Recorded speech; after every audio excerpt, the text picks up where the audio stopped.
Some Like It Perfect. It's Only Temporary, Book 3. Written by Megan Bryce. Narrated by Tess Irondale. Chapter 1. Delia Woodson was desperate. That's why she agreed to it. Because she was a painter, no one was buying her paintings, and she was desperate. She had bills to pay, food to buy. Someday she might actually want to live in her own apartment instead of on her friend's couch.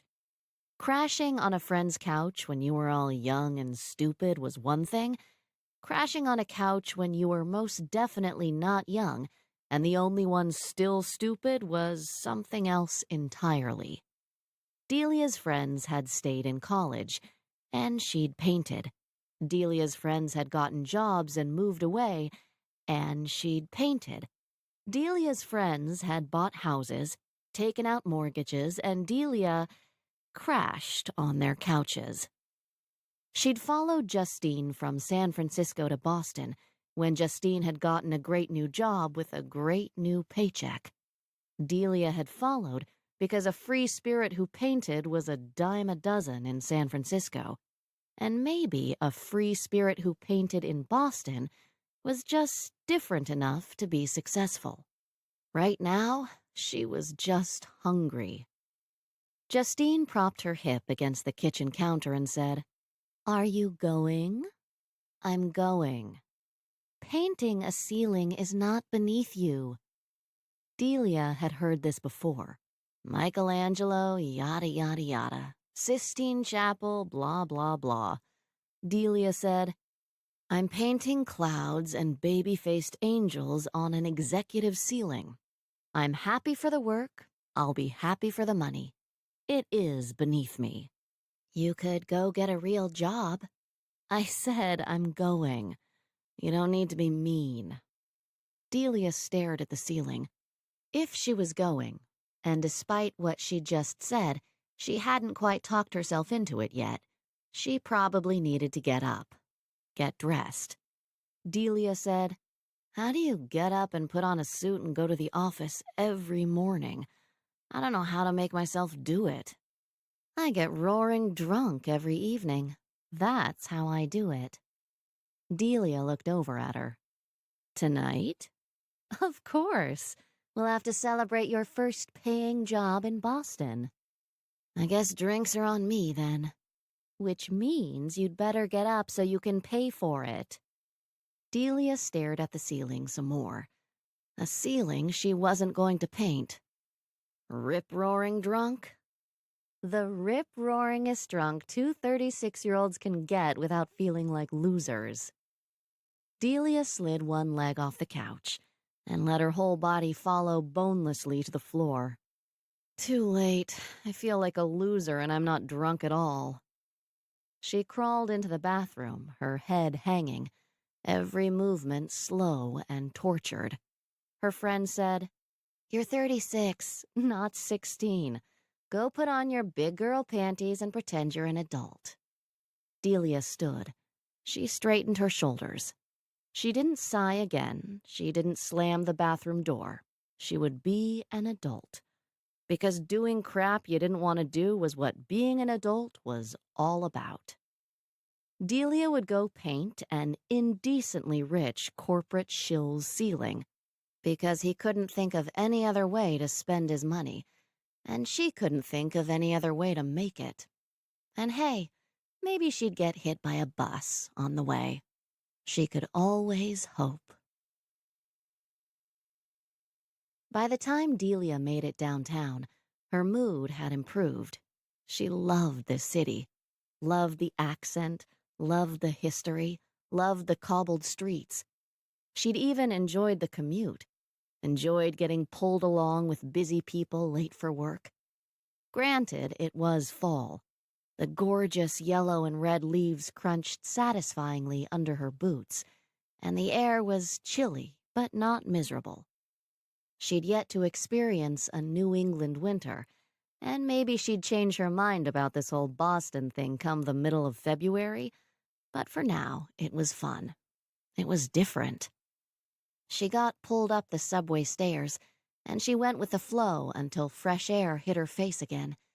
She stared up at a tall new building with gleaming glass windows, and her shoulders sunk. No history here, but there was money and uptight business execs. Delia rode the elevator to the top. She stopped to look out the full-length window and wondered why those who had these kinds of views didn't stop to look. Too busy making money to enjoy what it brought them, she guessed. And, she knew, repetition dulled the splendor. Beautiful and awe-inspiring turned to normal, turned to invisible. It was why she hid things in her paintings, why someone would see one thing when they looked at it one way and see something else when they looked at it another. Why they could look for years and still find something new, something fresh. At least, that was her hope. For someday, when people bought her paintings. Mr. Cabot's scary, efficient secretary nodded when she saw Delia. The secretary rose, motioning Delia to follow her into the double-doored office. Ms. Charles said, "The scaffolding was delivered and set up yesterday. The paint is here as well. Mr. Cabot is in a meeting this morning. Now would be the time to organize." They'd already argued about this. Delia had lost. Mr. Cabot didn't want to vacate his office. Had, in fact, wanted her to paint at night when he wasn't there. Delia had only won that argument because she couldn't paint at night. She needed natural light. She needed to paint in the light her work would be seen in. Call her a prickly artiste all you want, it didn't change that fact. And that was only what the secretary had called her. Delia didn't want to know what the man in charge had called her. She was hoping he'd decide to move on out once he got a whiff of the paints.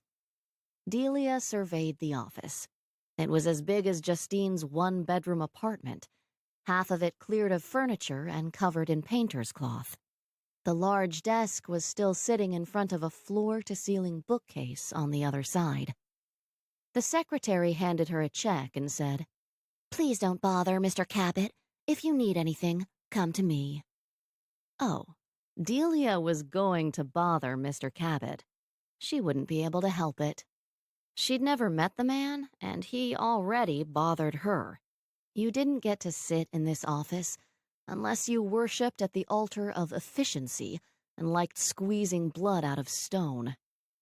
But Delia nodded at the secretary and watched her leave.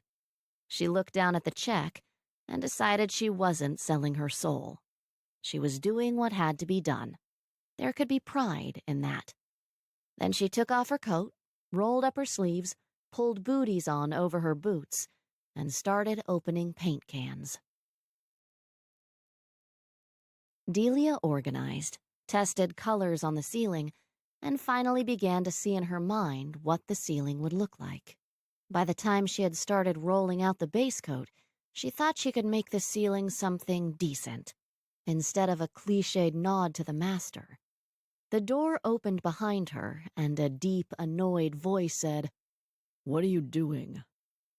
She didn't turn around, just kept painting. "Base coat. I hope the fumes don't bother you." She didn't smile, but it took effort. Mr. Cabot didn't say anything, just went and opened the windows. She turned then and said, "They open?" And then her stomach clenched, and she forgot how to think. He was beautiful, put together by a master, his light brown hair streaked with gold, his brown eyes framed by long lashes. His nose was straight, his jaw strong and sculpted. His body was toned beneath his dark suit, not too muscle-bound, not too skinny, just right. But he wore an expression of disdain, as if everything he saw did not meet with expectations, and since he was looking right at Delia, she could guess what she looked like. Red corkscrews would be waving wildly around her head. Her hair could be tamed, But it took a long time and a lot of effort, and she'd made peace with it years ago. Paint-spattered clothes that even without the paint wouldn't have looked like much. It was hard to get into fashion when you didn't have much money, and everything you owned eventually got paint on it anyway. Delia didn't care much what she looked like. Her paintings showed the world who she was. But next to him, she felt unkempt. Next to him, Martha Stewart would feel unkempt. So Delia laid the blame where it was due, at his feet. He said, "How long will this take?" She'd only ever met with the scary, efficient secretary before, and suddenly Delia was missing her. She said, "It will take less time if I don't have to work around you." He sat down at his desk and waved behind him at the bookcase. "This bookcase was built in this room. It doesn't fit through the doors, and every time my mother redecorates my office, I move out. Every time I move the contents of this bookcase, something goes missing. I'm not moving it again." Delia stared at him, her eyebrows knitted together. "Why does your mother redecorate your office?" "It used to be hers." "Huh." "So, again, how long will this take?" Delia stared up at the ceiling. "I was hired to paint the whole thing. It's going to take a while." When she looked back at him, his eyes were closed, his face pained. Delia said, "Does your mother redecorate your office just to get you out of it?"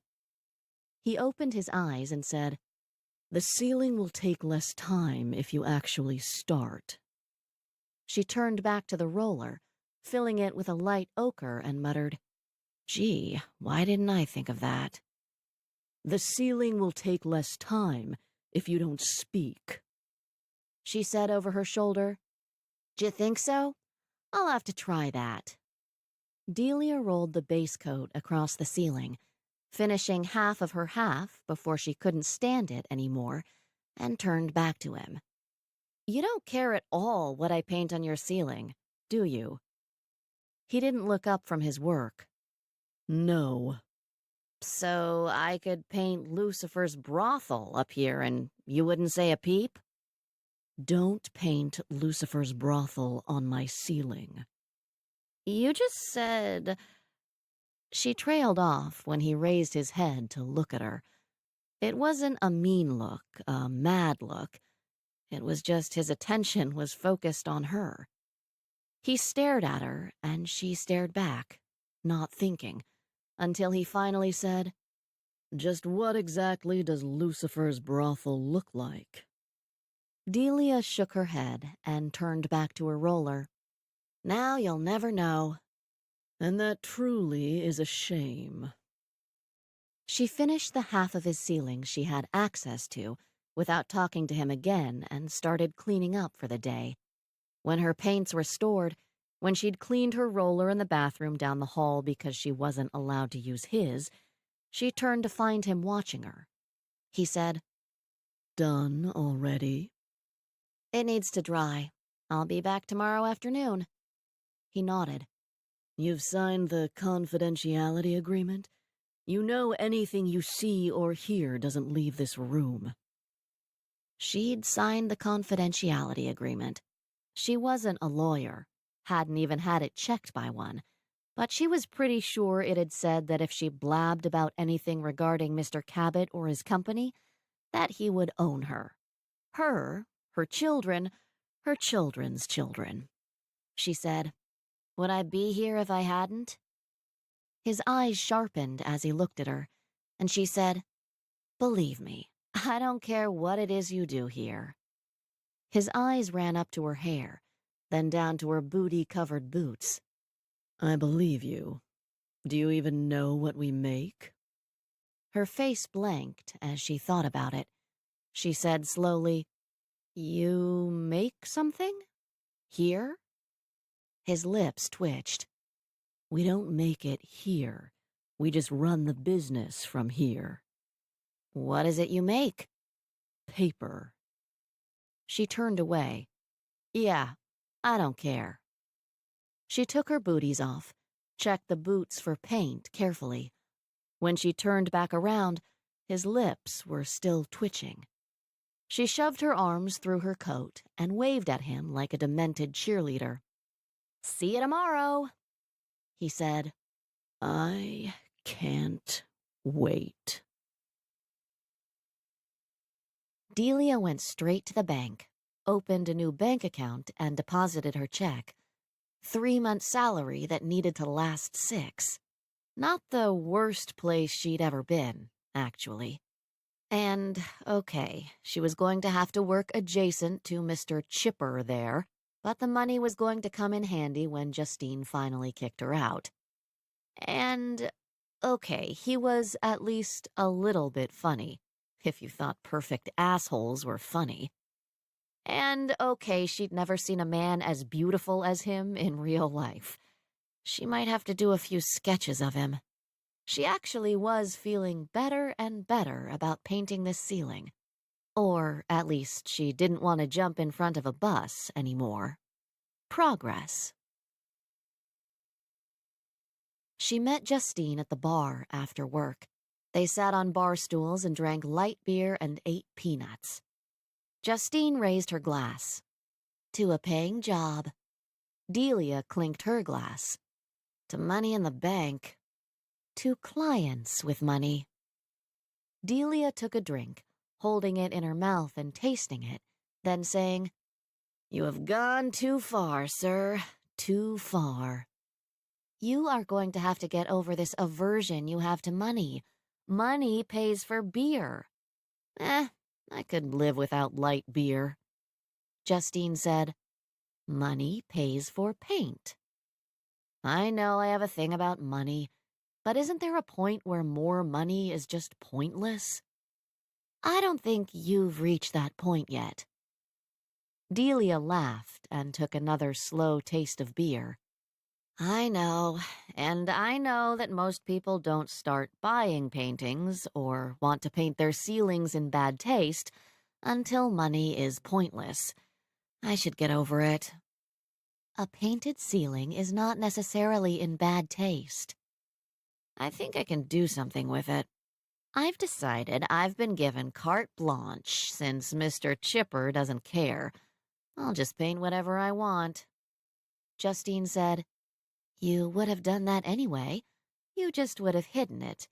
And Mr. Chipper?" Delia laughed and closed her eyes, picturing him sitting at his desk, typing with no expression on his face, no emotion, except maybe disgust that his ceiling was getting painted. Disgust and resignation. "He's beautiful, Justine. You've never seen anyone as beautiful as he is. Way beyond pretty, beyond good-looking or even hot. Beautiful. I stopped thinking when I saw him." Justine said, "I know what's coming next." They nodded in unison and said, "An asshole." Delia said, "You can't be that beautiful and not be an asshole. It messes with you."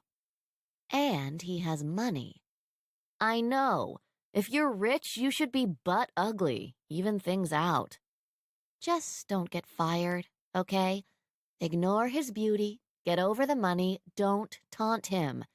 Don't get fired." Delia sighed. It was long and heartfelt, and she said, "I could have a lot of fun with him." Justine shook her head, draining her glass.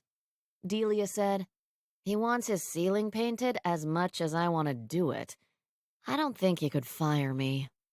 She thought about it a little more. "He could probably fire me. There are probably other starving artists who would paint a ceiling in return for signing a confidentiality agreement and not using his bathroom." "Probably. Why does he want/not want his ceiling painted?" "Apparently, Mother wanted his ceiling painted. He looked like Mother frequently wants things that annoy and inconvenience him, and of course he does it." Justine ate one peanut, brushing the shell carefully onto a napkin. Don't knock keeping Mother happy too hard. It's paying for this beer. Yeah, but don't make me pay for Paul's when he gets here. He can afford his own. Paul's not coming. Why? He loves to drink expensive microbrews that cost 3 times as much as a regular old bud. When Justine shrugged unhappily, Delia said, "Are you fighting?" Justine wobbled her head. "No, but he's being weird. I know he's busy, but is it weird like let's take a step back, or weird like this just isn't going to work, or weird like he's just tired and working too hard?" "It's weird like weird. Like things were going so well and now they're not." Justine's head hit the bar softly and she mumbled, "I'm 36. I don't have time for weirdness." Delia nodded. 36. The big 4-0 was staring them in the face. That big bitch of a 4-0 with one front tooth missing, a homemade shank in her left hand, her right hand beckoning you into the utilitarian shower behind her. The thing was, you couldn't get away from her. She was coming. She was coming, and she was going to enjoy it. And maybe it was possible for you to enjoy it as well, but from here it didn't seem likely, or even healthy. Justine's head came back up, then she flung her arms into the air. "I only have 4 years left. 4 years to find someone I like enough, who likes me enough, and then to move in together, then get married, then pop 2 kids out. 4 years." Delia motioned to the bartender. "We're gonna need another one over here." She pulled Justine's arms back down and rubbed soothingly. "Do you like him enough?" "I don't know. Do I? Or am I settling? Am I getting desperate? Oh, God, he can smell it. I'm getting desperate, and he can smell it, and it's freaking him out." Justine was freaking Delia out, so that was entirely possible. But friends did not say that out loud. Ever. Friends said, "Oh, please, like any man is sophisticated enough for that. All they think about is food and sex. Maybe he was hungry. Maybe that was the weirdness." Delia glared at the man sitting 2 stools down, staring wide-eyed at Justine, and flicked her fingers at him to look away. Justine turned in her seat toward Delia. "You think the weirdness is he's hungry? That's the best you can come up with?" "I'm just saying. You have no idea what the weirdness is. But he's a man. My guess is low blood sugar, or blue balls. You know how grumpy they get when they're backed up." That finally made Justine laugh, and she closed her eyes. Delia said, "He's been busy, right? Too busy to make some snuggly time with you?" Justine sighed. "Yes." "So either he's cheating on you—" Justine's eyes popped open, and Delia said, "In which case I will hold him down and you will wield the knife. Or he's just busy and cranky, in which case you will bring him an extra-large pizza and make sure you're not wearing underwear when you do it." Justine thought about it while she gulped down her second beer. Delia ate the peanuts. They were free. Justine put her glass down and nodded. "Yes, that sounds like a plan." She slid off the stool and nodded again. "That sounds like a pretty good plan. I'll take a pizza to his office, and he'd better be there alone and hungry." Delia said, "Right now?" Justine nodded, and Delia eyed her, mentally calculating how drunk she could be after 2 beers. Seemed like just drunk enough. "Want me to come with you?" "No. You okay to get back home?" "I know the way. Call me if you need to make bail. I can actually pay it now." Justine gripped Delia's hands. "Do you think he's cheating on me?" "I have no idea. Do you think he is?" Justine closed her eyes. holding tight. She finally shook her head. No, he's just being weird. Ask him about it. After the pizza. Justine sighed. That's a good plan, too. Why is it good plans are never fun? Good plans are usually work. Delia said, That's why I've never had one. Going with the flow is a lot less work. Delia watched Justine leave and grabbed another handful of peanuts. She nursed her beer until the bar filled up and the bartender started sending her dirty looks, and then she left, huddling in her coat against the light wind and hoping Justine was warm inside with Paul, hoping the weirdness wasn't the end. Justine wanted it all. She always had. Wanted a house with 2 kids playing in the front yard and a husband mowing the lawn. Wanted to be inside, typing with one hand and baking cookies with the other. Delia wished with all her heart that Justine would get it. Delia just wasn't sure it existed, that it could exist. But if it did, Justine would get it. Hopefully. Delia didn't want a lawn, and she'd already had a husband. She hated typing and couldn't bake. But she knew what she wanted now. She wanted enough. Her mom and G.K. Chesterton would say there were 2 ways to get enough. Make more or want less. Delia had wanted less for a long time now. She was starting to think it was time to make more. And that's why she would paint Mr. Chipper's ceiling and not get fired. She would not get fired. Chapter 2. The scary, efficient secretary held her hand up when she saw Delia the next day and said, I'll let him know you're here. Delia sat and twiddled her thumbs. She watched people walking back and forth, talking on their phones, tapping on their tablets. She was just starting to think about picking up the Harvard Business Review. She was that bored when the woman finally nodded at her. You can go in now. Delia breathed in and told herself she would not get fired. She was thinking about making a plan sometime in the near future, and getting fired wouldn't help with that. She'd never made a plan before, and she was pretty sure getting fired was never on it. Mr. Chipper was sitting behind his desk, typing, and she went straight for her booties, pulling them on and looking at the ceiling for wet spots. He said, painter? She turned her head. Excuse me? Your name, please? Delia. He didn't say anything, and she said, Woodson?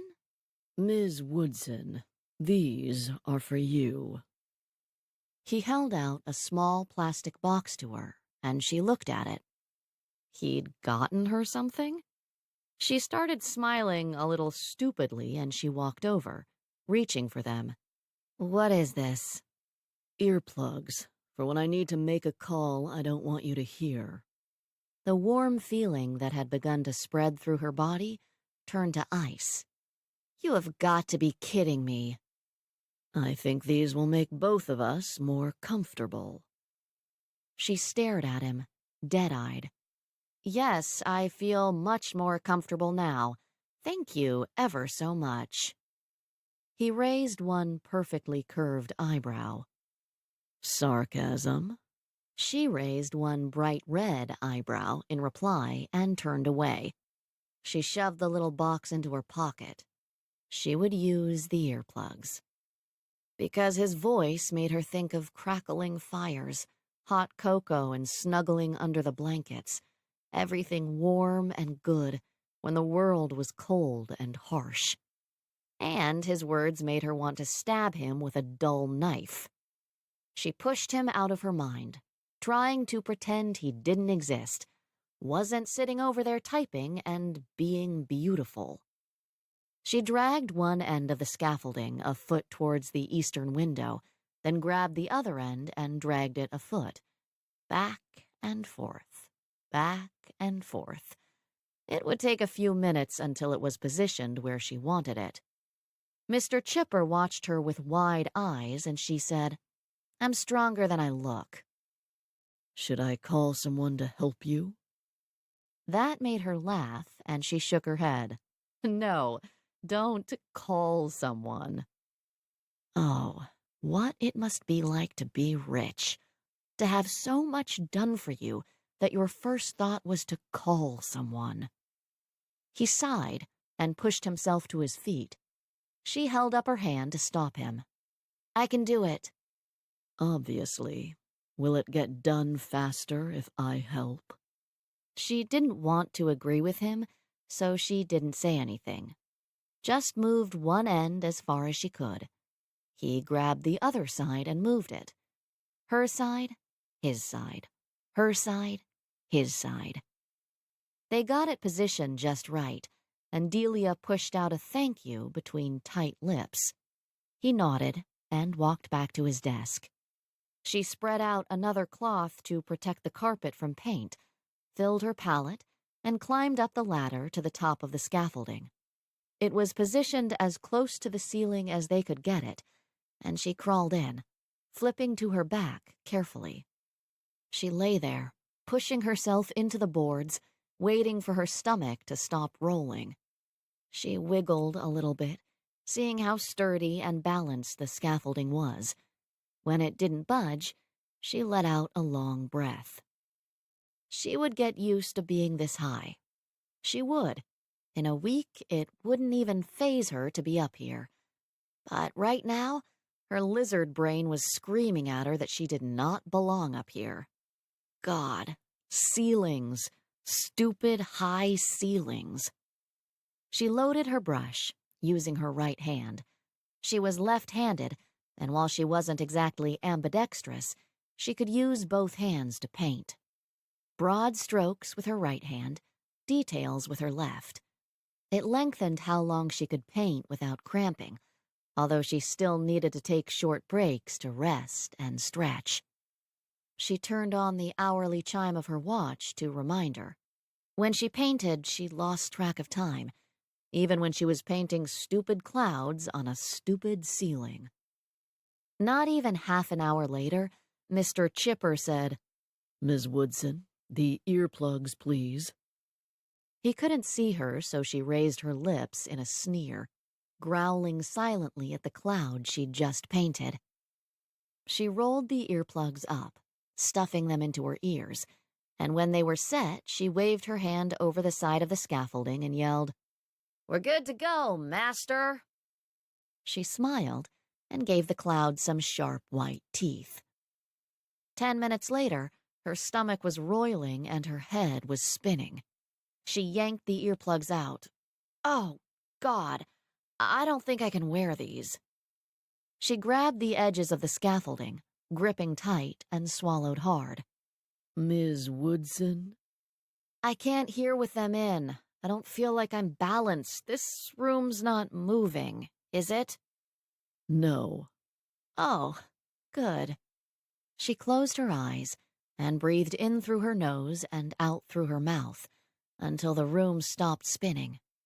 She opened her eyes gingerly, and when the clouds stayed where she'd painted them, she turned slowly to her stomach and crawled to the ladder.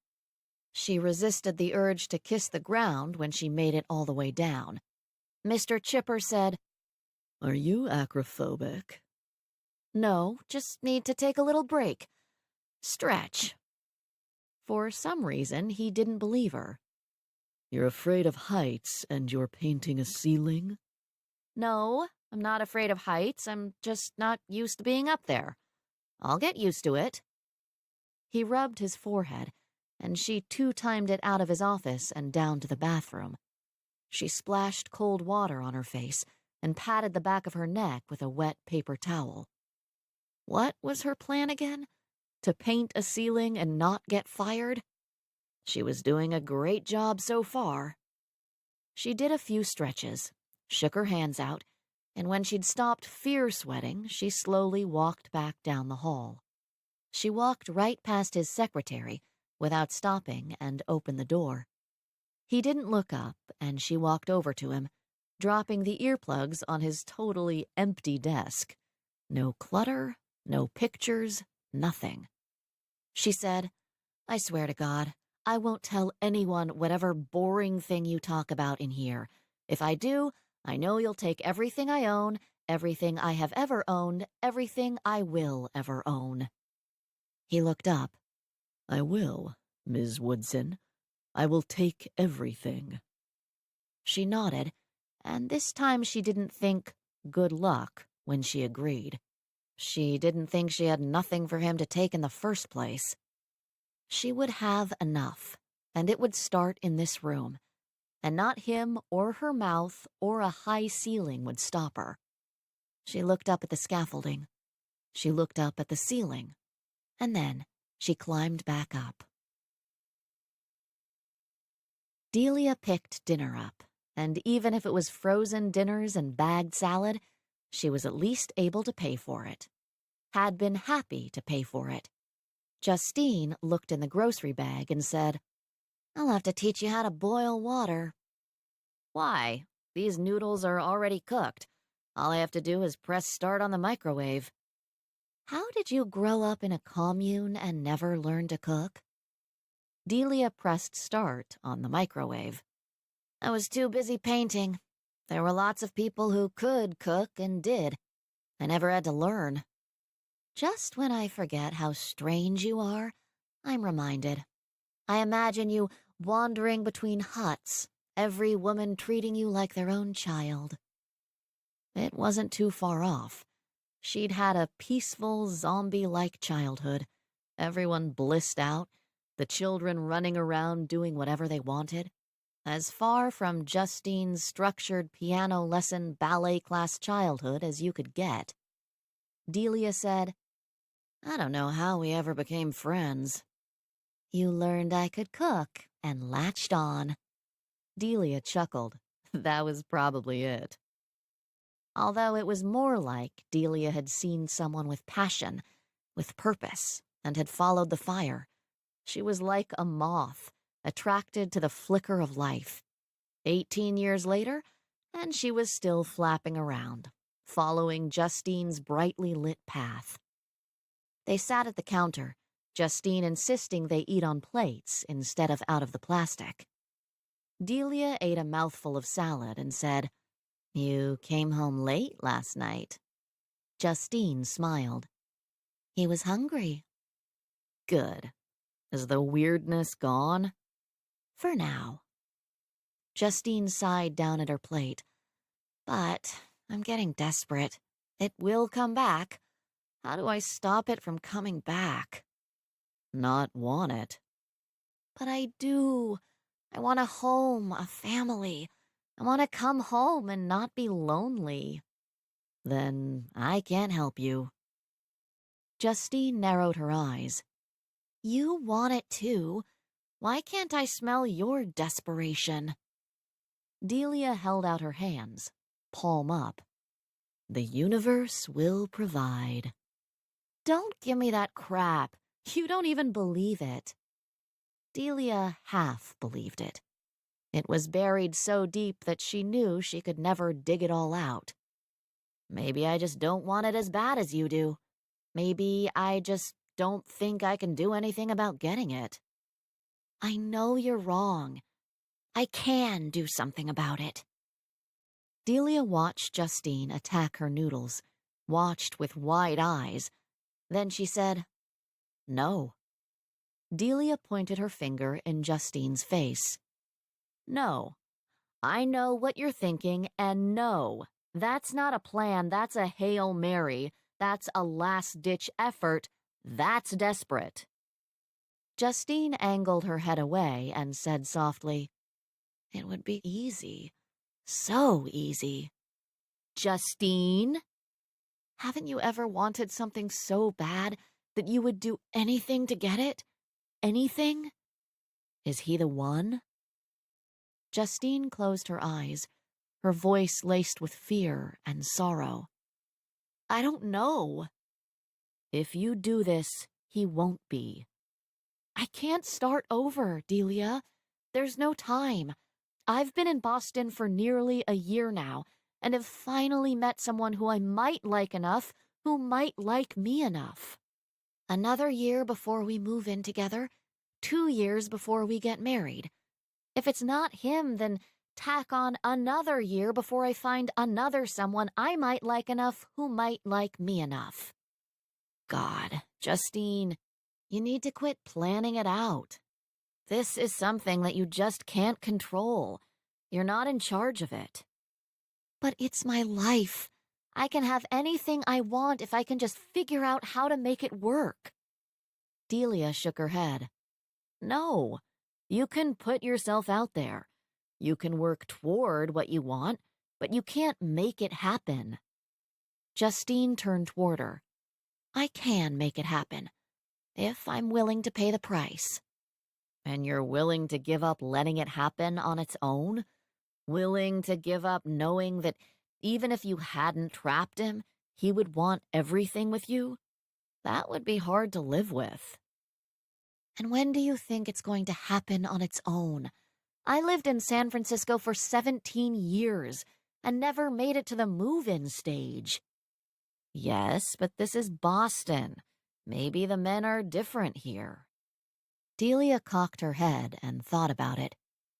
In fact, I can pretty much guarantee that the men are different here. Give Paul a chance. Give yourself a chance at having everything. I can wait as long as there's no weirdness again. Did you ask him about it?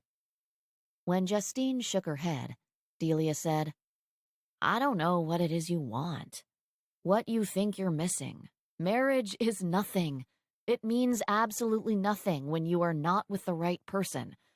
And if Paul was the right person, you could ask him about it. I don't want to know what the weirdness was, because what if it's something I can't fix? You can give me a lot of advice that I would take, because you have a brain on your shoulders and fire inside you to get what you want. But take it from someone who knows. No empty apartment, no solitary Friday night is anywhere near as lonely as when you are alone when you're with your husband. Justine took her hand and held it. I don't want you to be right about this. It does not happen often, but in this, I am. Delia patted her hand.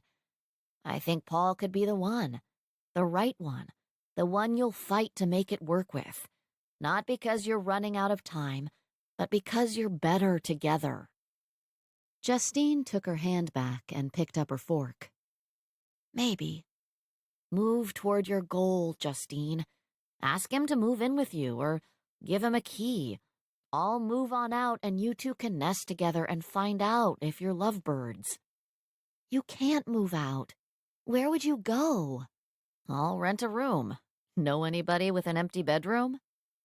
Justine laughed. No, you can stay here as long as you need. I need a bedroom. You need your couch back.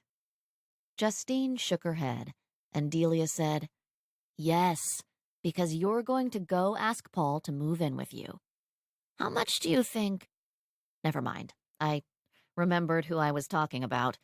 His apartment probably costs 3 times as much as it needs to. Justine smiled. I know you like him despite the fact that he's a yuppie lawyer. Well, I like you despite the fact that you're a yuppie accountant. Justine side-hugged her.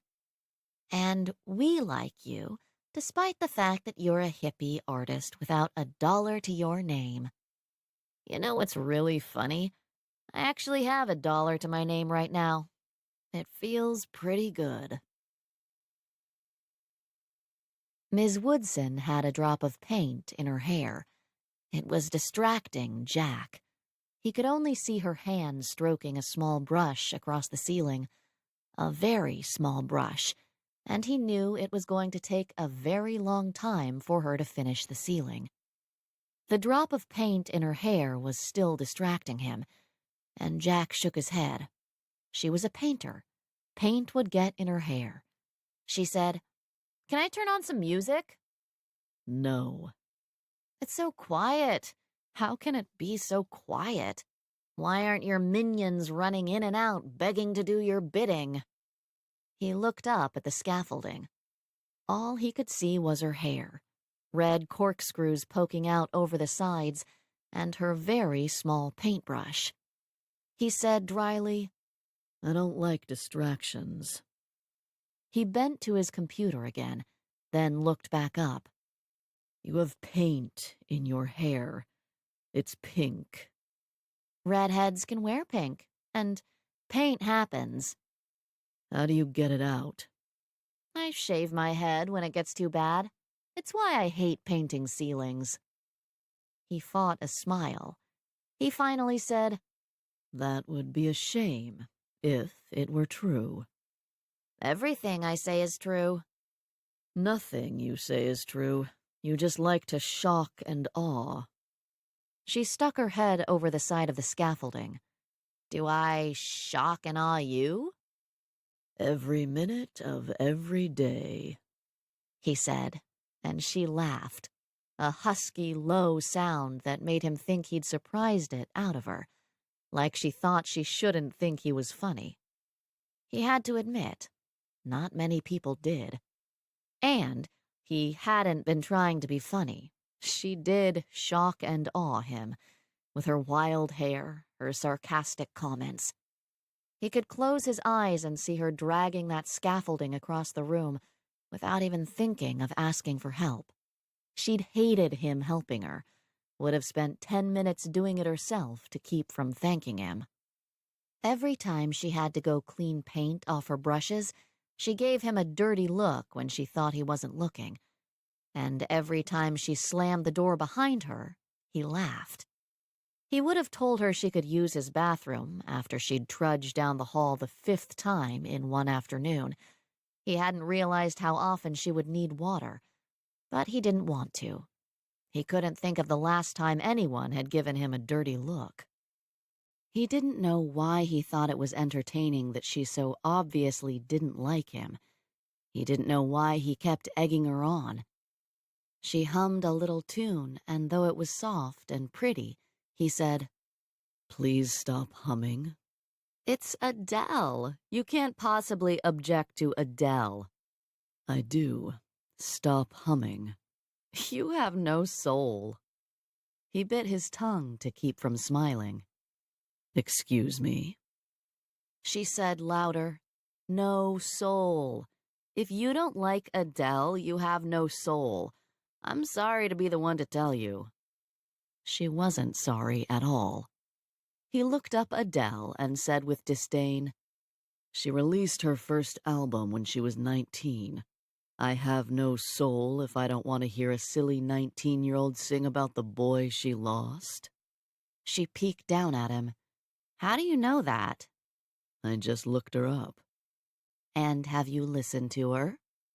I've never heard of her until just now. She gasped. You've never heard of Adele?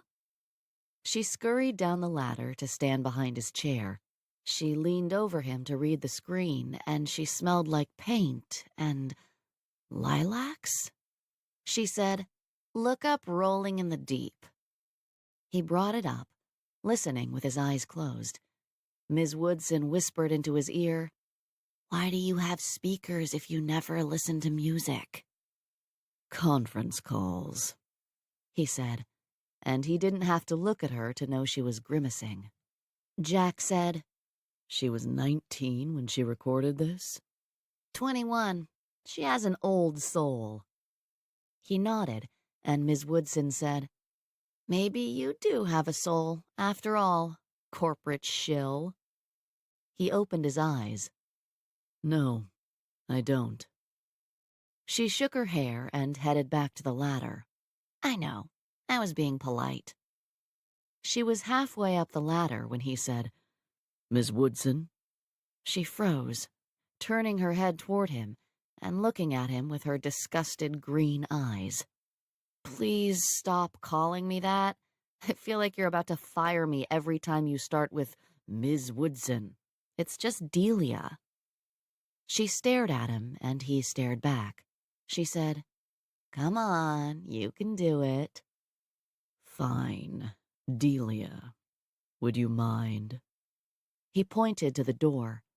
She gave him a dirty look and muttered, "I am not getting paid enough." She opened the door and he said, Thank you, Delia. I'll let you know when you can come back in. She slammed it shut behind her, and he laughed. When Delia came back in half an hour later, she said, "Did you even call anyone?" Of course. He'd called his sister. He trusted Ms. Woodson, Delia, with his business because he'd never met anyone who radiated disinterest like she did. Disinterest in him, disinterest in his business, disinterest in his money. He'd met plenty of women who'd tried to, but none who had ever succeeded before. He knew when women were lying. He did not, however, imagine that disinterest would extend to family drama. He didn't even want Delia to know he had a sister. His sister would be right up Delia's alley. Jack said, I was checking this quarter's earnings per share, price-earnings ratio, gross margin. Delia's eyes blanked and she turned away from him, climbing up the scaffolding with a groan. When she got to the top and disappeared from view, Jack smiled and went back to work. Chapter 3. Jack's sister burst through his door 10 minutes to 5. The ever-efficient Miss Charles closed the door right behind Augusta. They'd both learned there was no stopping his sister when she was in a mood, and it was better for the explosion to occur behind closed doors. He pointed to the ceiling and she said, "Don't shush me. I'm not a child, Jack. You're not my father." He said, I was pointing to the painter whose interest you have now attracted. Augusta looked up to find Delia looking over the side. Augusta said, "Oh, the ceiling," in a conversational tone, and Jack had stopped long ago being surprised at the speed she could change moods. Give her another second, and she'd be screaming at him again. "I don't know why you let Mother keep decorating your office. It's like a men's club in here. Dark wood, dark furniture, and now the ceiling." Augusta held her hand up to Delia. "Sorry, no offense." Delia said, "None taken. I think it's a stupid idea, too." "Then why?" "I like to eat." Augusta nodded. She turned back to Jack with a small grin. She whispered, "I like her. I bet she drives you crazy." Delia said, "I can hear everything you're saying. There's some weird parabola effect." Jack looked up at her. Were you going to tell me about that anytime soon? "Not really. I just love hearing about cost margins and earnings, ratio, thingies." Jack said, Ms. Woods. He stopped and remembered he wasn't going to call her that anymore when he heard her growl. Augusta's mouth fell open, and she turned around again, her head tilted back to gape at the woman glaring daggers at Jack. Delia, perhaps it would be best if you called it a day. His sister turned back around to stare at him, her mouth still open. "She growled at you." She likes to shock and awe. Delia muttered, "I'd like to shock and awe you." And Jack could indeed hear her. There was some kind of parabola effect in this room. Augusta turned around and said, "Who are you?" "Delia. I'm a painter." "Who are you?" "Gus." Jack closed his eyes at the unfortunate nickname she'd picked for herself. My sister, Augusta. "His much younger half-sister, and you can call me Gus." Delia smiled, then chuckled when she saw Jack's frown. "Gus, does he ever call you that?" she asked, nodding to Jack. "Never, and neither does my mother." "Well, You can't expect a woman who would think painting a ceiling was a good idea to like the name Gus for her daughter, can you? Augusta giggled, looking around carefully in case their mother had miraculously appeared to hear that blasphemy. Delia climbed down, and Jack thought that though her movements were still a little tense, she was getting used to being up there. Maybe she'd been right, and she wasn't afraid of heights. Augusta watched her with wide-eyed wonder. When Delia made it to the ground, she turned around and ran her eyes from Augusta's head to her toes. Her blonde hair dyed black, one side long, one side short and spiked, one long cross-shaped earring in one ear, her black leather vest studded, her jeans shredded. Delia said, "God, I'm older than I thought. I remember when this style came around the first time. It's for a Halloween party." "Oh, thank God."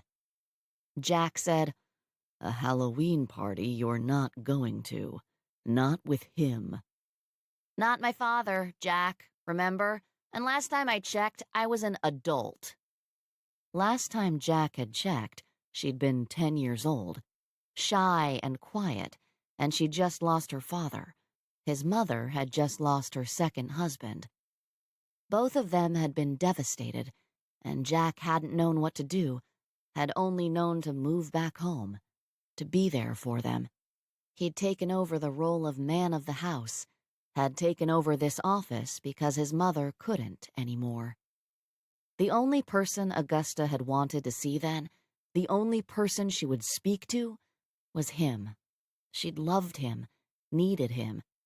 And now she was suddenly 18, and she didn't. Delia waved the tension in the air away with a shooing motion. "Excuse me, Gus. It was nice meeting you, but I have quite a walk ahead of me to get to the bathroom. If I want to get out of here by 5, I'd better start now." Augusta waved behind her. "There's one right there." Delia looked at Jack. "I know." She turned away, and when she opened the door, Jack said, "Don't." She looked between him and his sister and said, "Just this once," and closed the door with a soft snick. Augusta said, "Who is that? Doesn't she know who you are? Doesn't she know who we are?" "I really don't think she does. And even if she did, I don't think it would impress her." Jack guessed if Delia Woodson knew who they were, it would only make her curl her lips up in disgust even more. Augusta threw herself into a chair in front of his desk. "And you haven't fired her for insubordination or something?" "You don't think I have a sense of humor?" Augusta shook her head, and Jack said, "You're right, I don't. But I don't want Mother to bring in another painter. Delia's already started, and most of the time she's quiet." Except when she was slamming doors. And why he laughed at that, he still didn't know.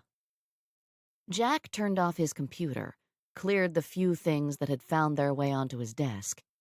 It was early for him to go home, but he didn't think he could get Augusta to not go to the party any other way.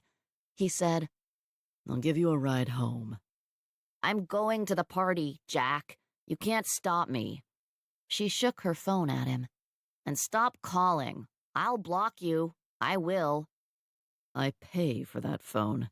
I could just turn it off." Her eyes widened into saucers. "You wouldn't."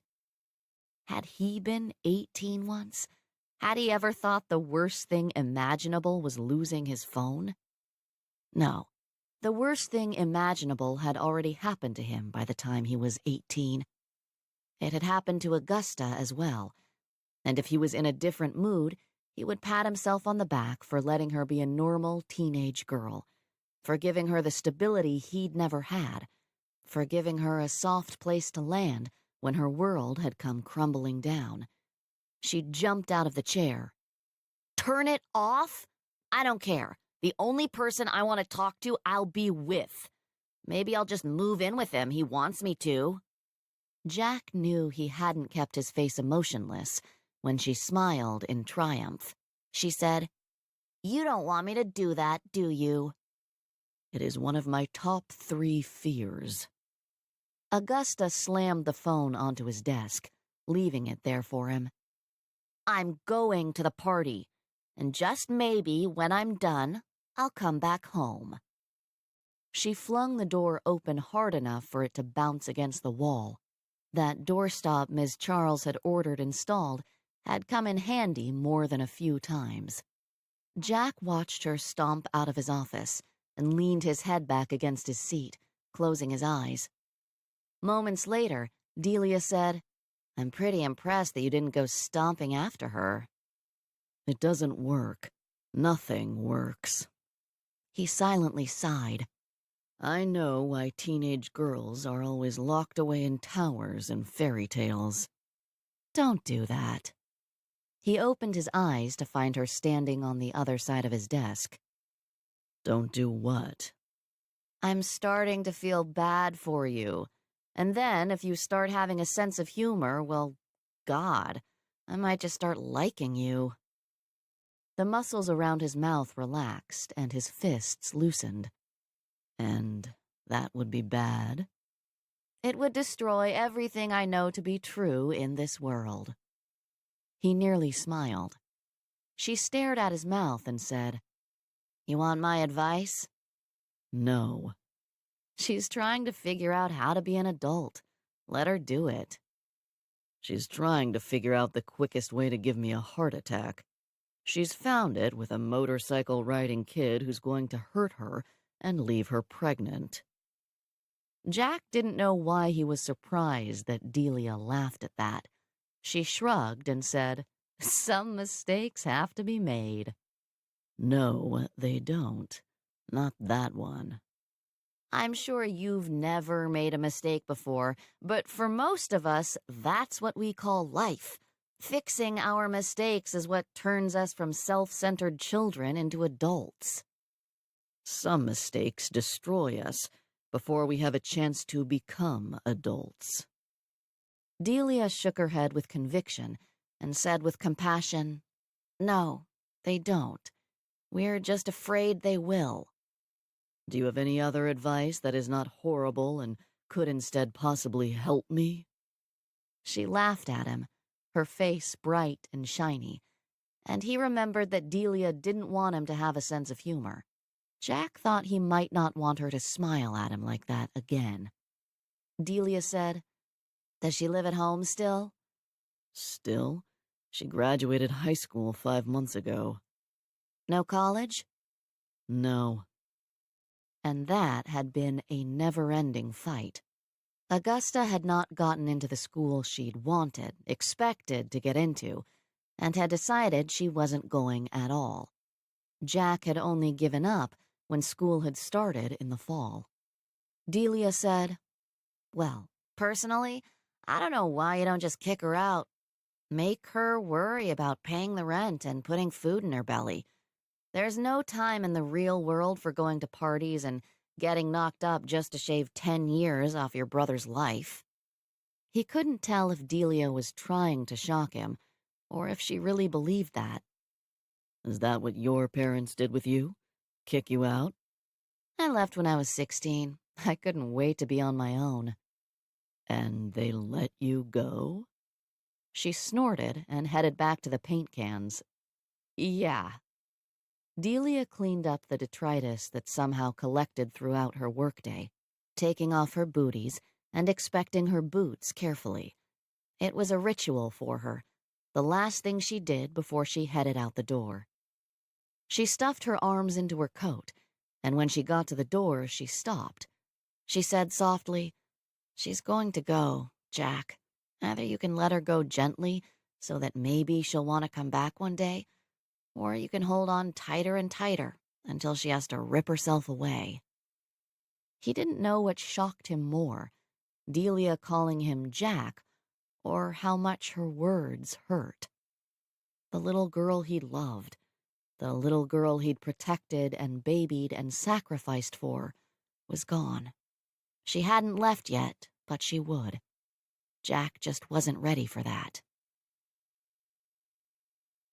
Jack arrived home late. He'd stayed and worked, not having any good reason to leave. He found his mother in the front parlor, and she tilted her cheek for him to peck a kiss on it. She said, "Augusta?" "What do you think?" His mother pinched her lips together.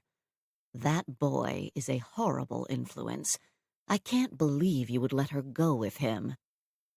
"What do you want me to do, Mother?" "Something."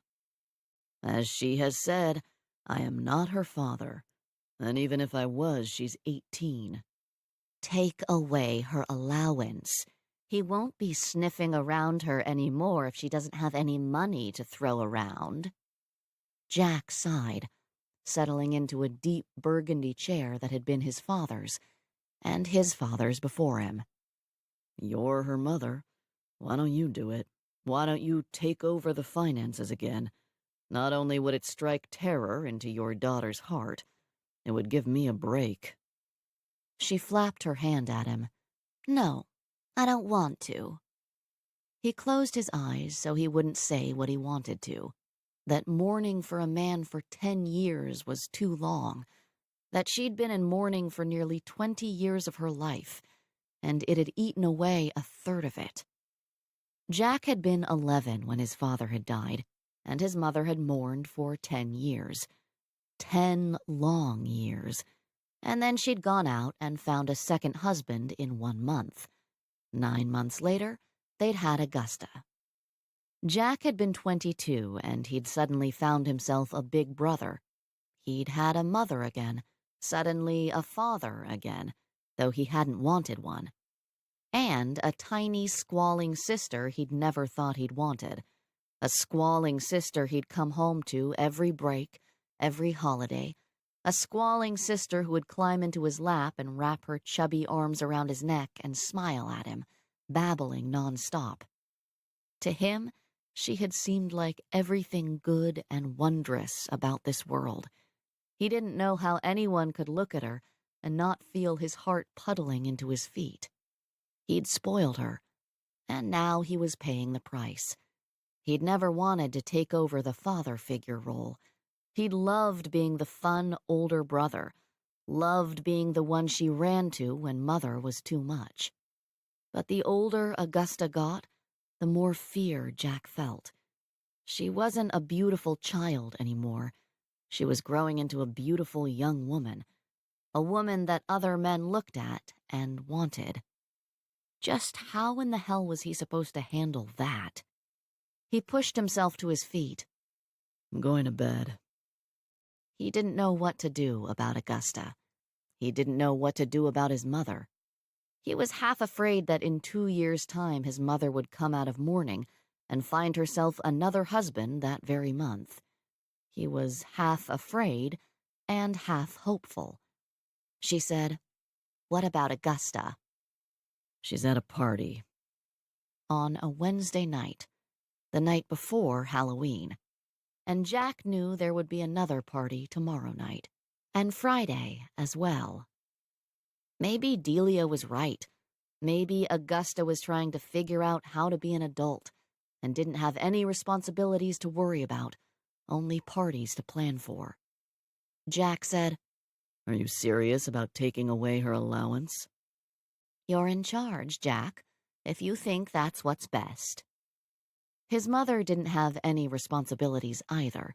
She'd pawned them all off on him. He thought it might be too late for her. But maybe he could do something about Augusta. When Delia came through his office door the next morning, Jack stared, and then he realized he should have expected this. She said, "Why am I not surprised you didn't dress up?"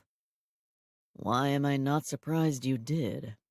She struck a pose, her fists on her hips, her hair in braids sticking straight out from her head, a grin splitting her face. It took a lot of effort not to smile back at her. "Aren't you a little old to be Pippi Longstocking?" She stopped smiling to glare at him. "I'm a little old to do a lot of things, Being Pippi Longstocking isn't one of them. She pulled on her booties, and he waited until she'd finished before he said, I cut off Augusta's phone. She turned around. It's a start. Baby steps, right? I closed all her credit card accounts. All of them? She had more than one? I emptied her bank account. She nodded at him approvingly, looking impressed. Huh, I didn't see that coming. She didn't come home last night. She tilted her head, smiling a little at his discomfort.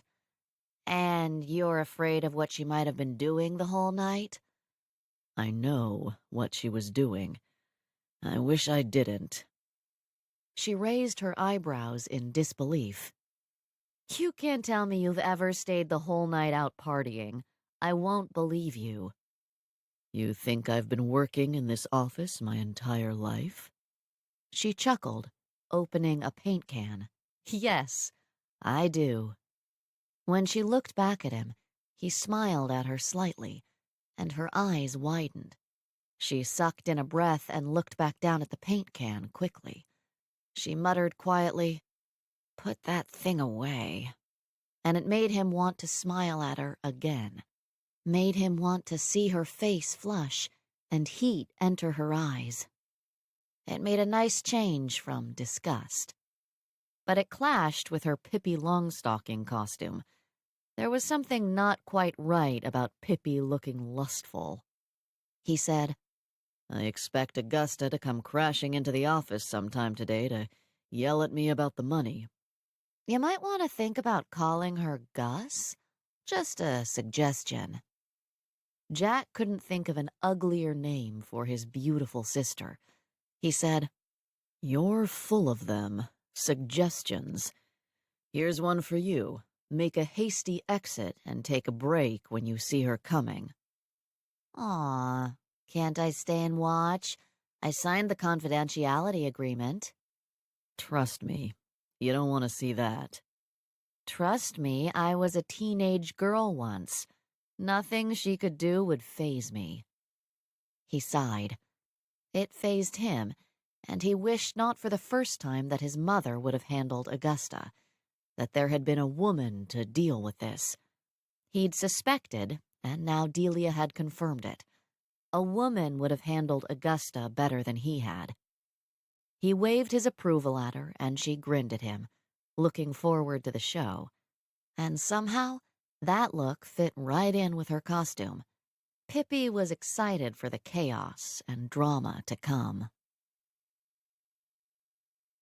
His door crashed open far earlier than Jack was expecting, but he didn't take his eyes off his computer screen. Augusta shouted, Jack! He continued to type. Just a minute, Gus. Let me finish this email. It shocked her into silence, which hadn't been his plan. He'd hoped that if he said Gus without looking at her, he could get it out. When he looked up at her, he recoiled and stood swiftly to walk towards her. Her hair was matted, her makeup smeared. She looked tired and mussed. He grabbed her arms, looking for anything wrong with her. Are you okay? I have no money. And that's why you look like you've been attacked? No, it was just, I haven't slept. She shrugged. It was a good party. His heart started beating again, and he knew he was doing the right thing. He walked back to his chair, and she said at a slightly lower decibel, Jack, I have no money. He held out the phone she'd left yesterday. You have no phone, either. I turned it off. What? You were right, Gus. I've been treating you like a child. You're not. You're an adult, and I apologize. She stared at him with her mouth hanging open. He thought he heard a little snicker of laughter from the peanut gallery, and he looked up to find Delia peeking over the edge of the scaffolding, her braids still sticking straight out from her head. Augusta, Gus, angled her head up, her mouth still hanging wide open. Delia said, Sorry, I couldn't keep it in when he apologized. I've known him for a week and I know he's never wrong. Gus closed her mouth. He was wrong. I am an adult. Oh, yeah, I was saying he never thinks he's wrong. Jack said, I can hear everything you're saying. Delia laughed and pulled her head back in. Gus sat down slowly. You do always think you're right, you know? That is because I usually am. Delia snickered again, and Gus's lips twitched. But not about this? I don't want to be wrong about this. The evidence suggests otherwise. Gus smiled at him, as if all she wanted was for him to see that. She said, So now can I have my money back? A laugh pushed past his lips. It was my money that I gave you. Perhaps it's time for a job. She stopped smiling at him. A job? I assume you would like a phone again? You'll need a job to pay for it. Did I hit my head? No, you grew up. She looked around his office. Do I have to work here? No, but if you'd like a share of the profits, then you'll have to contribute. Mother doesn't contribute. And that's who you want to emulate? Gus blinked at him. Then she studied him, like she'd never thought before of what he must think of their mother, of what his mother retreating from the world had meant for him. She said, No, and he nodded. Then you need to find a job. If you would like one here, Ms. Charles can find something for you to do. Gus grimaced. I don't want to make your coffee and schedule your meetings. I was thinking janitorial services. You have no experience, no education. A college degree does come in handy if you aspire to more than emptying the garbage. Delia cleared her throat loudly. Jack stopped and leaned back in his chair. He exhaled loudly, then said quietly, Sorry. Gus grinned at him. I really do like her. Jack thought it was going to take some effort to transition from older brother to peer. But he looked at the grin on her face, at the humor she could see in the situation, and thought he might like Gus as an adult. He was never going to like that name. You can go down to HR, see what they have available that you're qualified for. She looked down at her clothes. Not like this. And I'm hungry. I don't have any money for breakfast. Your boyfriend couldn't help you? She glared at him, and he said, Is that something two adults can't talk about?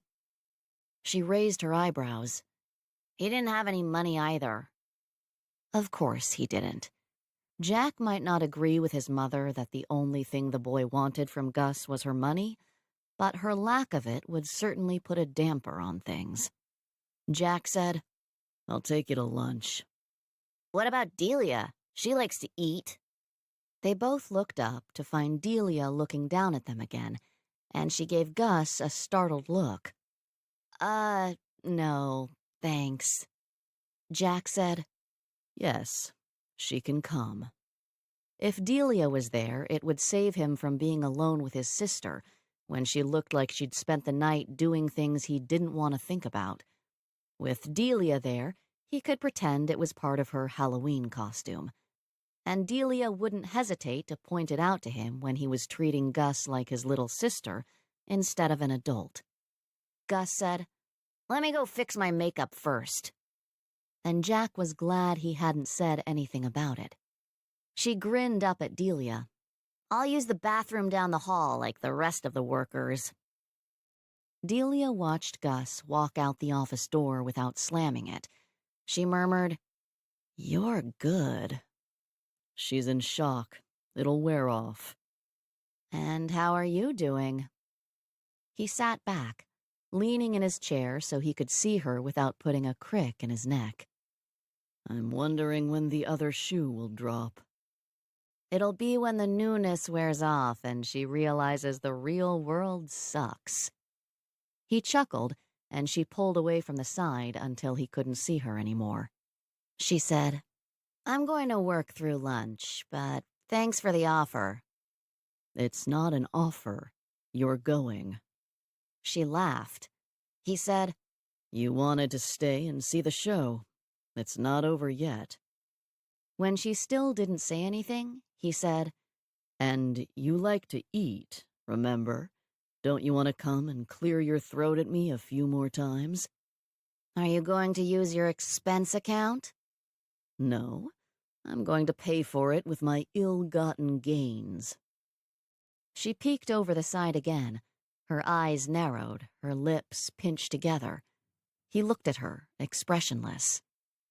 I'm in an expansive mood, Delia. Come and enjoy it because it doesn't happen often. I won't even expect a thank you after. "Just this once." He smiled, remembering she hadn't slammed his door since she'd said that last time. She pointed her finger at him. "And stop doing that." What? "Smiling." I will refrain. She sighed and crawled to the ladder. Good. Chapter 4. Justine wanted to vomit. She'd waited and she'd waited. Waited to meet someone. Waited for them to make a move. Waited for them to suggest moving in together, take it to the next step. And it had never happened. She didn't wait in her career. Didn't wait for her boss to tell her what a good job she was doing. She told him. Reminded him constantly of all she brought to the company. How she made his life easier. How she made the bottom line better. Why she deserved the promotion, the raise.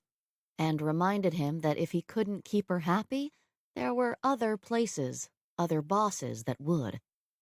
So why couldn't she do the same in her personal life? Because she didn't believe it. She didn't know how she made life easier for Paul. She didn't know if she made life better for him. And she didn't know that there would be anyone else who could make her happy if Paul didn't. They'd been dating exclusively for months.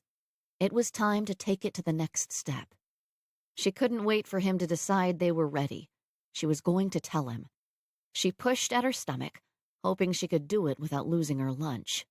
She hoped she could do it without hearing him say he disagreed. She carried a bag of sandwiches across Paul's floor and smiled at the workers burning the midnight oil. There were a few desks with cobwebs on the side, one with a giant spider trying to climb out of a drawer, but no one had dressed up for Halloween. No one had dressed up in her office either, and Justine knew she wouldn't get any trick-or-treaters. There weren't any children in her building, none that she knew of at least. She knocked on Paul's door and pushed it open.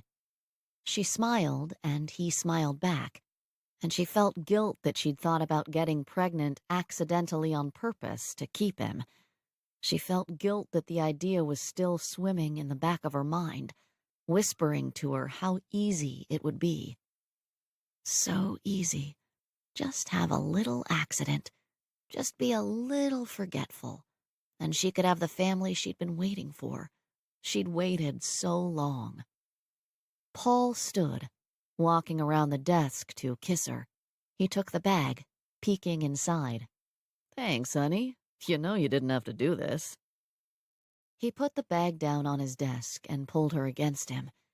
She went to him, smiling, all the while wanting to scream at him. See? See? Don't you want this? Why don't you want this? Justine took a deep breath. I know, but you've been so busy. She ran her hand down his lapel. Your suits are starting to swim on you. He laughed, digging into the bag with one hand. If only that were true. But all this time sitting, along with all the muffins they keep around this place, and I know that you are just being kind.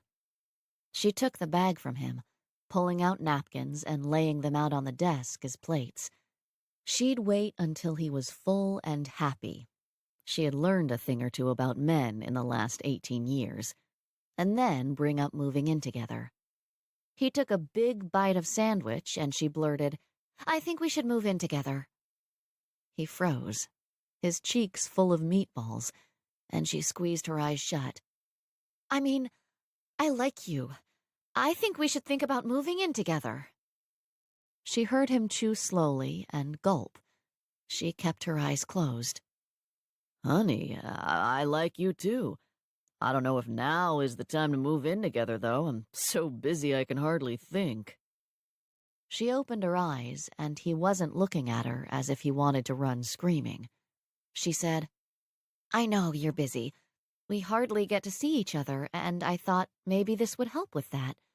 There would be some time together, even if it was just sleeping in the same bed." He smiled and touched her wrist. I could get behind sleeping in the same bed.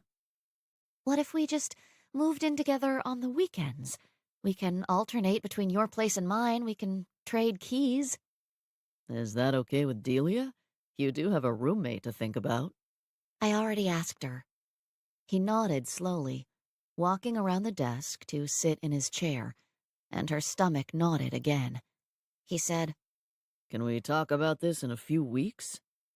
She nodded. She took a small bite of chip and her mouth opened again. "I'm 36. Paul blinked. Okay. "You don't know what that means, do you?" He shook his head slowly. Is your birthday coming up? Did I miss it?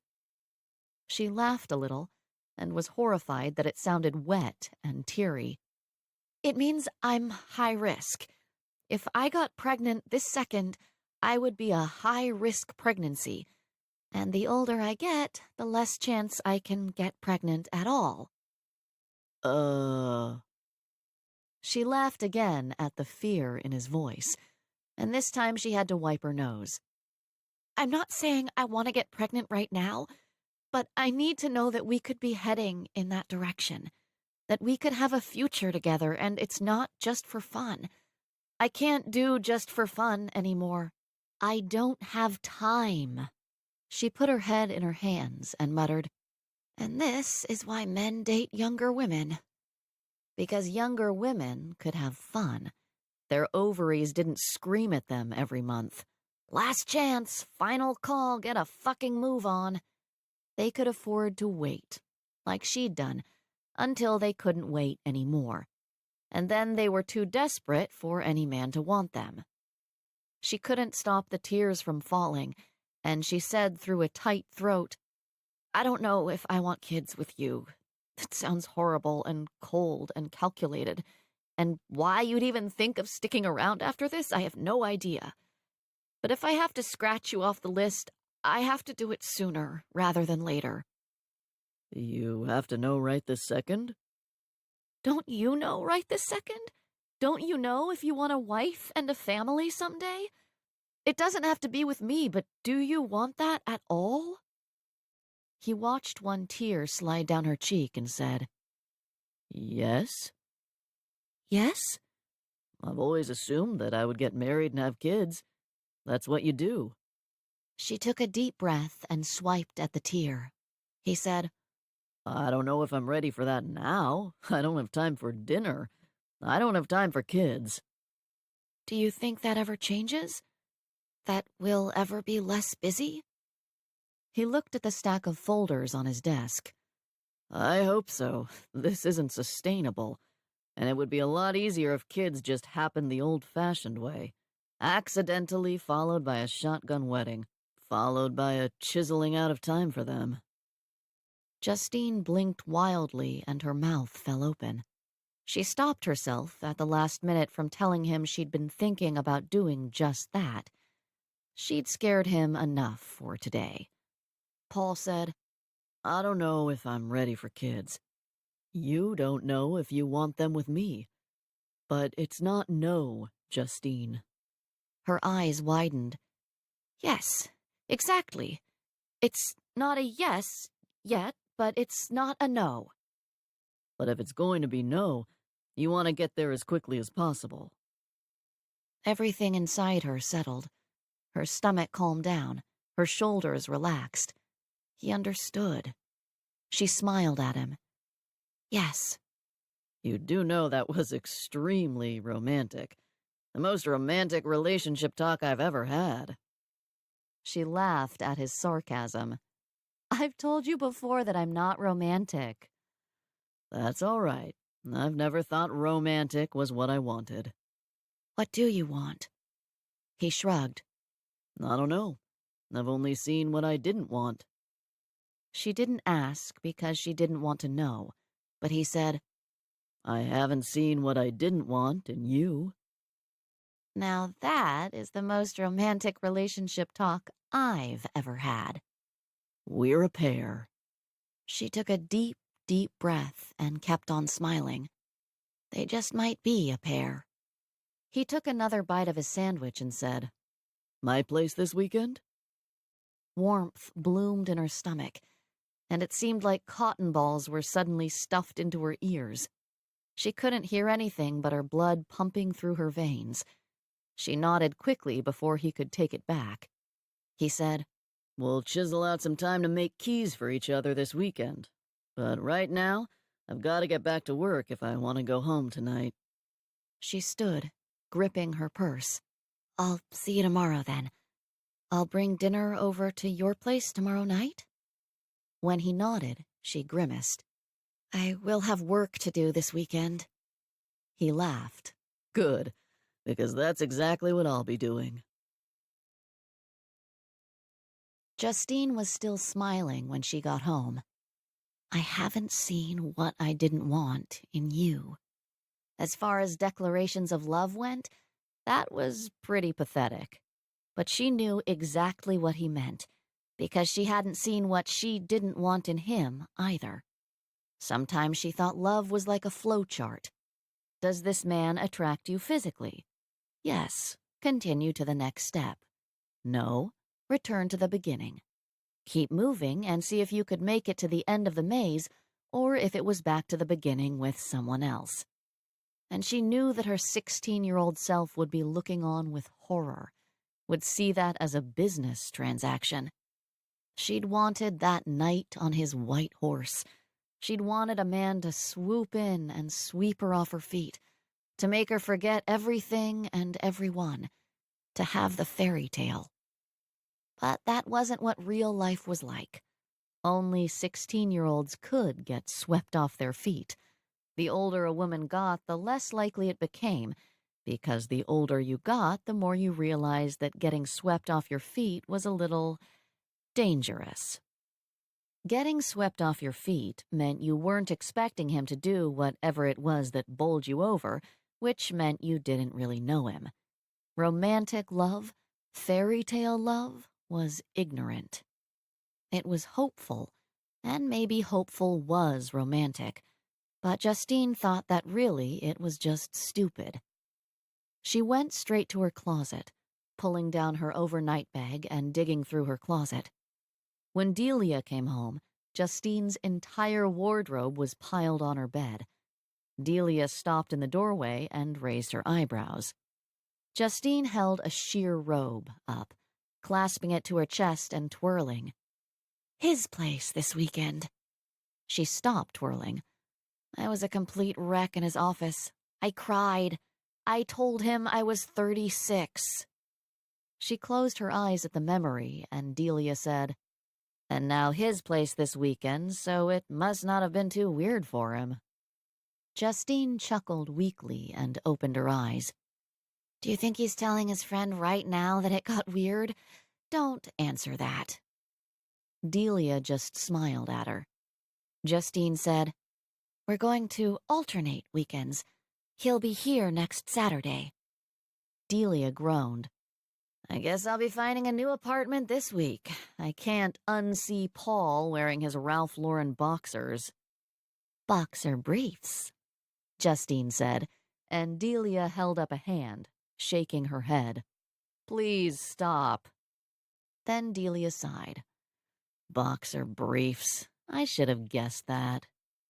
Justine held up two sweaters, a classy argyle and a tight pink, and Delia pointed to the tight pink one. Justine folded it up and placed it neatly in the bag.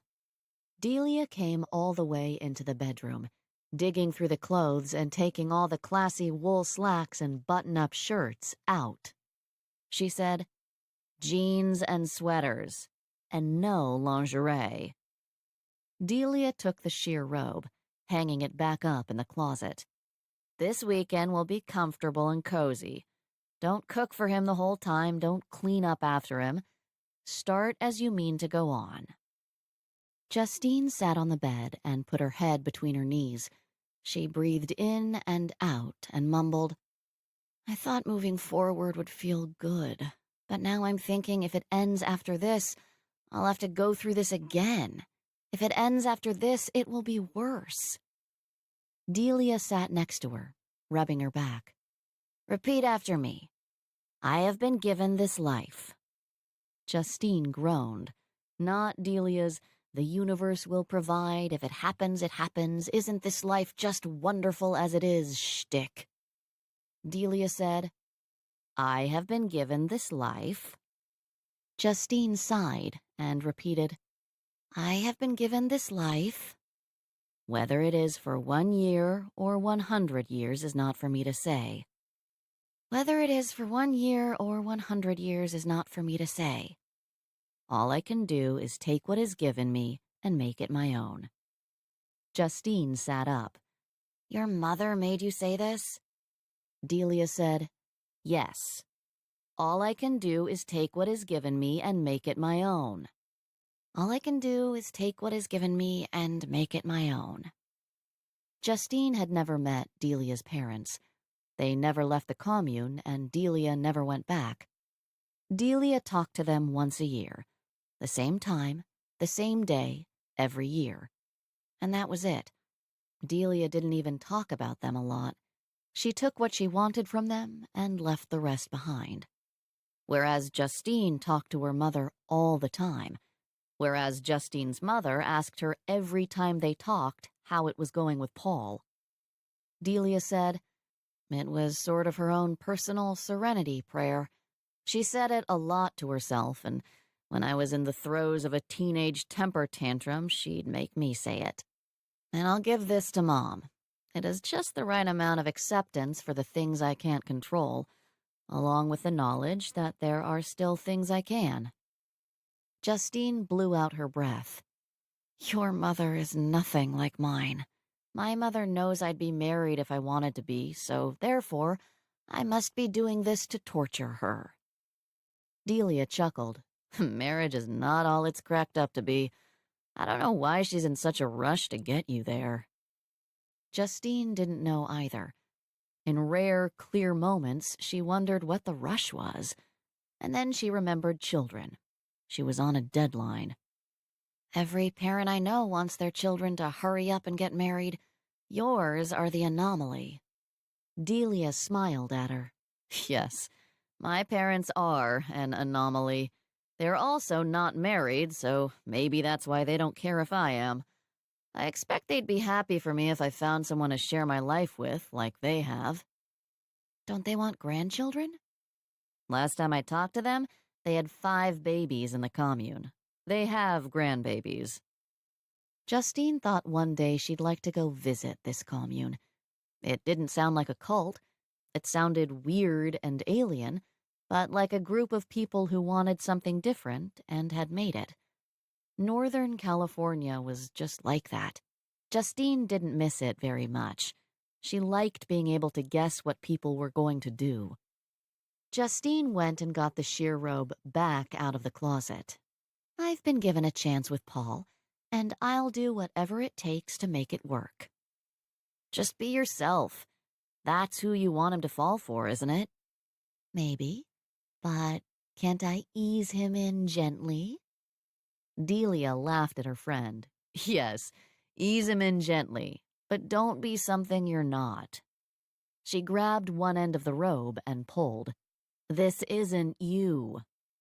"I cannot wear my flannel pajama set the first weekend we live together." Her flannel pajamas were covered in smiling jack-o'-lanterns. Why couldn't she just have bought plaid? Why did she have to have silly seasonal pajamas?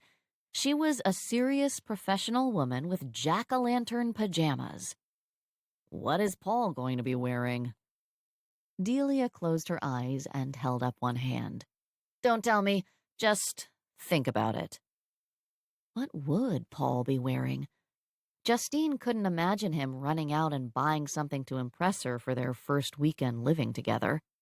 If he had any leopard print bikinis, he'd probably be hiding them.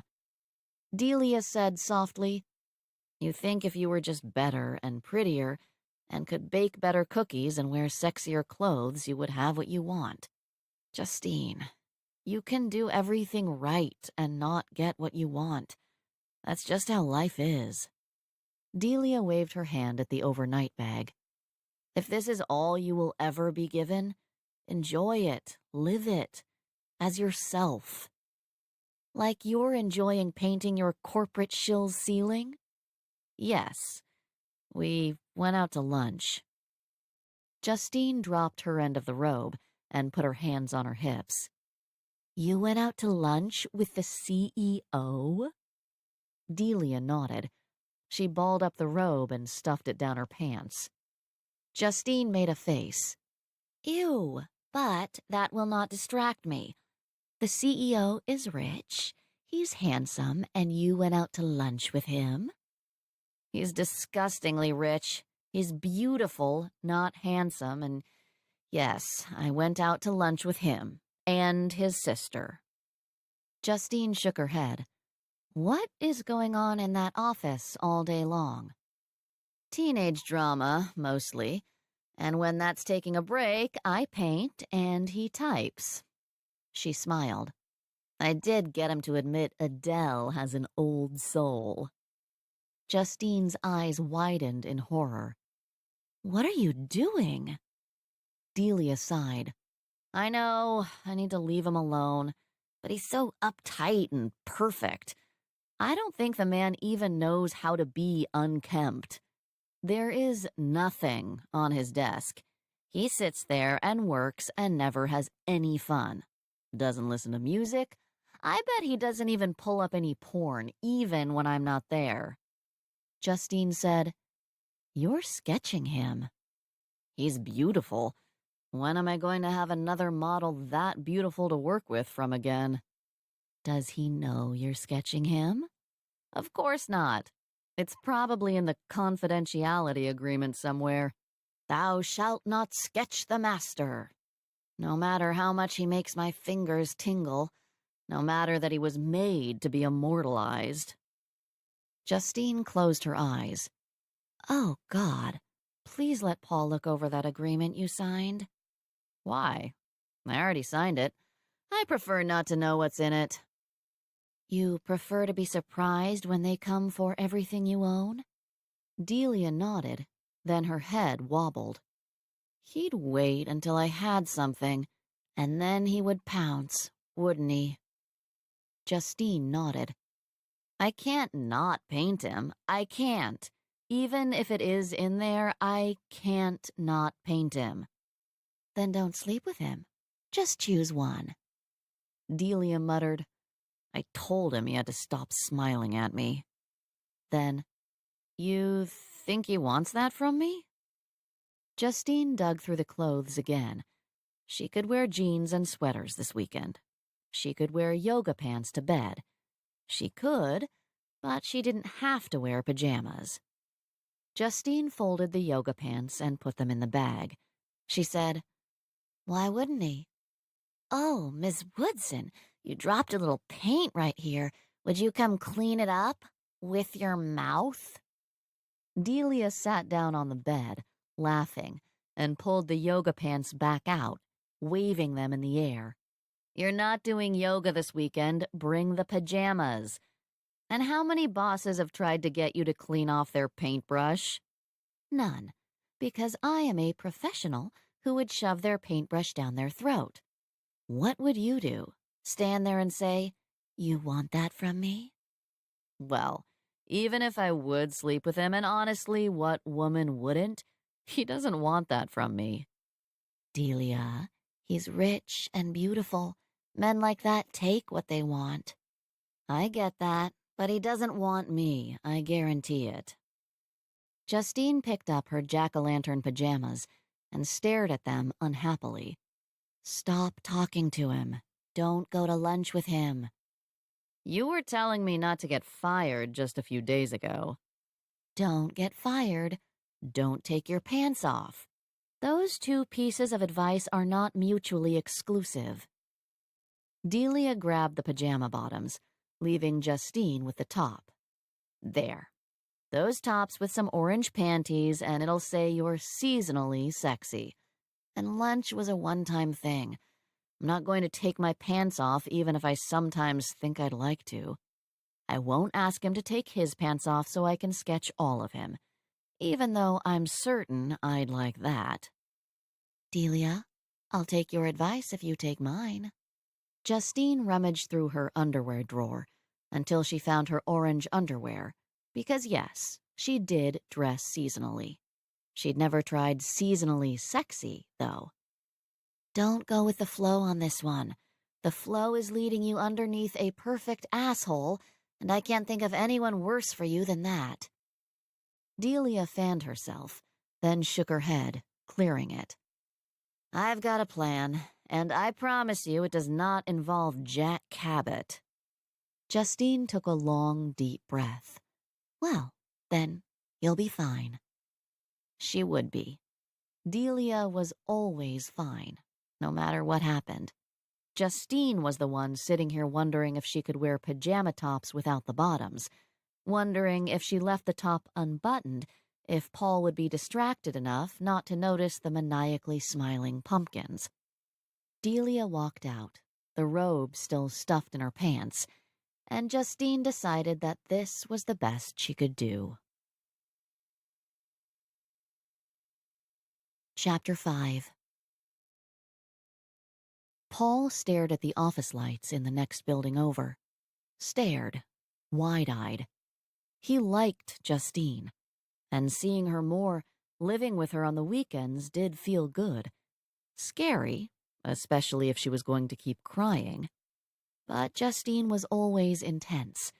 She was structured and intense, and he liked that about her. She didn't hem and haw, she didn't waffle. She was focused and put together. Usually. Most of the time. And he liked that most of the time, too, when it wasn't focused on him. But he was a lawyer, and he could hide what he was thinking, what he was feeling. And maybe that's what she needed. Someone who didn't react when she went all intense. She wanted to get married. She wanted kids. He wanted that too. He just wasn't sure he was ready. He wasn't sure they weren't ready. But he was comfortable taking it another step with her. Living together on the weekends, giving each other keys. Baby steps. Baby steps toward a finish line he wasn't sure he was ready to cross. He stopped staring wide-eyed at the next building over and smiled because here he was, hemming and hawing. Where was Justine when he needed her? He called his sister because she always knew what everybody should do. Polly, oh, thank God for another adult. When do you think baby brain ends? By the time the kid turns 18? He looked at the picture of his chubby niece that he kept on his desk. Mom got over it pretty quick. I don't think you need to worry about it. Mom is not a good example. Mom gave birth between lectures. She didn't even take a week off, let alone a whole year. My brain is atrophying. Paul closed his eyes at the mental picture of his mother dashing between lectures to push him and his sister out. Mom always said it was her fault for not planning better, for not having them during summer break. She always said she didn't know why she hadn't learned her lesson the first time with Paul. Mom didn't know why Karen had taken a year off work. At 65, Mom was thinking about retiring. Paul said, "How is little princess?" Happy, now that Daddy is home making faces at her and willing to carry her around everywhere. You don't think 20 pounds is a lot until you can't put it down. I'll have to carve out some time to come over and carry her around. Give you guys a break. Yes, please. Sometime before she turns 1. I should be able to just about do that. If he was lucky. But right now, I need some adult advice. Use protection. He grinned. That's kind of the advice I was looking for. How do you know when you're ready for kids, for marriage? The skies open up, the birds break into song. And in the real world? You're willing to fork over 2 months' salary on a ring that she will wear to change diapers and mop the floor. 2 months' salary was a deterrent. He said, Seriously, how did you know Steve was it? Karen stopped with the glib remarks and paused. Seriously? How seriously? Serious enough to be asking my sleep-deprived sister. Maybe I should talk to Steve. No way. He's changing a diaper right now. The 3rd one since little Princess was born 9 months ago. I'm not giving him an out. Then just ask him how he knew when it was time to pop the question. Well, I'm awake now. Are we talking about Justine? Paul looked back out the window. She wants us to move in together, which I think I'm okay with, but the rest? I just don't know. I don't want to string her along. If she's not it, it would be kinder to tell her now, to stop this before it went any further. Are you sure you're a lawyer? That is such a decent and good thing for any man to think, let alone one who is a lawyer. She was in my office crying that she was 36. She told me that if this wasn't going to work, she needed to know sooner rather than later. His sister hummed in the back of her throat. I didn't realize. 36. 2 years older than Paul.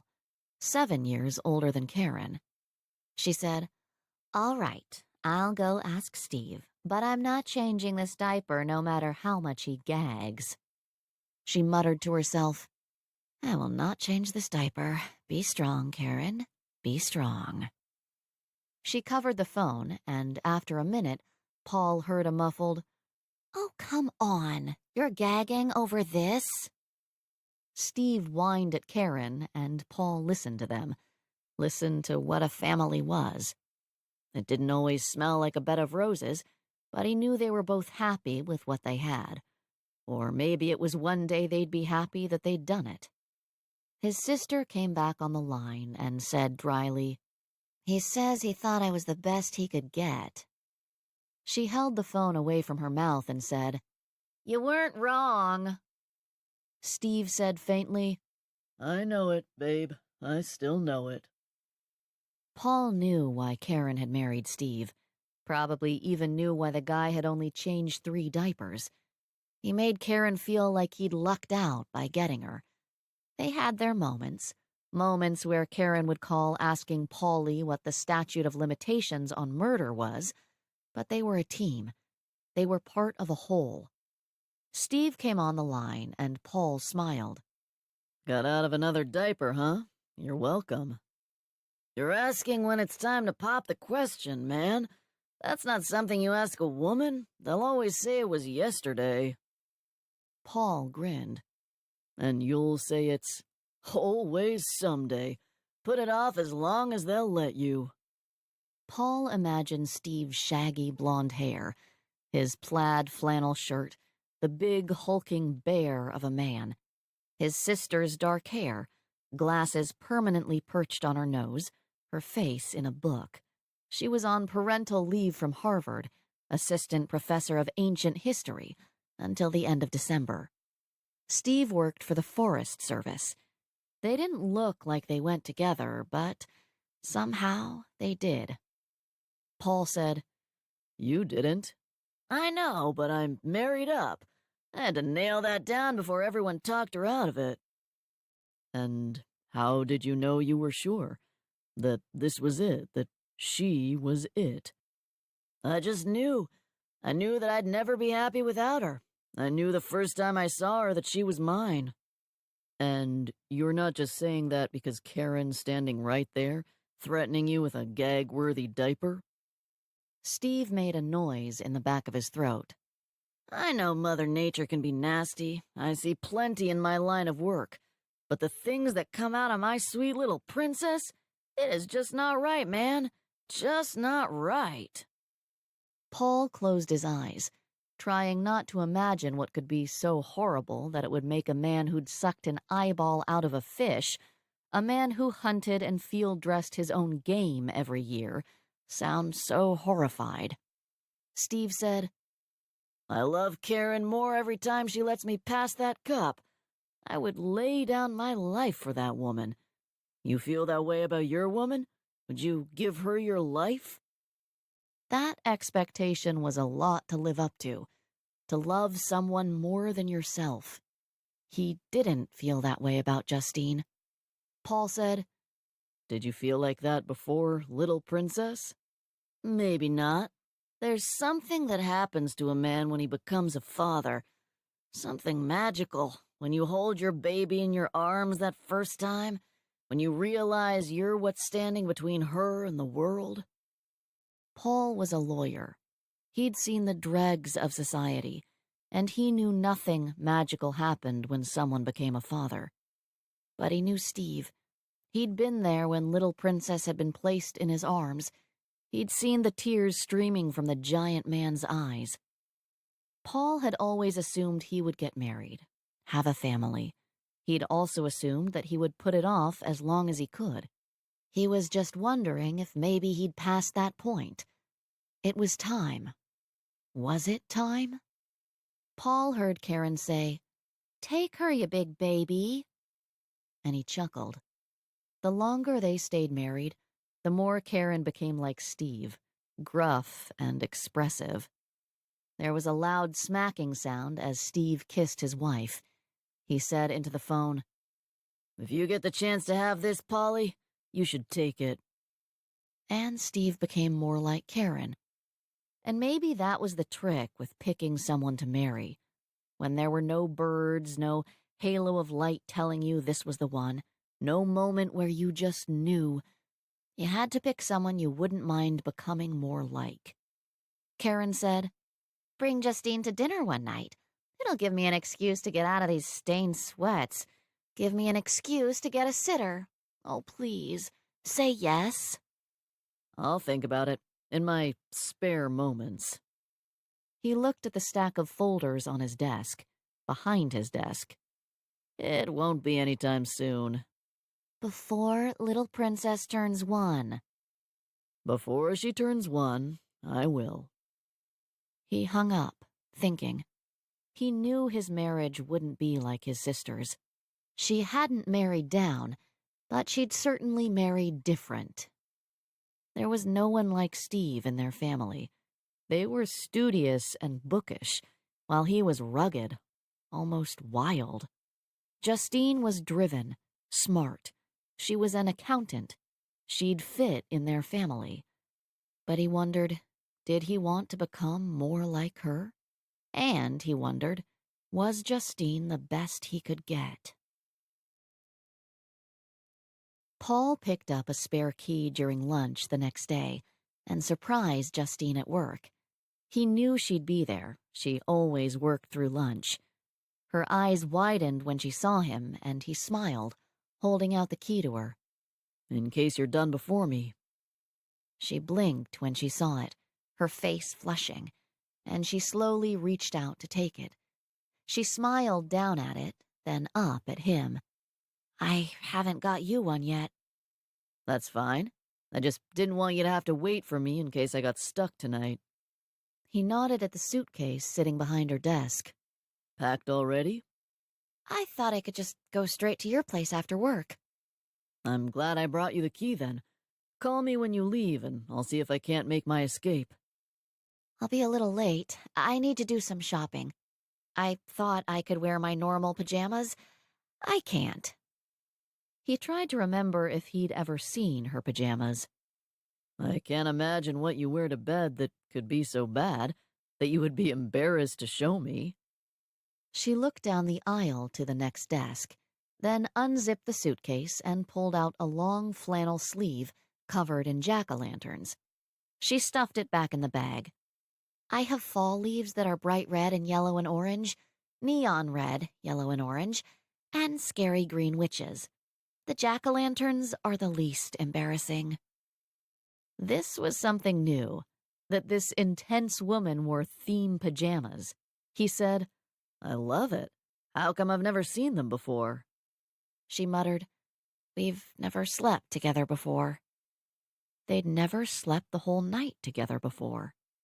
She looked in disgust at the suitcase. I should have prepared better. It's silly.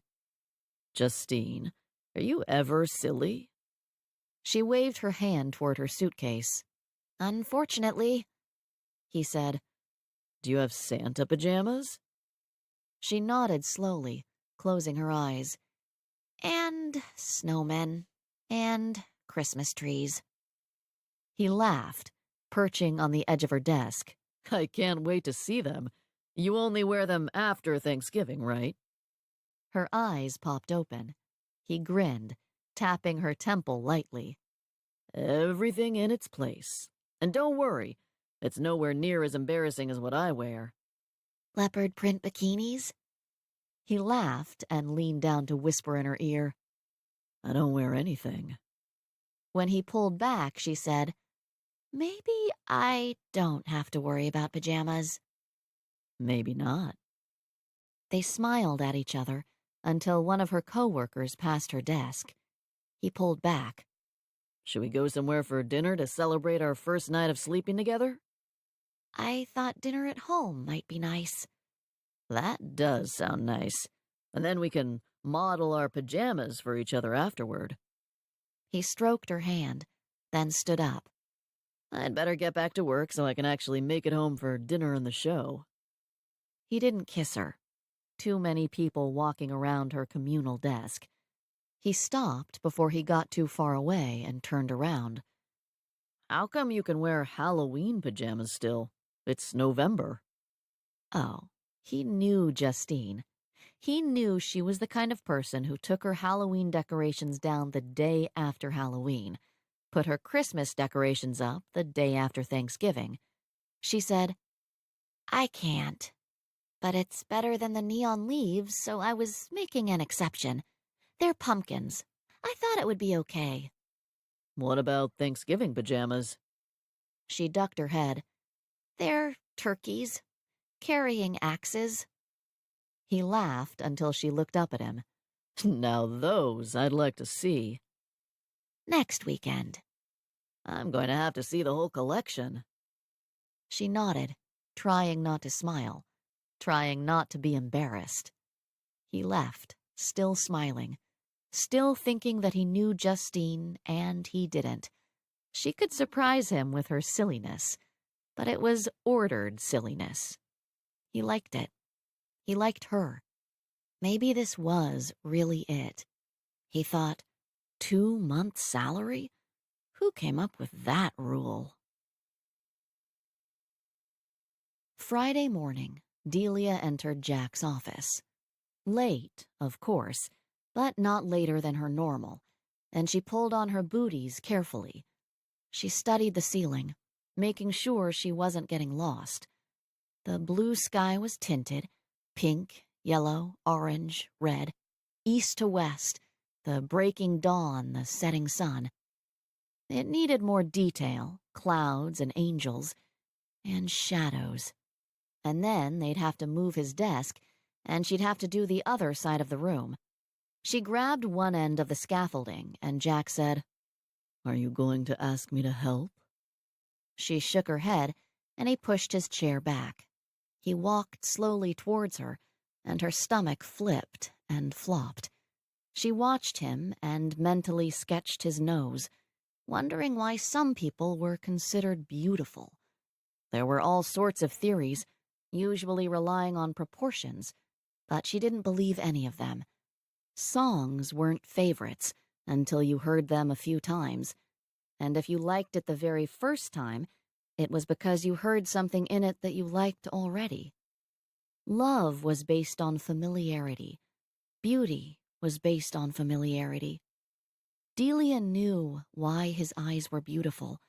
They looked like a pool of melted milk chocolate, and what woman could resist chocolate? They got it positioned just right, and she climbed the ladder to the scaffolding, saying, "Is Gus going to come crashing in today?" Most likely. She drove in with me this morning, and I expect she will make her presence known. 18-year-old girls are pretty good at that. 18-year-old girls are good at making all their wishes known. She told me she couldn't start work on a Friday. Delia snorted. Well, sure. It's like starting a diet. You can't do it at the end of the week. But once I pointed out that she had no money for gas, she somehow persevered. Delia closed her eyes, fighting her smile. She had to remember to be careful. She couldn't take him when he was being funny, when he smiled, when he laughed. She chewed on her lip. She dug her nails into her palms, and when she couldn't take it one more second, she peeked over the side of the scaffolding. He was typing on his computer, smiling into the screen, and Delia just looked at him. She whispered, "Please stop smiling." He looked up, his brown eyes warm and happy, and he didn't look like a perfect asshole at that moment. He just looked perfect. She said, "We're going to have a real problem if you don't stop doing that." Because? Because you're beautiful and you make me want to paint you. Don't. I won't. She would. She was. She wouldn't tell him. And I forget that you're a corporate shill and I work for you. He nodded and looked back at his screen. I've noticed you have a real problem respecting authority. I have a real problem with people expecting me to respect arbitrary authority. How do you decide if it's arbitrary? It's all arbitrary. His lips did their slow glide up, and she turned back to her paint. Stupid, beautiful men. Stupid, beautiful men who cried out to be painted. She had to paint him just to get him out of her head. She ignored him as best she could the rest of the morning, taking her frustration out on the ceiling. She jerked when Gus pushed the door open and shouted, "Lunch! You coming, Delia?" Delia peeked over the scaffolding to find both of them looking up at her. Gus was dressed in a white button-up shirt and navy slacks that looked like they'd been a school uniform. Jack pushed his chair back and stood, a smile threatening the corners of his mouth. Delia held a finger up at him, warning him about that smile. He waved her down. Then hurry up, Delia. Gus is dying to tell us how her first day of work went. Delia went. She liked to eat. She was hungry, and she wanted to know how Gus's first day of work had gone. Gus dug into her Cobb salad. "I filled out paperwork." Delia cut into her steak, her thick, fatty, cooked just right steak that she would never have ordered for herself. Jack had looked at her and said, Do you eat meat? She nodded. "I eat it. I love it. I can't get enough of it." Gus had laughed. "I would have guessed vegetarian. I would have guessed vegan." Delia had nodded again in agreement. "In my misspent youth." And then Jack had ordered them both ribeye steaks, medium rare. Delia couldn't decide if she was upset at him for his high-handed ordering or happy that she hadn't had to look at the prices. Jack said to Gus, And did you see any positions you were qualified for? She said happily, "I wasn't qualified for any of them. They were obviously hoping for a best-case candidate." Which you obviously are not. "I am. I'm your sister. Anybody who hires me barely out of high school with no work experience will get major brownie points, won't they?" Delia nodded. She is not wrong. I could use an assistant. Jack choked on his steak and reached for his water glass. Delia said over his coughing fit, "You need to open and stir paint cans, carry things up and down an unnecessarily high ladder, move cover cloths, and wipe up spills." "I could do that in my sleep." Delia said wisely, "It is not the chore that is hard, but the everlasting repetition that kills the spirit." "Is that a quote?" "It should be."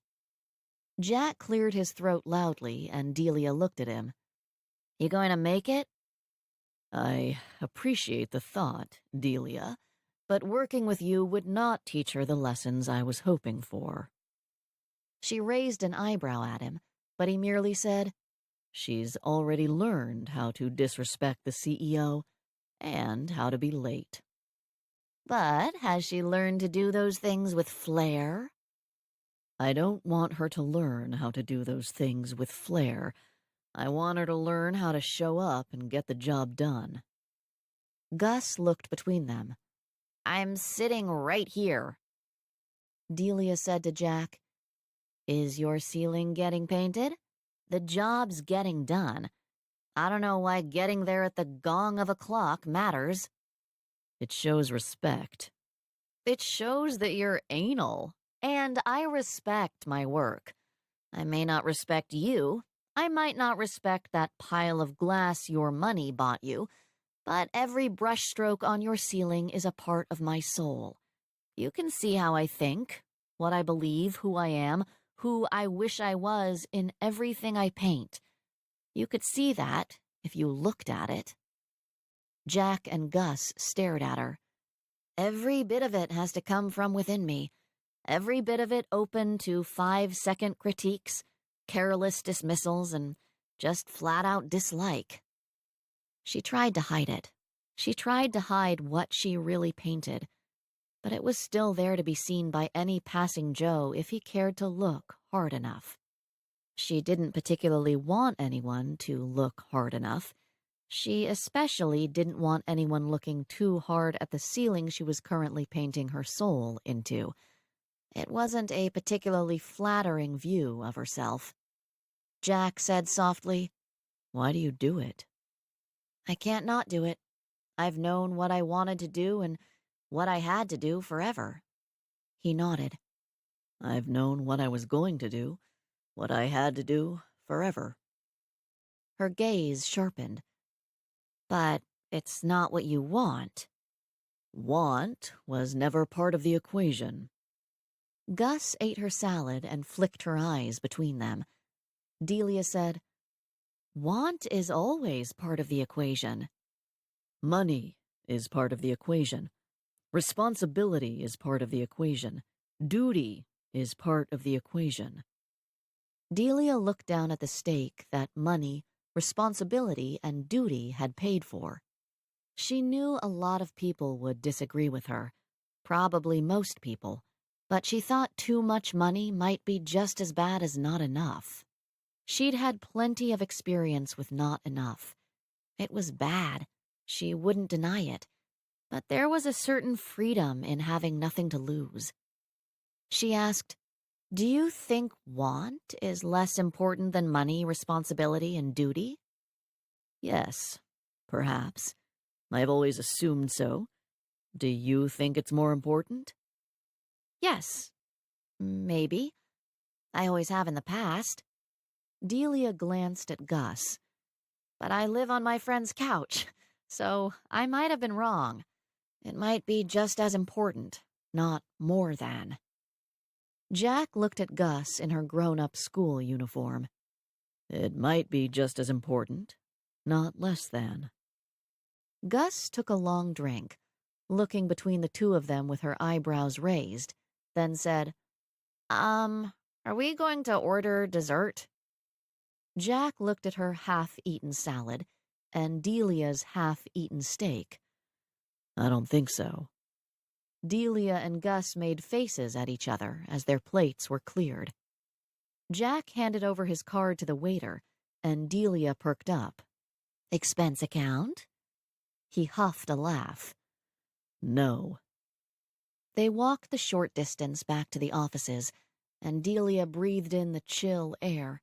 She said, "If you know anyone with a spare bedroom, let me know. I really miss sleeping in a room with a door." Gus nodded. "I'm looking for a place, too."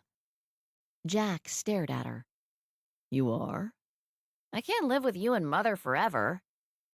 Jack looked like he'd thought that was exactly what she'd do. He looked like he'd expected to have to kick her out, like Delia had told him to. And how are you going to pay for it? "I have a job." Delia and Jack stopped. Gus turned slowly, trying so hard not to grin at them that her lips looked like little puckered berries. "I told you I was filling paperwork out all morning." Jack crossed his arms. Who hired you? HR. They needed someone to take applications and make copies and update the job openings. They wanted someone proficient in database, but I told them I was quick with computers. I'll learn. She shrugged. "I told you they were looking for a best-case candidate, but they decided I'd do. I think they just wanted the ear of the CEO working in their office." The ear of the CEO? "If I'm going to ride in with you every morning, you're going to be hearing about my work environment. I mean, really, Jack, HR is the first place prospective employees see. Don't you think it should look nice? Maybe a nice painted ceiling?" Delia looked at Jack and said, "I think she's going to be just fine." Chapter 6. Monday morning, Jack was waiting for Delia when she entered the office. He rose, motioning her toward him. Delia, there's something I'd like to discuss with you. She peeled her coat off slowly and wondered if she was getting fired, and if she'd have to pay back the money. He said, You're looking for an apartment? She cocked her head. "Yes?" Roommates? She stopped walking toward him. "Where is this going, Jack?" Gus wants to move out. She's thinking about moving in with her boyfriend. Delia's breath rushed out. Oh. Her friends have all gone off to college. She doesn't want to live alone, and I don't want her living with her boyfriend. She blinked wildly. "And you thought of me?" He nodded and sat back down. He twisted his computer screen around to show her a 2-bedroom apartment not far from Justine's. Her eyes popped when she saw the rent. "I can't afford that." He turned the screen back around to look at it again. No? "No." What can you afford? "Probably what you spend on toilet paper every month." He thought for a long moment, then said, I have no idea what I spend on toilet paper in a month. Delia closed her eyes. "I meant I can afford a pittance. To you, it would be a pittance." I don't want my sister living in some crack den. "It's not on my top 10 either. Surely there's someone you know who she can live with. She doesn't have to live with me." There's no one I know I would want her to live with. Except you. A light, bubbly warmness filled Delia's heart, and then she remembered the last time she'd gotten all warm and bubbly around him. She narrowed her eyes. "Because?" I think you would be a good influence on her. "I distinctly remember you not wanting her to work with me because I wouldn't be." As a professional influence, no. As a personal influence, yes. Delia sucked in a deep breath and whispered, "I think that's the nicest thing anyone has ever said to me." He looked surprised. It is? "You think I'm a good personal influence?" I would be very happy if Gus became a little more like you as a person. You're outspoken, brave, optimistic, and unrepentant. How do you know I'm optimistic? You were Pippi Longstocking for Halloween, and you're painting happy clouds on my ceiling. Delia looked up. Do they look happy? They look happy and purposeful. When she tilted her head back down, he was looking right at her. Delia started smiling stupidly. Jack's lips started curving. She sat down with a thump. You don't know me all that well.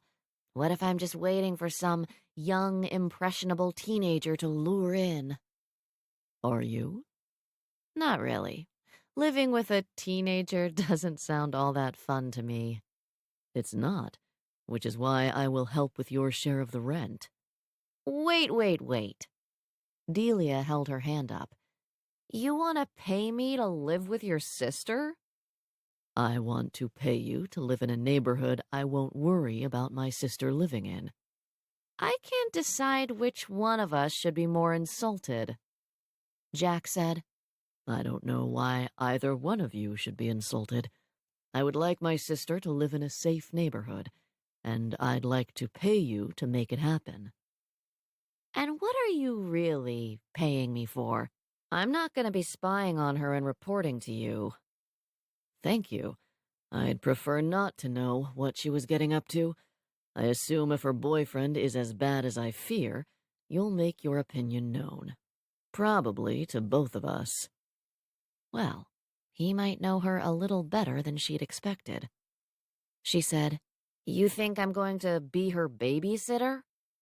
Just an older, wiser female figure. He saw her expression and said, Like an older sister, like a hip older sister. Just stop. He nodded and sat back in his chair. Delia said, What if I like him?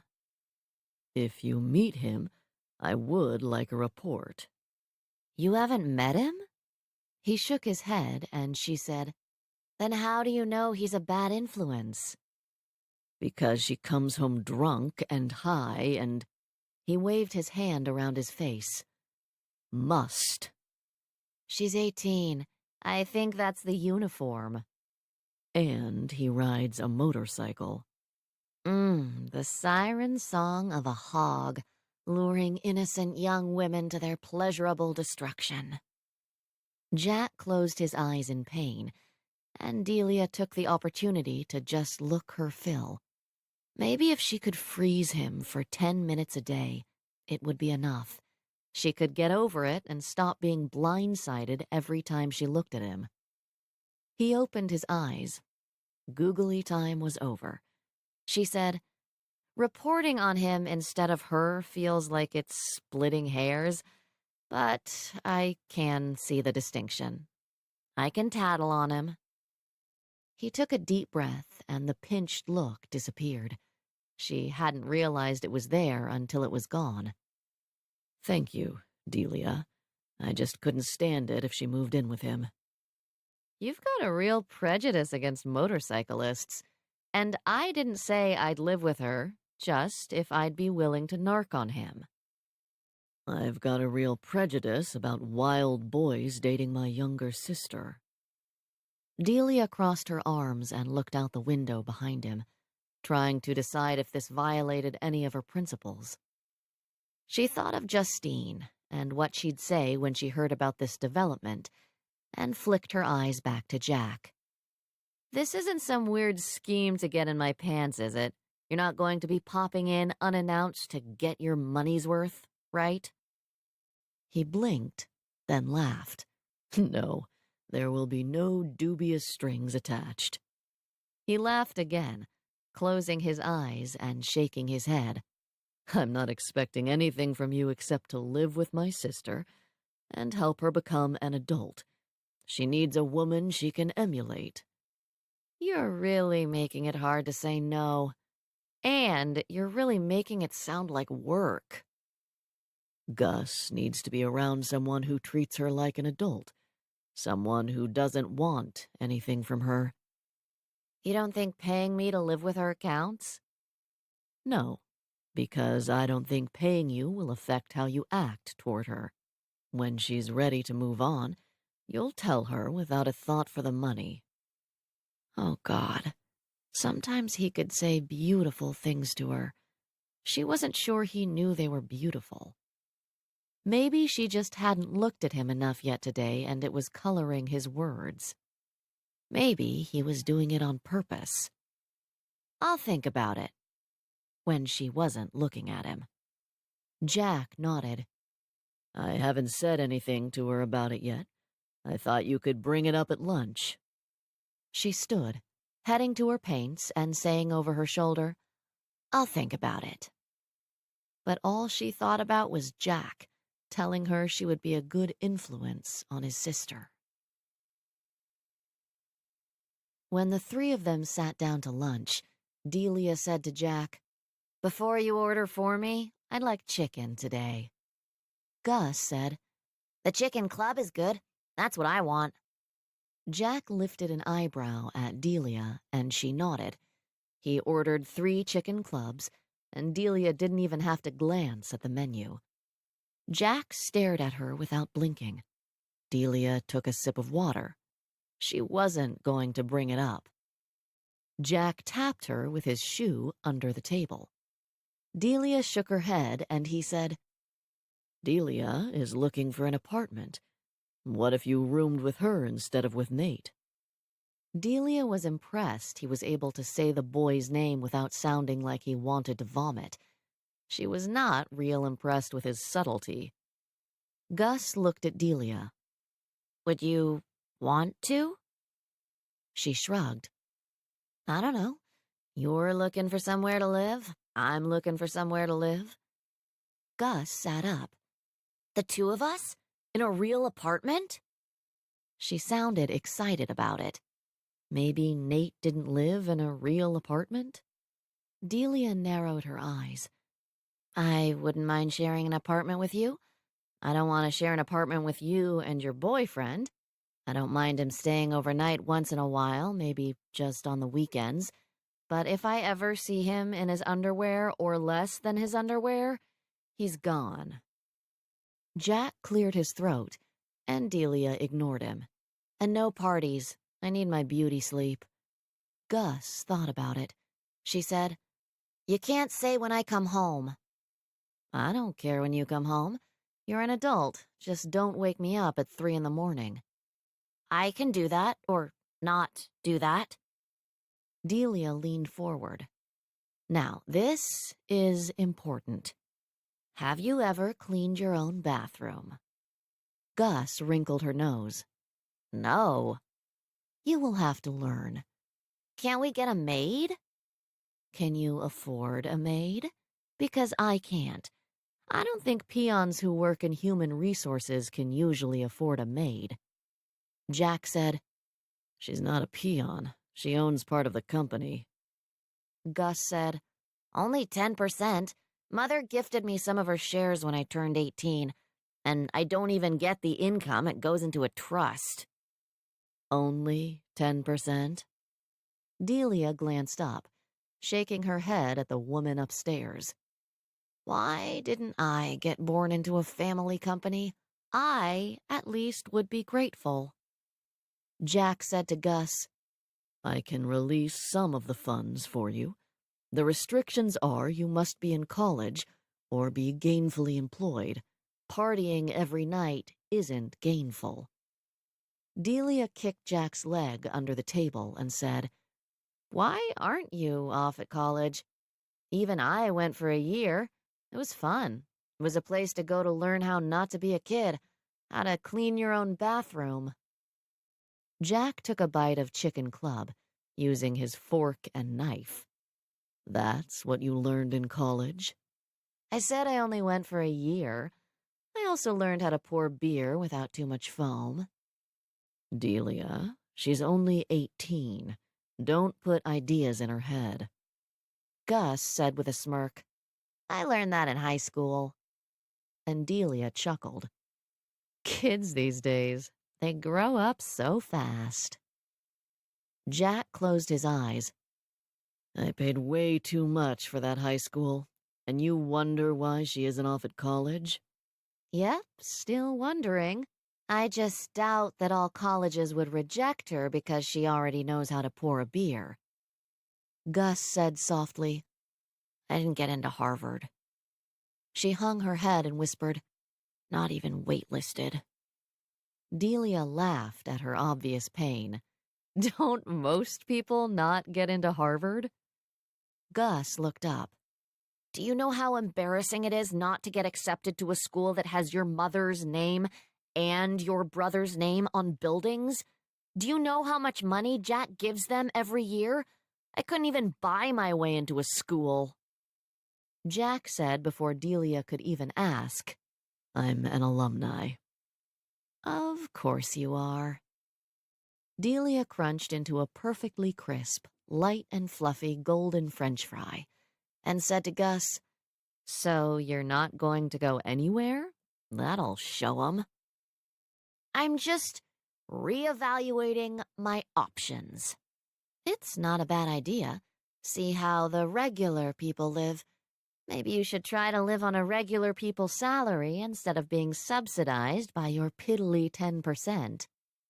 And, okay, it would be good for the girl, but mostly Delia didn't want to be subsidized either. It just felt wrong. Jack said, Only if it's safe. Delia said, It's not like the choices are Beacon Hill or a crack den. We can find a regular apartment in a regular part of town. Gus sniffed. I'd like just a regular apartment in a regular part of town like a regular person. Delia nodded. Okay. Gus nodded. Okay. Jack smiled at them. Then he nodded. Okay. When Jack handed his card to the waiter to pay for lunch, Delia caught a glance at it. John F. Cabot, not Jack? My family calls me Jack. What does the F stand for? Fitzwilliam. Delia snickered. No, you're making that up. He pulled out his driver's license and handed it to her. She looked at it and tried not to laugh. Fitzwilliam? It's a family name. The laugh bubbled out. He said, And what's your middle name? You will never find out. He chuckled. I can guess. He tapped his chin with his finger. Rainbow? Delia laughed, shaking her head, and Gus said, I know, Moonbeam. Good guess, but no. Jack looked at her hair. Sunset. Close. Very close. She said, Even if you guess right, I'm not going to tell you. Gus nodded at Jack. It's sunset. He nodded too. Delia Sunset Woodson. It's not. It's actually not even Delia. Delia's a nickname. Gus's mouth fell open. Delia is a nickname? For what? Again, you will never find out. But I will say that it makes more sense than Jack for John. Who came up with that? Jack stood. We will never know. It is lost to the ages. He pulled Delia's chair out, and she murmured under her breath, Thank you for lunch. He said into her ear before pulling Gus's chair out, That hurt, didn't it? She said, A little bit. Gus said, Jack doesn't care if he pays for your lunch. She's right. I don't. But Delia doesn't like to say thank you. How could he know that about her? He smiled at her, and she thought lunch with him was probably a bad idea. And not just because she felt like she had to say thank you. Also because he was getting entirely too comfortable with her, getting to know her entirely too well. Delia and Gus found a regular apartment in a regular part of town that they could afford on 2 regular salaries. It even had the luxury of a washer and dryer. That had been a surprising requirement from Gus. Delia said, "Have you ever done your own laundry before?" "No, and I'm not going to learn at a laundromat." So there. But even with a washer and dryer, there had been no need for extra payments from Jack that would just feel weird. No need for Gus to ever know he would have paid Delia to live with her. That just had hurt and nightmare written all over it. Delia had talked Justine into going to Paul's for one more weekend, so Delia wouldn't have to see Paul's boxer briefs.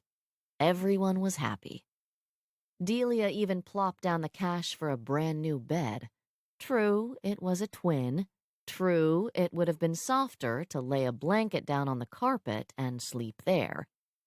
But it was hers, and it was brand new.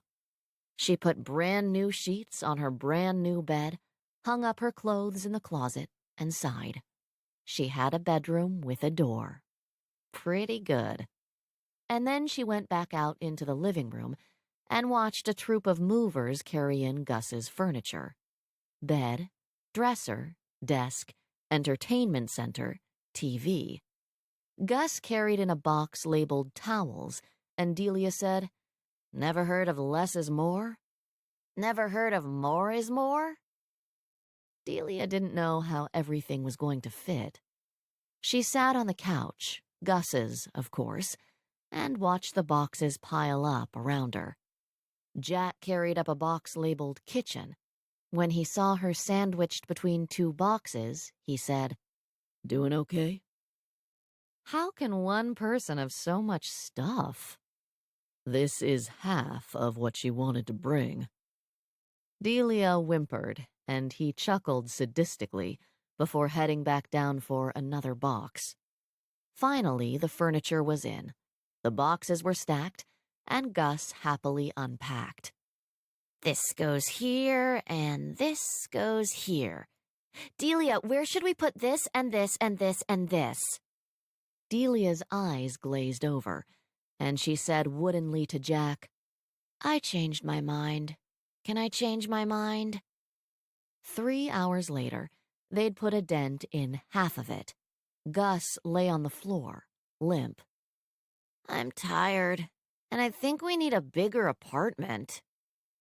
Delia looked around at the boxes littering the living room and said, "No, no, no, no. If you can't make it fit, it goes back." Jack broke down a box.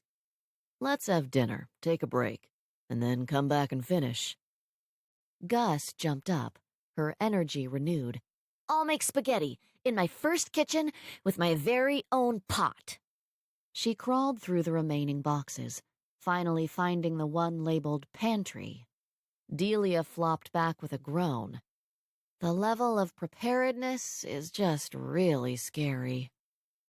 Jack stacked his broken-down boxes neatly. You mean the level of theft?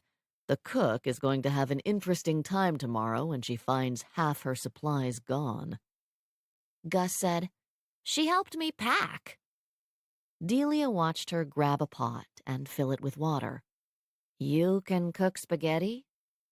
"Delia, you boil water and open a jar. Anyone can make spaghetti." Funny. That was what Justine had said. It was just, "You've never done your own laundry, but you can cook spaghetti?" "I have, on occasion, helped out in the kitchen on account of I get to snack while I do it. I've never felt the need to clean Jack's boxers." Delia couldn't fault the logic. She looked at Jack. "And you? Can you cook spaghetti? Am I the only person in the world who's never done it?" He shook his head. But we might be the only 2 people in the world if Gus is proficient. Gus stuck her tongue out at him. "Are you going to want some of this, or should I just make enough for you two to watch me eat it?" Jack looked at Delia and said woodenly, I've changed my mind. I don't want my sister becoming even more unrepentant. She's already a brat. Can I change my mind? Delia tried not to laugh.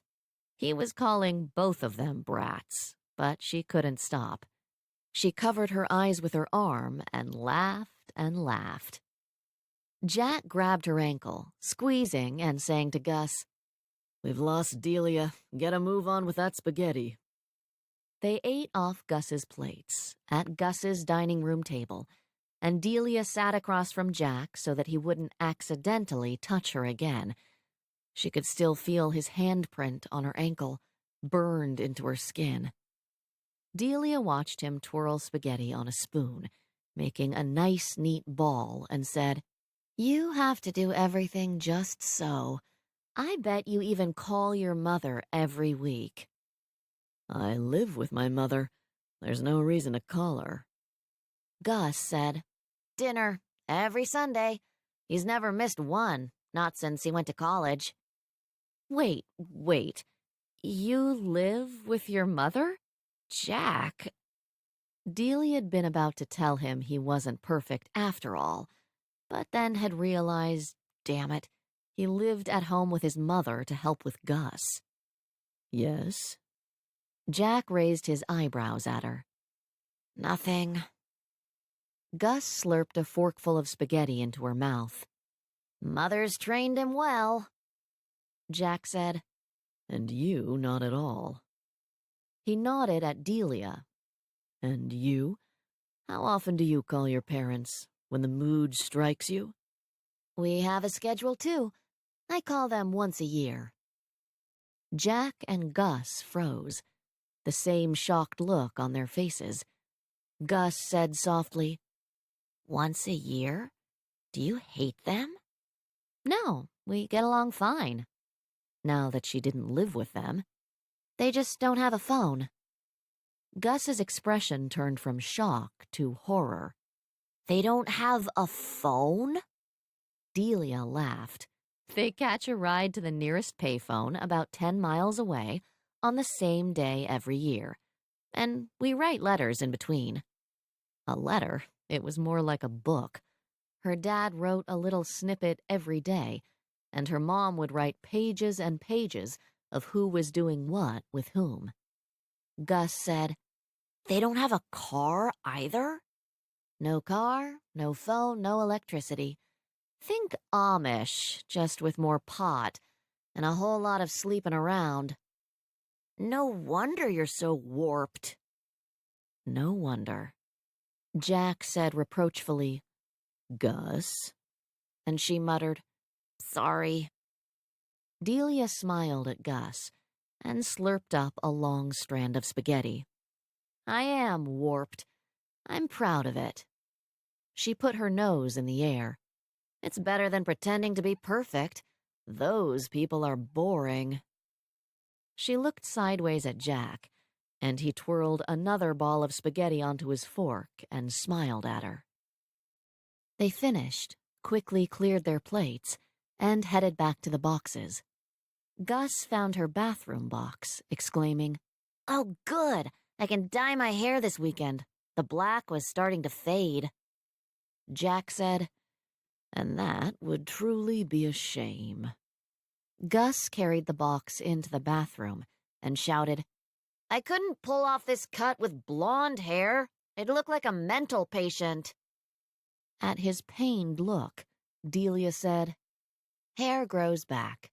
At least it's not a tattoo."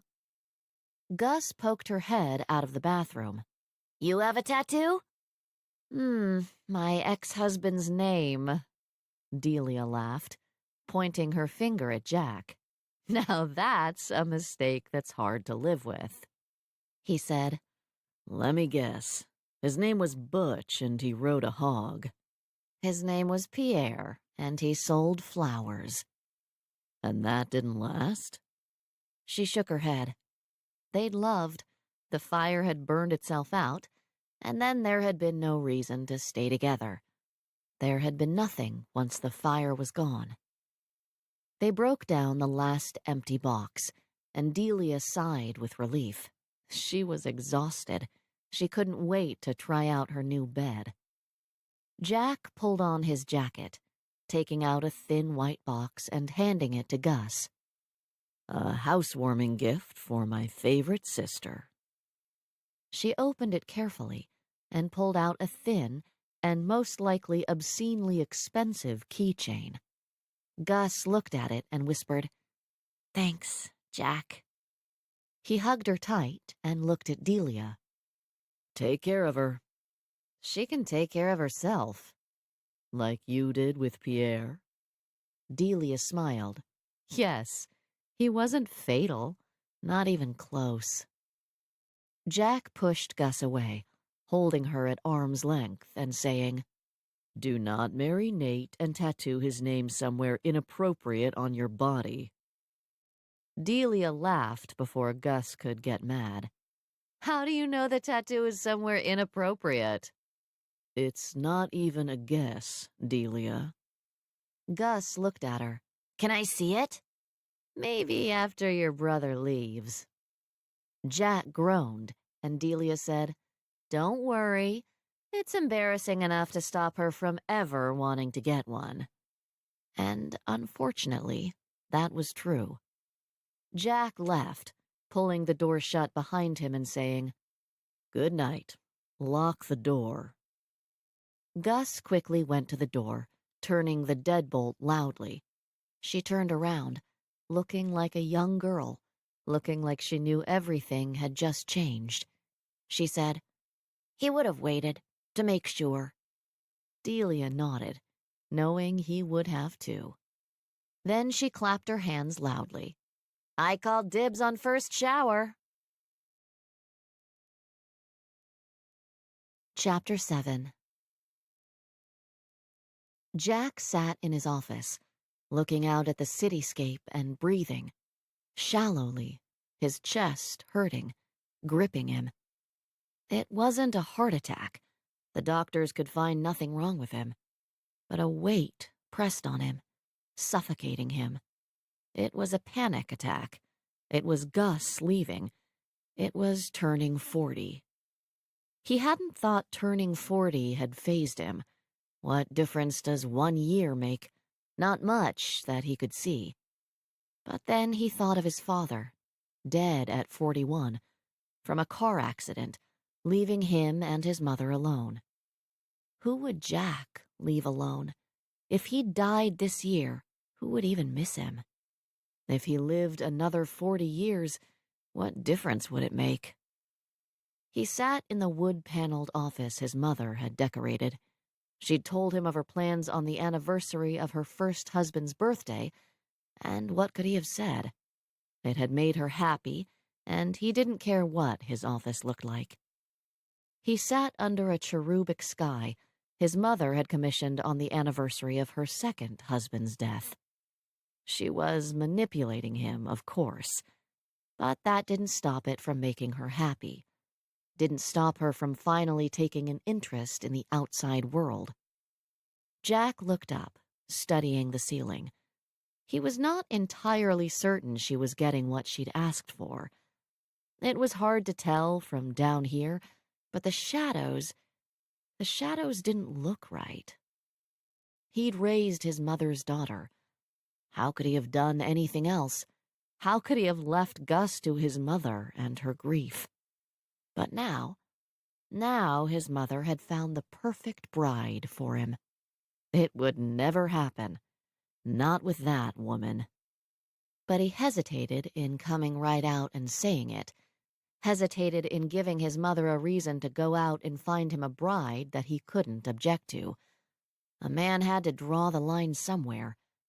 There had to be a point where a man stopped humoring his mother and started getting walked all over. He'd found that line. His mother had walked right up to it and tried to cross over. He wouldn't marry Diane Evans. There was no question about that. He'd never marry a woman who could lie like she did. A woman who never told the truth, never even knew what the truth was. But his chest squeezed, and he knew that even if Diane Evans was taken out of the picture, he was looking at a future with someone his mother would think was appropriate. A woman who would be good for Jack's future. A woman worthy of the Cabot name. Or nearly, because to his mother's thinking, what woman would be? And he'd marry the woman because he needed to marry. That is what one did. He'd like to marry and have a family, and he didn't have any prospects himself. He didn't have any idea what kind of woman he'd like, so he might as well marry one his mother thought would do, as long as she wasn't a liar. He smiled humorlessly because he knew every woman was a liar. They weren't all malicious liars. In fact, he found that most women lied to themselves more than they would ever lie to him. Some lied to get close to him. Some lied to be worthy of him. Some lied to themselves that he was more than just a man, that somehow there had to be more to him than there was to other men. There wasn't. He was just an ordinary man living an extraordinary life. Ms. Charles alerted him that Miss Woodson had arrived, and Jack swiveled in his chair to watch the door, to watch her blow in, wild and mussy and chaotic. She threw open the door, and he didn't know why it never hit the wall. She'd stopped slamming his door closed, but she hadn't stopped throwing it open. Her eyes met his, and he thought she hadn't stopped looking at him like he was part god, part spider, like she couldn't decide if she wanted to squish him or if she thought she should bow down before him. She pulled off her coat and popped her beanie off, her hair springing free joyfully, and said, "God, what time do you get here in the morning?" He glanced at the clock. Quite a bit earlier than 9:18. "Never heard of 9 to 5? He smiled. That's a horrible myth I've tried my best to cull from my workers. I bet. Tomorrow, why don't you try coming on time? He was almost sure it was humanly impossible for her to get here on the hour. He said it only to hear her response, to see the disgust pop up in her eyes. He'd never before enjoyed taunting someone, especially someone who didn't like him. But with her, he could see every emotion, every thought. All women lied. Delia tried to lie. She tried to hide what she thought of him. He'd never met anyone who was as bad a liar as she was. He'd never met anyone whose every thought flitted across her face. It fascinated him. It calmed him. He settled back in his chair, and she said, "Sorry, Jack. I need the light to work by." The 9:18 light? She laughed, popping her fists on her waists and reminding him again of Pippi Longstocking. "Yep." She loved that he couldn't say otherwise. She loved that she could waltz in any time, because what did he know? Maybe she did need the 9:18 light. He bent his head to his computer, still smiling, unsure if he could even stop. He practiced, stretching his mouth wide, puckering, until the urge had passed.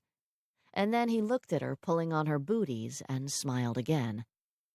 Why the booties?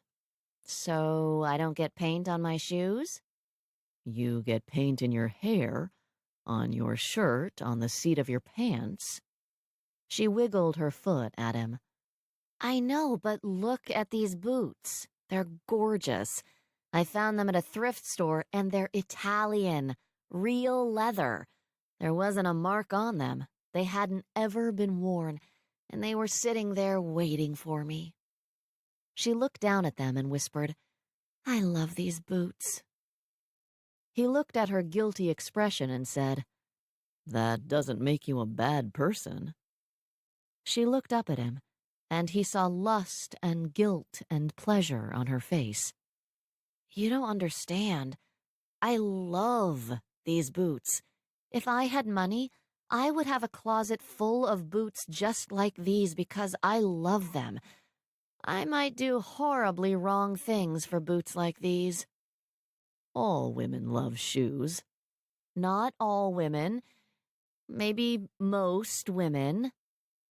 She looked at her boot again, turning it this way and that so she could see it from every angle. She sighed. So many wants, not enough money. Then she snorted. I'm sure that's not a problem you have. It wasn't. But it wasn't because he had enough money. It was because he didn't want anything. That wasn't true. It was because what he wanted was silly and so unlike him that he couldn't do it. Jack closed his eyes in disgust. When the doctors had found nothing wrong with him, they'd sent him to a psychiatrist. The diagnosis? He was having a midlife crisis. How horribly pedestrian. How incredibly embarrassing. What would he do next? Buy that sports car he wanted? A little red sports car. Convertible. And he would drive it up the coast to a little fishing village in Maine and sit and watch the gray ocean. Just sit and watch. No worries except for the icy spray, the storm on the horizon. He would be unreachable.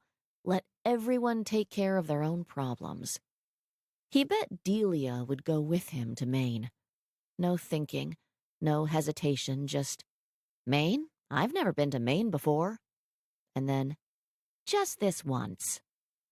He smiled, imagining her red curls dancing in the wind, imagined her laughing, trying to tame that hair, and shouting at him that maybe he had a soul, after all.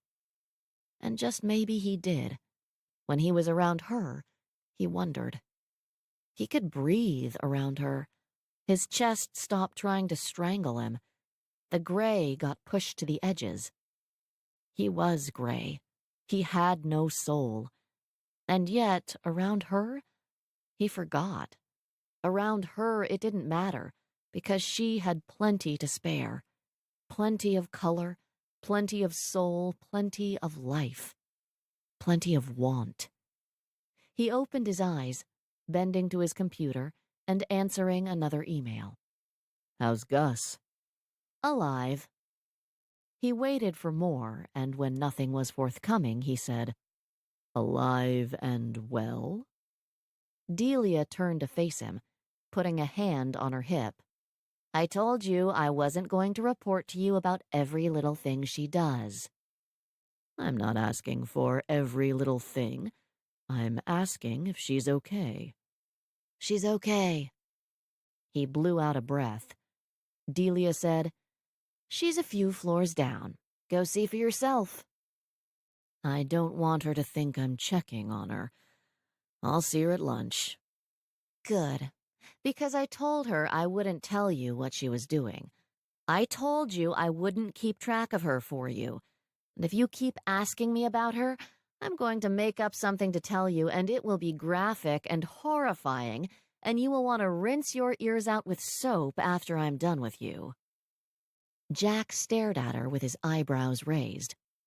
You could have just told me instead of warning me. That seems more like you, actually. Delia shrugged. Gus was a little worried about you weaseling her after-work activities out of me, so I told her what I'd tell you if you kept bugging me, and she asked me not to. Because it's pretty bad. Nothing any little sister wants her big brother to think of her doing. She pointed to her head.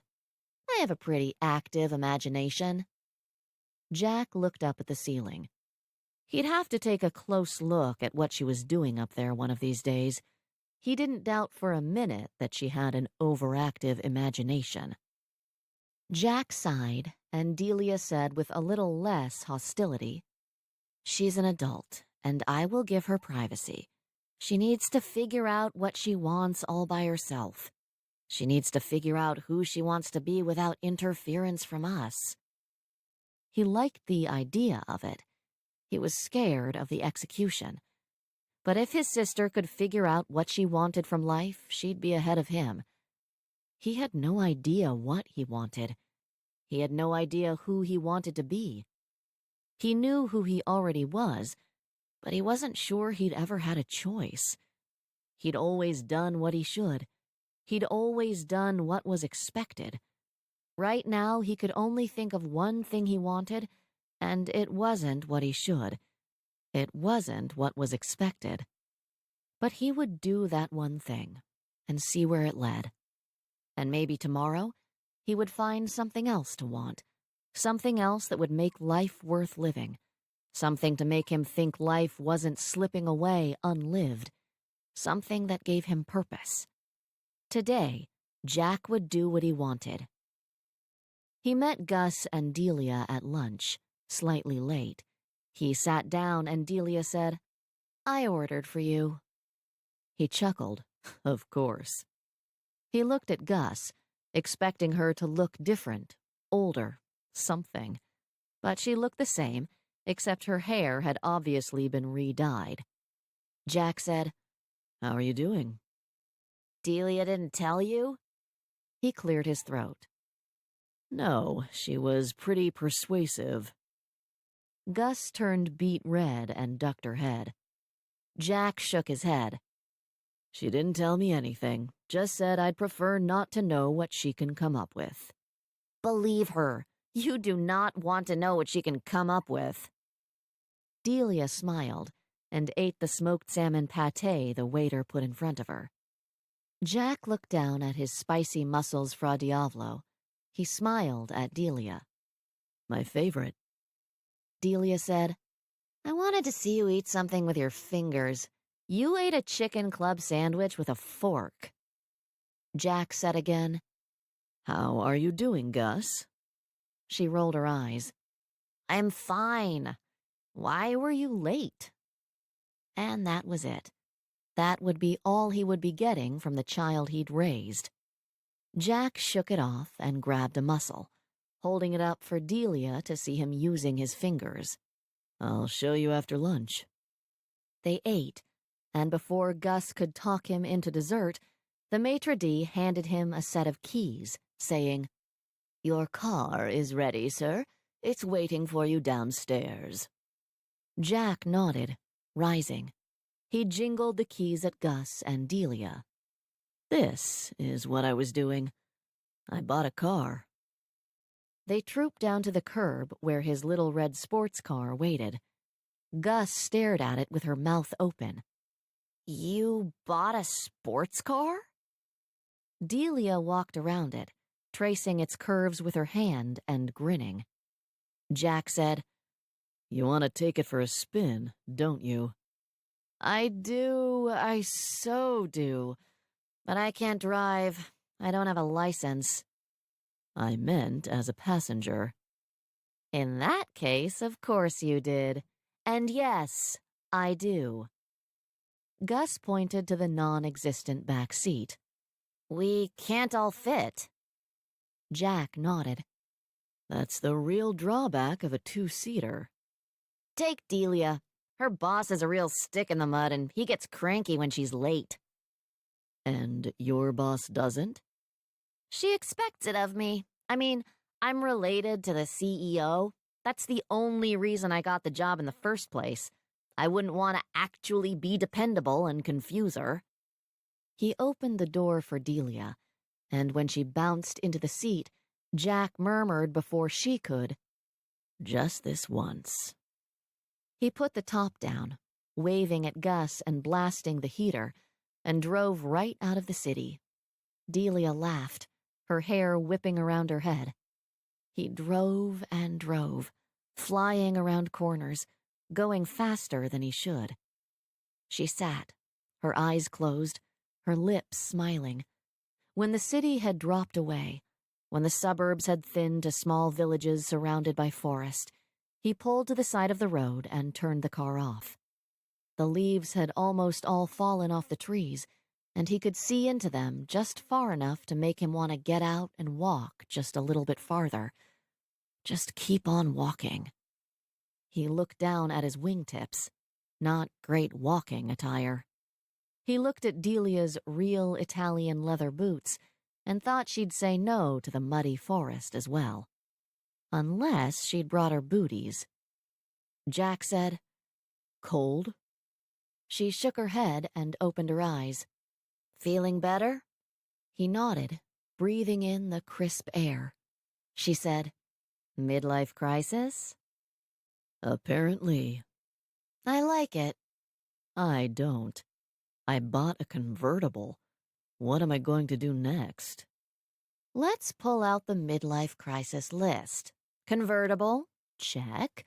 Next up is extremely young girlfriend. His lip curled in a grimace. I can't. It'll just make me think of Gus. You don't have to go that young. Late 20s, a model. Ooh, do a model. That'll work. I've dated models. It's not all it's cracked up to be. Delia leaned her seat back and stared up at the cloudy sky. I was starting to feel sorry for you. Thanks for snapping me out of it. You're welcome. And all I meant was that there is something really satisfying about watching a woman eat a steak, like it's the best thing she's ever eaten in her life. A woman who looks at a French fry and sees perfection.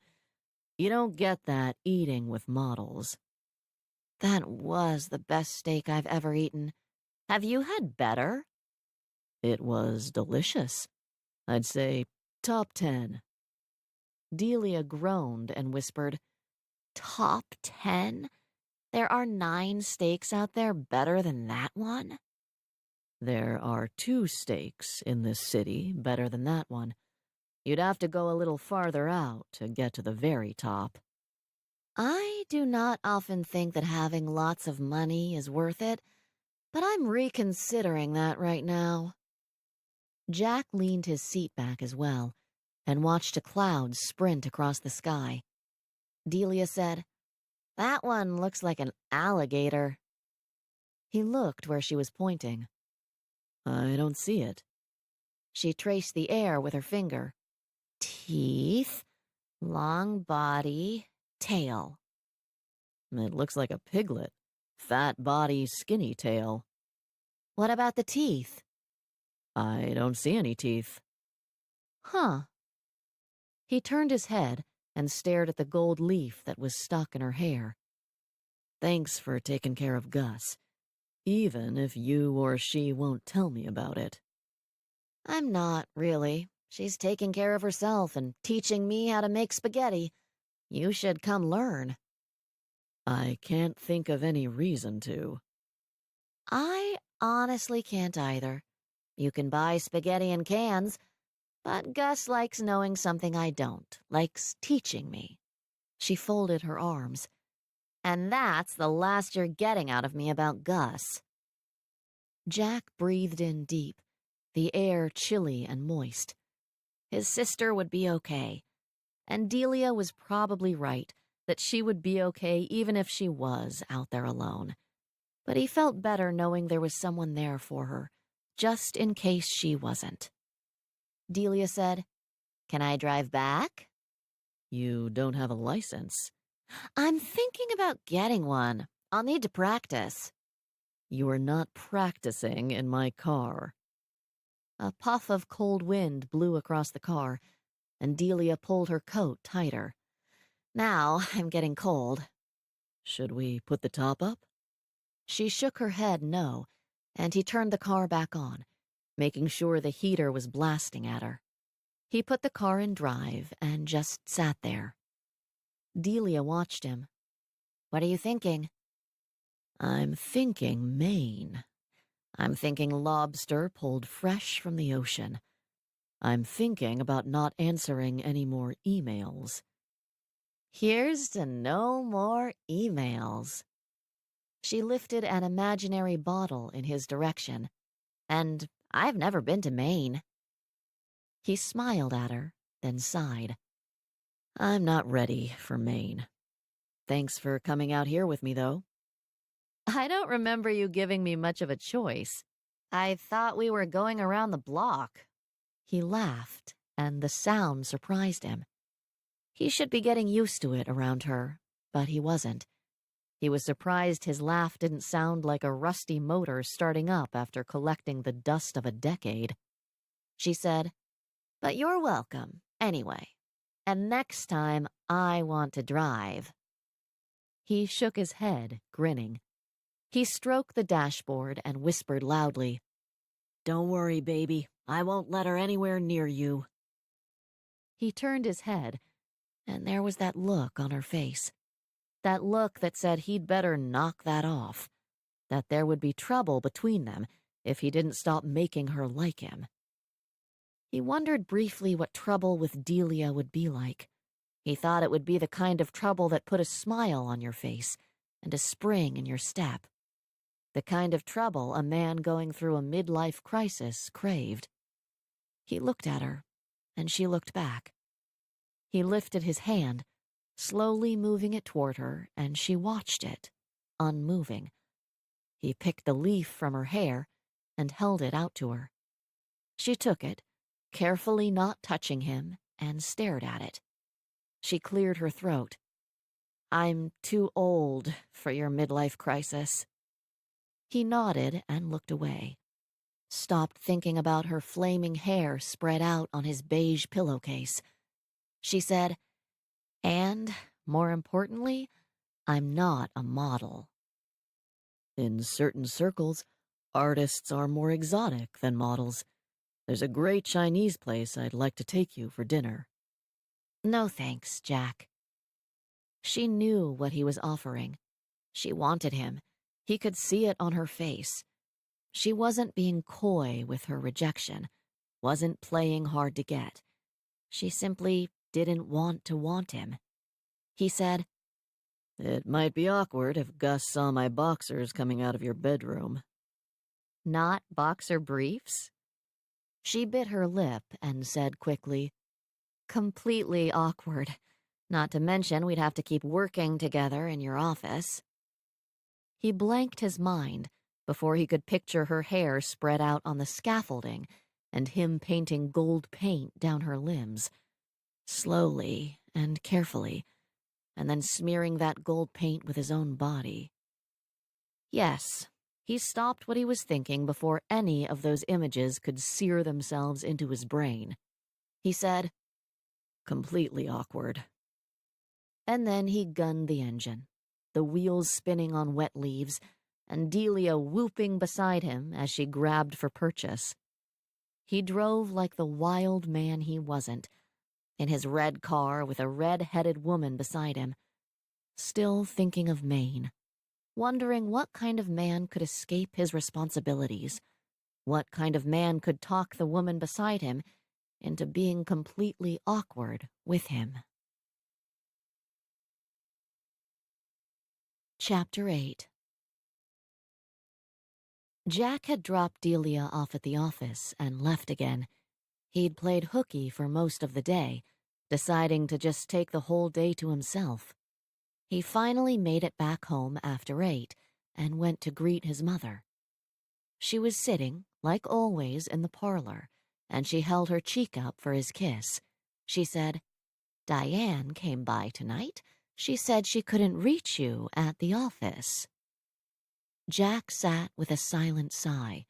He leaned back in his chair and looked at the ceiling, wondering if Delia could liven this house up like she'd livened his office. I was out of the office all day. Not that it would have mattered anyway. He was permanently busy for Diane Evans. He continued, And I told you I would think about it. I told you not to encourage her. "She would make you an excellent wife, Jack. She's from a good family, has good connections." Is that what makes a good wife? Family and connections? "Is that not what makes a good wife? I'd like to hear what it is you're looking for." What was he looking for? Loyalty, certainly. To him, to his family. Perhaps not selflessness, but a care for others. He would like to be able to trust his wife, trust that she wouldn't always be looking to enrich herself at the expense of others. He could give his wife money and power, and he hoped that he could pick a woman who wouldn't abuse either. He hoped there was at least one woman in the world like that. I don't know what I'm looking for, Mother, but let me look for a while before you pick one for me. He smiled at her. Let me enjoy my bachelorhood for at least a little while. Augusta has finally flown the nest, and I would like just a moment to myself before you marry me off." She nodded regally at him. "Take your moment, Jack. Just remember that some women will not wait for you." "There is always another waiting in the wings." She looked away from him, sad, and he was sorry for being flippant. She said, "I'm sorry you feel that way." "Maybe I feel that way because I just haven't met the right one yet." She waved her hand, shooing that away. "A million women could be right. It's not a matter of finding the right one. It's a matter of picking one and then becoming something together. It's not a matter of finding a woman you fit with. It's a matter of looking at a woman and seeing how you could fit together." "And presumably liking how we would fit together?" "Of course, but it will be different, Jack. You have to accept that it will be different." "It will be different anyway, Mother. I might not like the thought of it being different, and neither do you, but it will be. Augusta has moved out. I came home to help with her, and now she's grown. Neither one of us was prepared for that to happen, but it did." She didn't look at him when she said softly, "She won't be coming back, will she?" And Jack knew it was hurting her as much as it hurt him. An empty nest, and he hadn't realized how bad that would hurt. He knew his mother wanted him to marry, to start a family, to fill that nest back up. She didn't realize that he couldn't stay. He didn't want to hurt her, but he couldn't stay. Jack shook his head. "She can't come back." His mother said, "How is she doing with the painter? I still can't believe you thought that was a good idea." "It was better than with the boyfriend. She's doing fine. Delia will be a good influence on her." "I seriously doubt that." He laughed, thinking of Gus looking horrified and telling him he did not want to know what Delia could come up with. "She will be, if only because now Gus isn't the most shocking thing around." Catherine sniffed. "Wonderful." He stood, taking her hand in his. She looked at him, questioning, and he said, "I bought a car today, and a condo downtown." Her hand jerked in his. "A condo?" He nodded, and she said, "But now you're going to leave me too?" "You can always count on me for Sunday dinners. You know that. And perhaps Gus will be more inclined to show up now as well." "And I'll be here alone the other 6 days of the week?" "Yes." Jack wondered how long it would take her to find husband number 3. Her 10 years of mourning wasn't quite up, but he couldn't imagine her lasting long by herself. His mother didn't like to be alone. He put her hand gently in her lap and walked out of the room. Catherine Lowell Cabot Bradley looked around the empty room with her mouth open and her eyes wide, and she realized that for the first time ever in her life, she was alone, completely and utterly alone. The next day at the office, Delia greeted him as if nothing had happened between them, as if he hadn't offered her a little fling, and she'd turned him down flat. He'd never been turned down flat before. Never. And while he hadn't thought of himself as a prideful man, he realized it stung a bit. "Excuse me, Ms. Woodson, would you care for some hot sex with a man you look at like he's God's greatest creation?" "No thanks, Jack." "Excuse me, Miss Woodson, would you care for some butter?" "No thanks, Jack." She'd said it just like that, as if he was offering nothing more than a pat of butter to flavor her toast with. She made some comment about his car, and he grunted his reply. She said, "Paying for yesterday, huh? Those emails must have piled up." They had. It was not helping with his mood any. She pulled on her booties and climbed the ladder, and Jack pretended she wasn't there. A few minutes later, Gus came crashing through the door. "You bought a condo?" Jack raised an eyebrow at her, and she said, "Mother called. She wants all this nonsense to end and for both of us to move back home where we belong." Delia looked down and said, "She said that?" "She doesn't need to say it." Gus threw herself into the chair in front of his desk. "We'll help you move into your new condo." Delia said, "You've got to be kidding me. How many times am I going to have to help you guys move?" Jack said, "Don't worry, Delia. It's being taken care of." Gus and Delia exchanged a look at his tone of voice. Gus said, "Mother probably gave him the guilt trip to end all guilt trips." "Mm-hmm, that's probably it." Jack glanced up at Delia, and the look on her face said she didn't think that was it at all. Gus said, "I want to see your new apartment, Jack, and Delia wants to help, even if she won't say so. She likes to be horrified at all our excess. It makes her feel good about herself." Delia spit out a laugh. "That is mean, but true. It does make me feel better about myself to see all the stuff you guys have to be happy. I'm happy with a door on my bedroom." Jack said, "I appreciate the offer, but I don't need any help. I'm not doing any of the moving. I feel like Delia. I've moved enough stuff this month." Gus pouted. "I still want to see it." "You're welcome any time. I'll give you a tour when I'm settled." "Let's go at lunch today." He nodded. Gus wouldn't be happy until she saw his new condo. After Gus left, Delia climbed down her ladder and sat in the chair. She sat and waited. She watched him. He ignored her. She smiled, a small upturn to her lips that said he was acting like a baby and she would love to point it out to him. He answered an email. Another email. He finally looked up at her. "I apologize." "For what, exactly?" "For being rude." "Has anyone ever said no to you before?"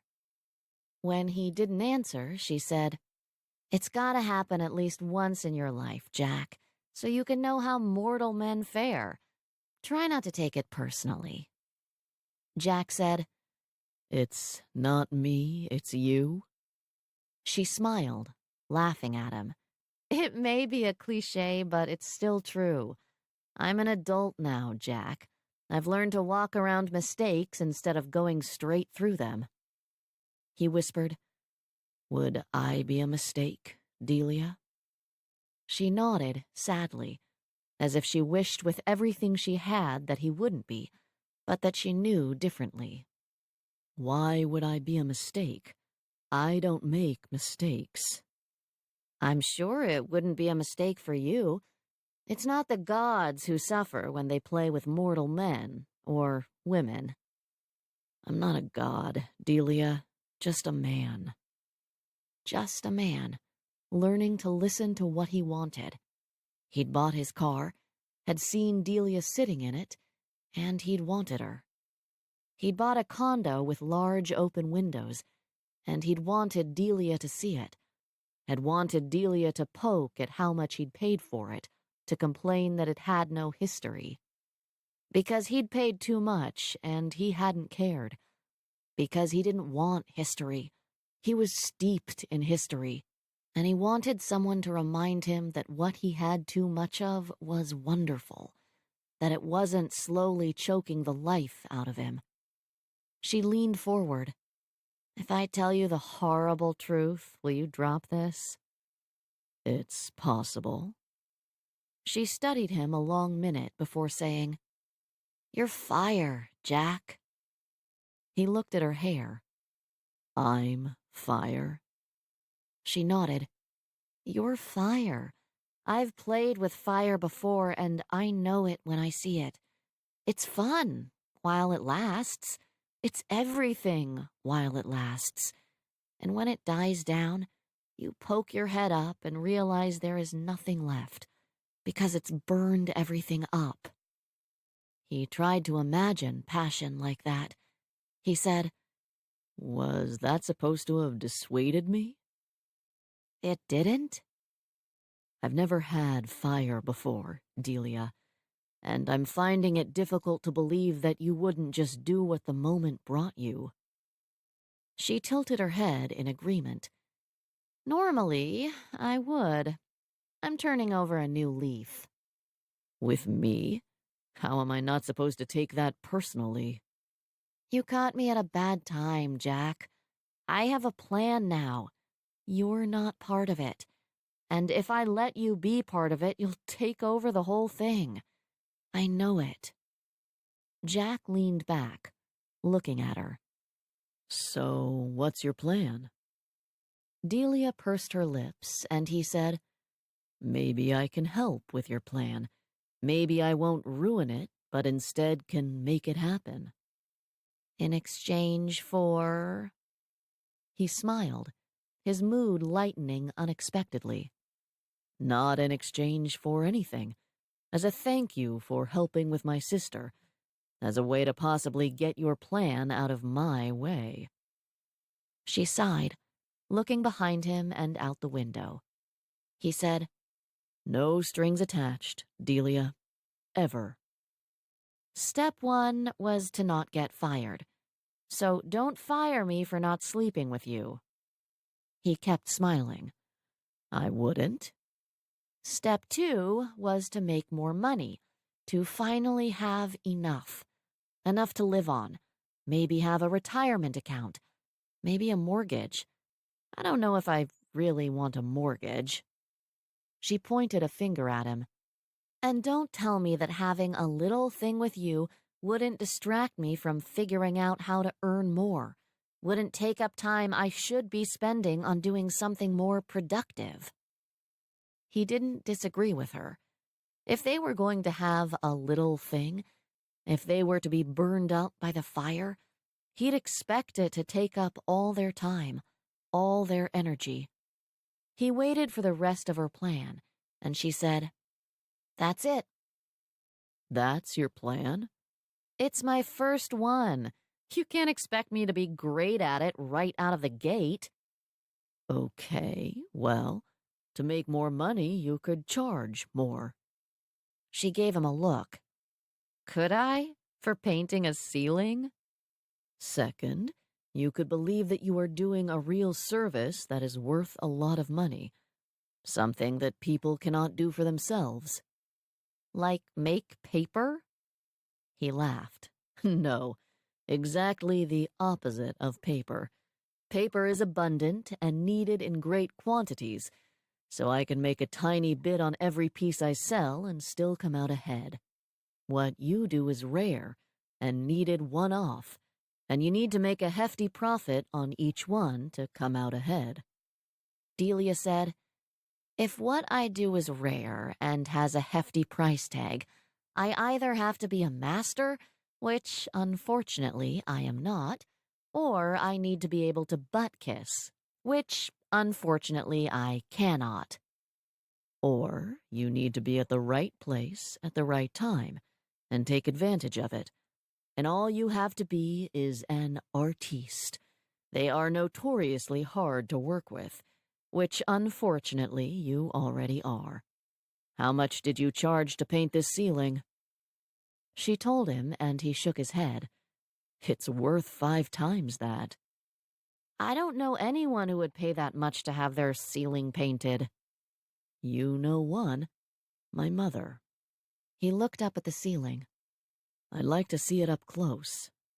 "You don't. It's meant to be seen from down here. It's a full-on Monet. Up close, it's a big ol' mess." At his blank look, she said, "That's from a movie. Clueless." I've never heard of it. He said, and she shook her head at his cluelessness. Jack said, My mother knows a lot of people with ceilings who would like this sort of thing. She sunk into the chair. "Oh, God, Are ceilings going to be my bread and butter now? What would you like to be your bread and butter? My paintings. I can do them standing up on the floor instead of lying on my back 10 feet up, as God intended. Do you have any already painted? Of course. How come I didn't see them when we were moving Gus in? I don't move them around with me. They're in a storage facility. He shook his head. Third, you don't hide your assets in a storage facility. You make them available for people to buy. I'd like to see them. Delia took a deep breath. Are you going to buy one of them? If I see one I like, I do have a new condo to decorate. I'm going to charge you 5 times more than I think it's worth. He stood. Good. Let's go take a look at them. She stayed seated, her face scrunched up in pain and fear. Delia, you're never going to have enough if you don't sell your product. Stop calling them assets and products. They're not. He said softly, I know. They're pieces of your soul. Do you feel that way about your paper?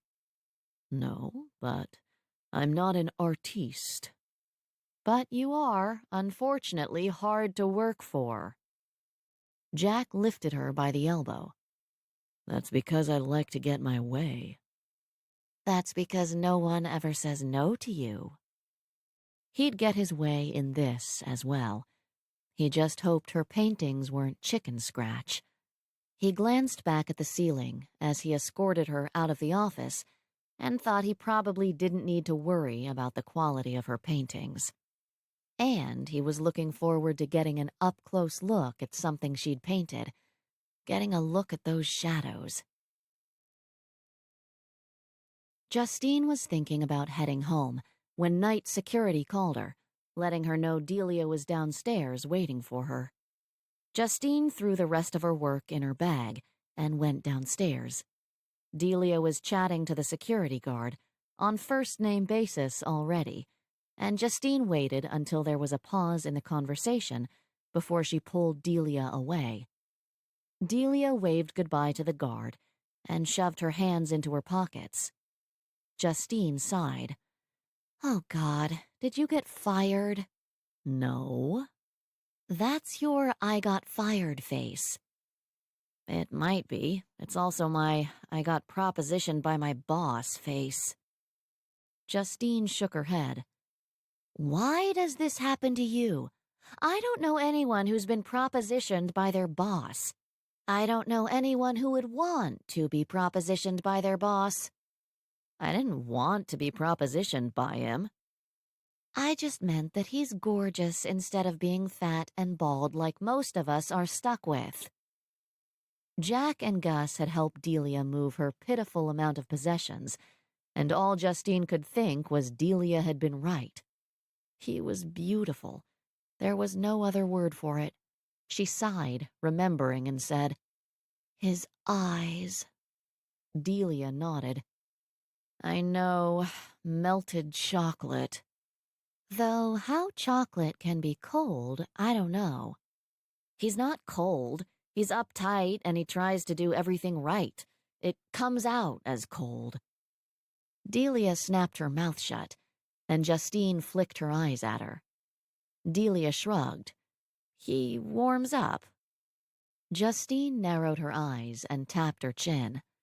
I bet. What kind of proposition are we talking about? Maybe something that could lead to a nice settlement? Delia laughed. No, he hasn't touched me. He hasn't made me uncomfortable. I told him no. Then why are you looking like Christmas got canceled? Because I said no. And Delia never said no to anything. She was like that movie, saying yes to everything because life was short. Delia said, He bought 2 of my paintings, one for his condo, one for the office lobby. Delia handed 2 crumpled-up checks to Justine, and she squinted at them. She choked when she finally made out the amounts. Delia said, "I told him he couldn't buy me."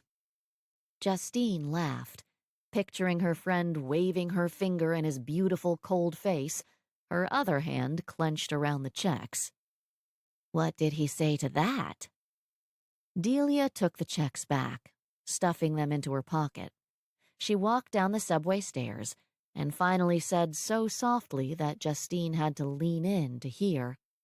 "He said he didn't buy them to get me to sleep with him. He said he bought them because he needed something colorful and happy and feisty in his life." Justine thought that if Jack Cabot had said that to her, she wouldn't be standing here. She'd be pantsless in the back of his car, and she thought he was a cold asshole. She wasn't sure how Delia had summoned the willpower to walk away from him. Justine hooked her elbow through her friend's. "I know what my job is here. To get you nice and drunk." Delia nodded. Justine said, "To make you forget all about Mr. Smooth Chocolate when he wants to be." Delia nodded again. Justine vowed to herself that his name would not pass either of their lips the rest of the night. She said, "We'll go back to my place. You can sleep on the couch like old times, and we'll keep you occupied until the danger has passed." "What about Paul?" Justine shook her head. "We're still on weekends only." Delia let out a long breath. "Then I think that's a good plan. I don't think Gus would know how to keep me away from her brother tonight, or even that she should." Justine said, "How is it living with the sister?" "Were we ever that young? It's like watching a baby chick crack out of its shell. It's adorable watching her shake her feathers and realize she has a room now, room to figure out who she is." Justine mentally put away any thought of getting any more work done tonight and said, "Teenagers are just not described as adorable enough." Justine and Paul had gone to his sister's for Thanksgiving. Justine had held little Princess in her arms and had tried not to squeeze her to death. Karen had plopped the baby in Justine's arms, saying, "She doesn't care who's holding her, as long as it's someone." Justine had smelled that baby smell, felt that heavy warmth in her arms, and when Karen had taken the baby back, it had taken all of Justine's willpower not to rip the child back. Justine didn't know what she was doing. She couldn't remember the last time she'd held a baby. 3 years ago? 4? Her experience with children was limited. She hadn't done any babysitting in high school. She didn't have any friends with children. She honestly didn't know why she even wanted any. Rationally, she shouldn't, and she knew she wasn't rational about it.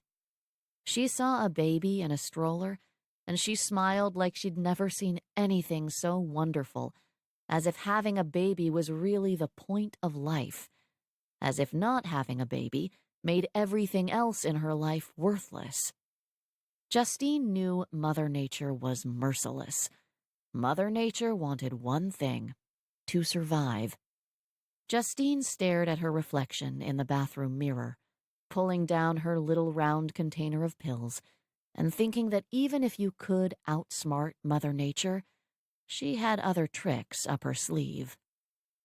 Paul had come home with Justine after dinner, was waiting for her in bed. Justine closed her eyes and felt once again that baby filling her empty arms. She wanted that. She wanted that more than anything. She wanted that more than she wanted to like herself. Justine popped the pill out of its foil and stared at it. She heard Delia screaming at her to not do it, to not trap him, to not make this decision without him, to not make this decision when she wasn't sure herself. She remembered Paul's sister saying kids weren't what you thought they were going to be like, and how she'd wished she'd done it sooner, because the older you got, the harder it was, the more you gave up for them. She thought of Paul saying how he wished the decision would just be taken out of his hands. A good old-fashioned shotgun wedding. Justine listened to them all, and she looked at that little pill, and then she dropped it down the drain. Chapter 9. It had taken the ever-efficient Ms. Charles a few days to get Delia's painting framed and hung. Thanksgiving had interfered, but finally, it was there.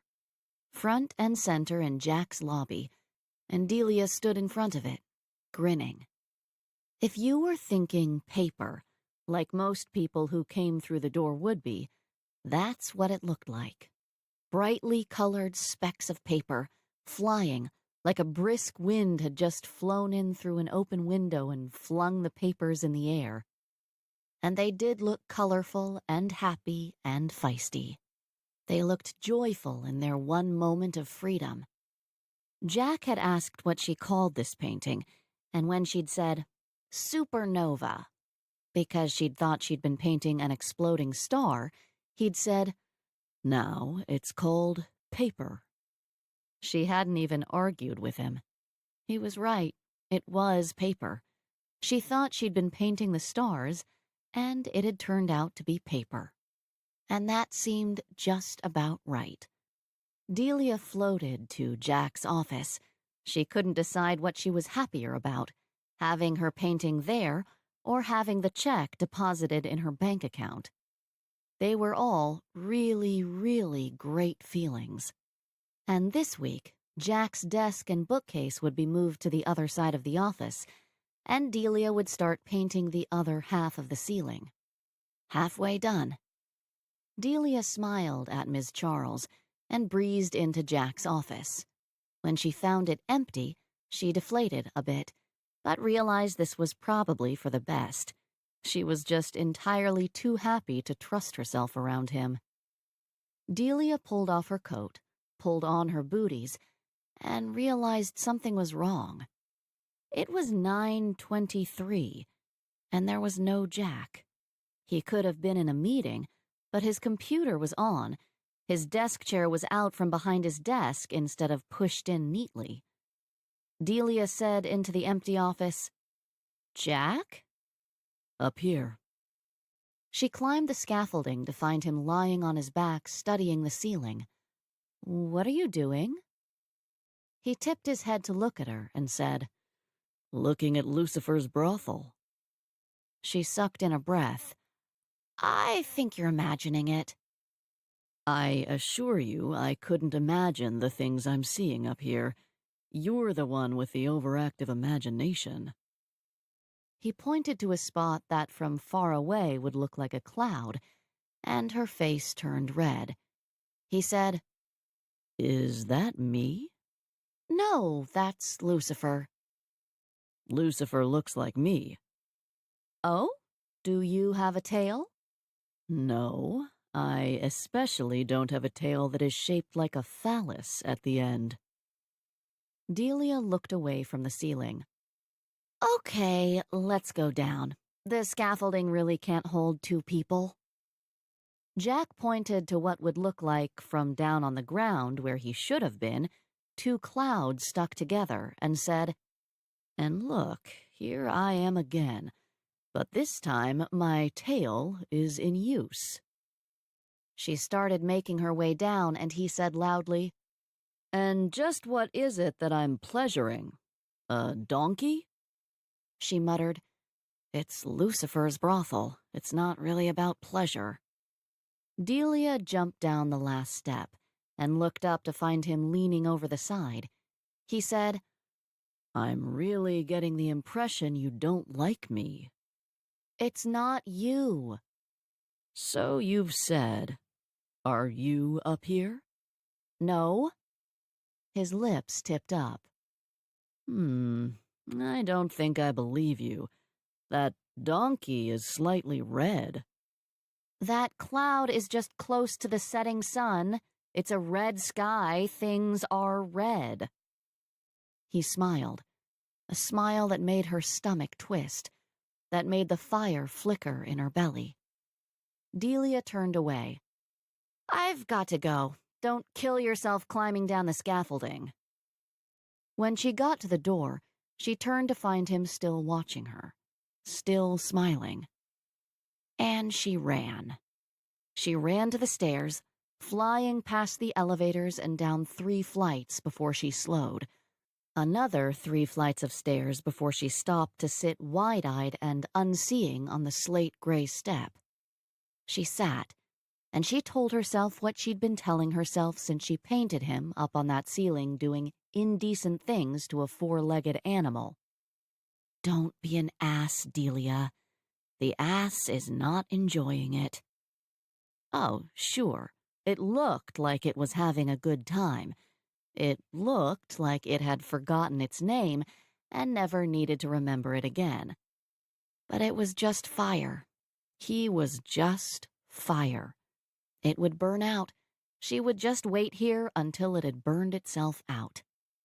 She sat there for over an hour, and then climbed back up a few flights to Gus's floor. Delia waited for Gus to finish helping a new hire and then said, "I'm not going to lunch with you guys today." "Why not? Jack said he was treating us to the best steak in Boston to celebrate having your painting hung." Delia muttered, "I am really starting to hate that man." "No one hates Jack. He's perfect. He never does anything wrong." Delia lifted a corner of her lip. "Speak for yourself. He's got a sadistic streak a mile wide." "No, he doesn't. Wanting to celebrate with the best steak ever is not sadistic." "I must see a different side of him than his little sister does." Gus snickered. "Don't tell me what side of him you're seeing." Delia opened her mouth and Gus smirked. "You didn't come home the other night." "Well, I was not with Jack seeing that side of him. I was at Justine's. I missed her couch." "Sure.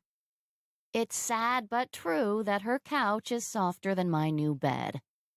"And how soft is Jack's bed?"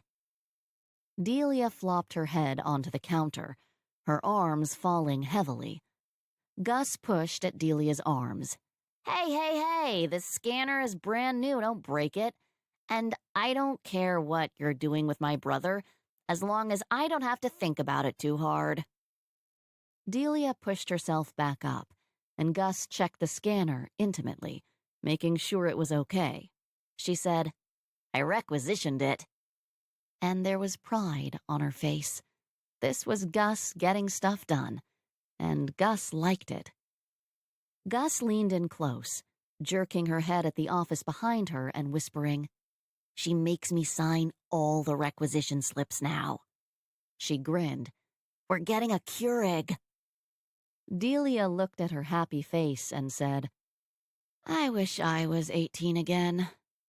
Wished she could be carefree and live in the moment, like she used to. Wished she could be innocent again and not know the ending.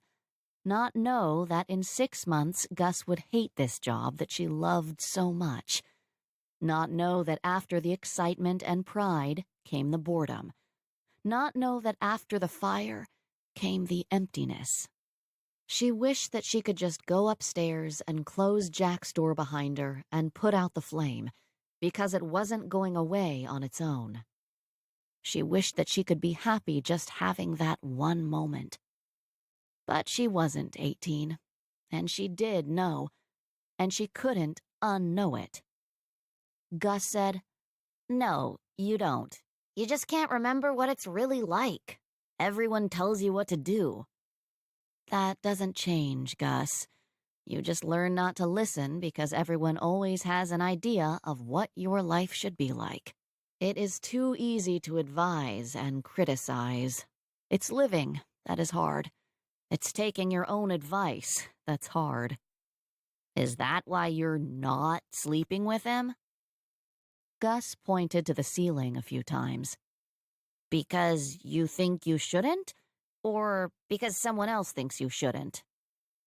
"Are you trying to pimp out your own brother?"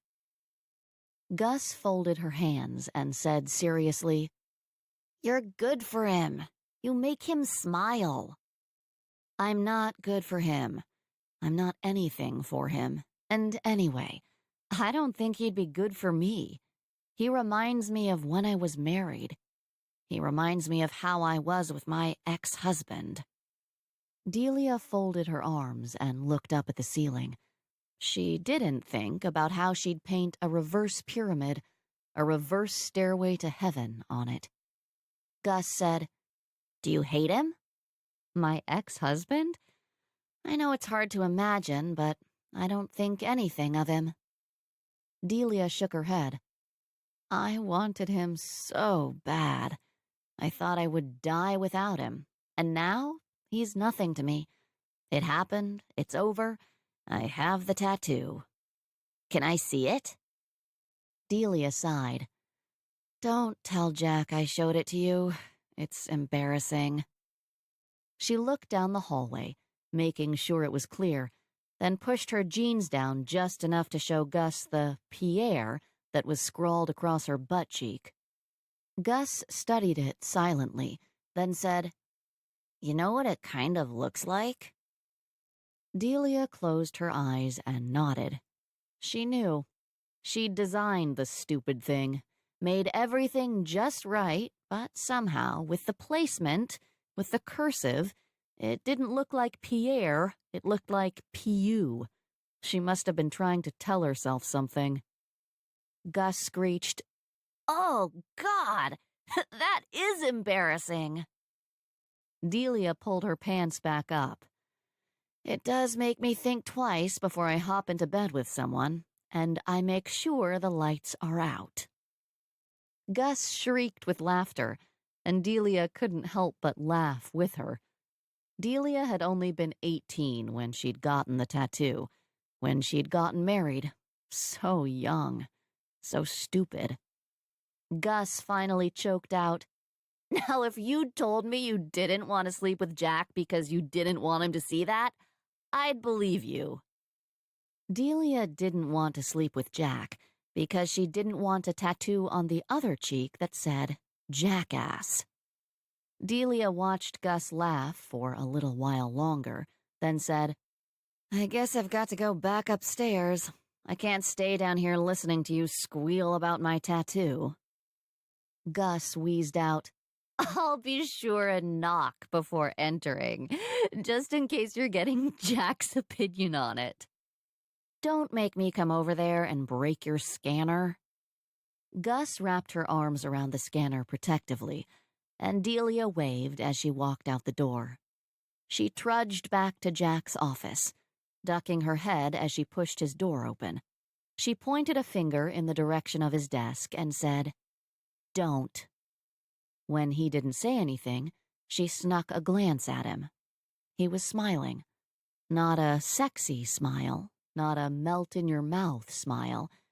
It was a smile that said he knew he'd made her run. She said, Don't. He wiped the smile off his face and looked down at his keyboard. And she didn't say another word to him until noon. He turned off his computer, pushed his chair in, and said, The best steak in Boston? She clipped out, Yes, thank you. He chuckled as she climbed down, and when she got to the bottom, she turned to him and said, Today will be my treat. He shook his head and ushered her out the door. No, Delia, it will always be mine. She was afraid he was right. The next Monday, Delia and Gus treated themselves to a coffee early before work. Because they'd arrived before 9, and neither one of them was willing to let their bosses know, it was actually possible for them to do that. Delia choked at the price of a simple black coffee and said, Whatever happened to the Keurig? Yeah, it's up there. But what are we going to do for 30 minutes? You don't want to give Jack a heart attack by showing up on time. Delia wouldn't mind giving Jack a mini heart attack. She just didn't want him to expect her to show up on time ever again. Today had been a fluke. Delia sighed and ordered a small. Gus splurged with a cinnamony Mexi mocha, They sat and sipped, watching other workers taking the time to grab a hit of caffeine before rushing to their offices. Delia said, "How come I've never met Nate? I'm starting to think he doesn't really exist." Gus had gone out with him last night again, but he'd never come up to the apartment. Delia wasn't sure he did exist, except she could hear his motorcycle revving as he sped away with Gus on the back. Gus strummed her fingers on the table, then leaned forward conspiratorially. "I'll tell you, but you can't tell Jack. Promise me." "Oh, like you didn't tell him about my tattoo?" "Sure, I promise." "He's going to find out about that anyway when he finally gets you naked." Gus closed her eyes, pretending to vomit, then waved the image away. She said, "And that's why Nate hasn't come up to the apartment. I know you'll tell Jack." "I told you I wasn't going to report your every little move to him. 1, I don't care enough to keep track, and 2, it's none of his business." Okay, she might be splitting hairs there, because she would tell Jack every little thing about Nate. Gus read Delia's mind and said, "Promise you won't tell him anything about me and Nate." Delia crossed her arms and tried to imagine what secret Gus could possibly be hiding. Gus said, "Well?" "I'm thinking. Are you pregnant?" Gus's head whipped back, and she said with disgust, "No." "Are you doing anything illegal?" Gus rolled her eyes. "No. I just don't want Jack to know. I don't want to lecture. I don't want him to look at me like he's disappointed." She murmured into her coffee cup, "I finally got that look out of his eyes." Delia said, "If it's something involving drugs or animal sacrifice, then my promise is null and void." "It's nothing like that." Delia nodded. "Okay, then. I promise I won't tell Jack." "He's old." "I think Jack was born old." "Not Jack. Nate." Delia took a sip, giving herself time to digest that. "How old?" "He's 28. He's mature. A man. Not like those stupid 18-year-old boys who think it's funny to moon everyone." Delia snorted. Yes, 18-year-old boys were stupid, and so were most 18-year-old girls. Luckily, most of them grew out of it. Delia said, "I object to you calling a 28-year-old old, considering I am 8 years older than that. However, yeah, that's kind of old for him to be your boyfriend." "Jack would hate it." "Is that why you're doing it?" Gus gave Delia the insulted teenager look. "No." "So what's so great about this 28-year-old?" "He rides a motorcycle." Delia nodded. "Sure, that's hot." "You know what I like about you, Delia? I could tell you anything and it wouldn't shock you." "I lived in San Francisco. I'm pretty hard to shock. A guy riding a motorcycle doesn't even register." "What else do you like about him?" Gus stared at her blankly, and Delia said, "That's it? He rides a motorcycle?" "There's more than that. He's wild and crazy. He doesn't care about money and society and rules." "Well, as long as you're having a good time with him, the next time you might want to think about raising your standards. There's a lot of wild and crazy men out there who don't care about rules. A lot of them are in jail." Gus sighed dramatically and rolled her eyes. "He's different." "Different from what you're used to?" "Yes. He doesn't care that Mother is a Lowell, that Jack is a Cabot, that I'm a Bradley." Delia stared blankly at her, and Gus muttered, "In certain circles, those names mean something." "Right. Well, still, I'm guessing there are lots of men out there who wouldn't care about that. I'm simply saying, think about raising your standards. Think about what you want in a man. not what he doesn't want in you. There are a lot of things men don't want in me. It's the limiting factor. Honey, you're a gorgeous 18-year-old woman. You could have any man you wanted. Gus waved at her black, chopped-off hair. No, I couldn't. I bet you. Delia pulled out her wallet and opened it. I bet you $16.58 that I could pick out any man in here and you could make him forget his name. Gus laughed, blushing a little. Delia pushed at her. Gonna put your money where your mouth is, poor little rich girl? Delia. Delia jutted her chin at the guy at the cash register. He looks your age. Go see if you can conquer someone who is not 10 years older than you and starting to grow a beer belly. Nate doesn't have a beer belly. Then what's wrong with him? Nothing. He's just a little older than me. Delia didn't believe her.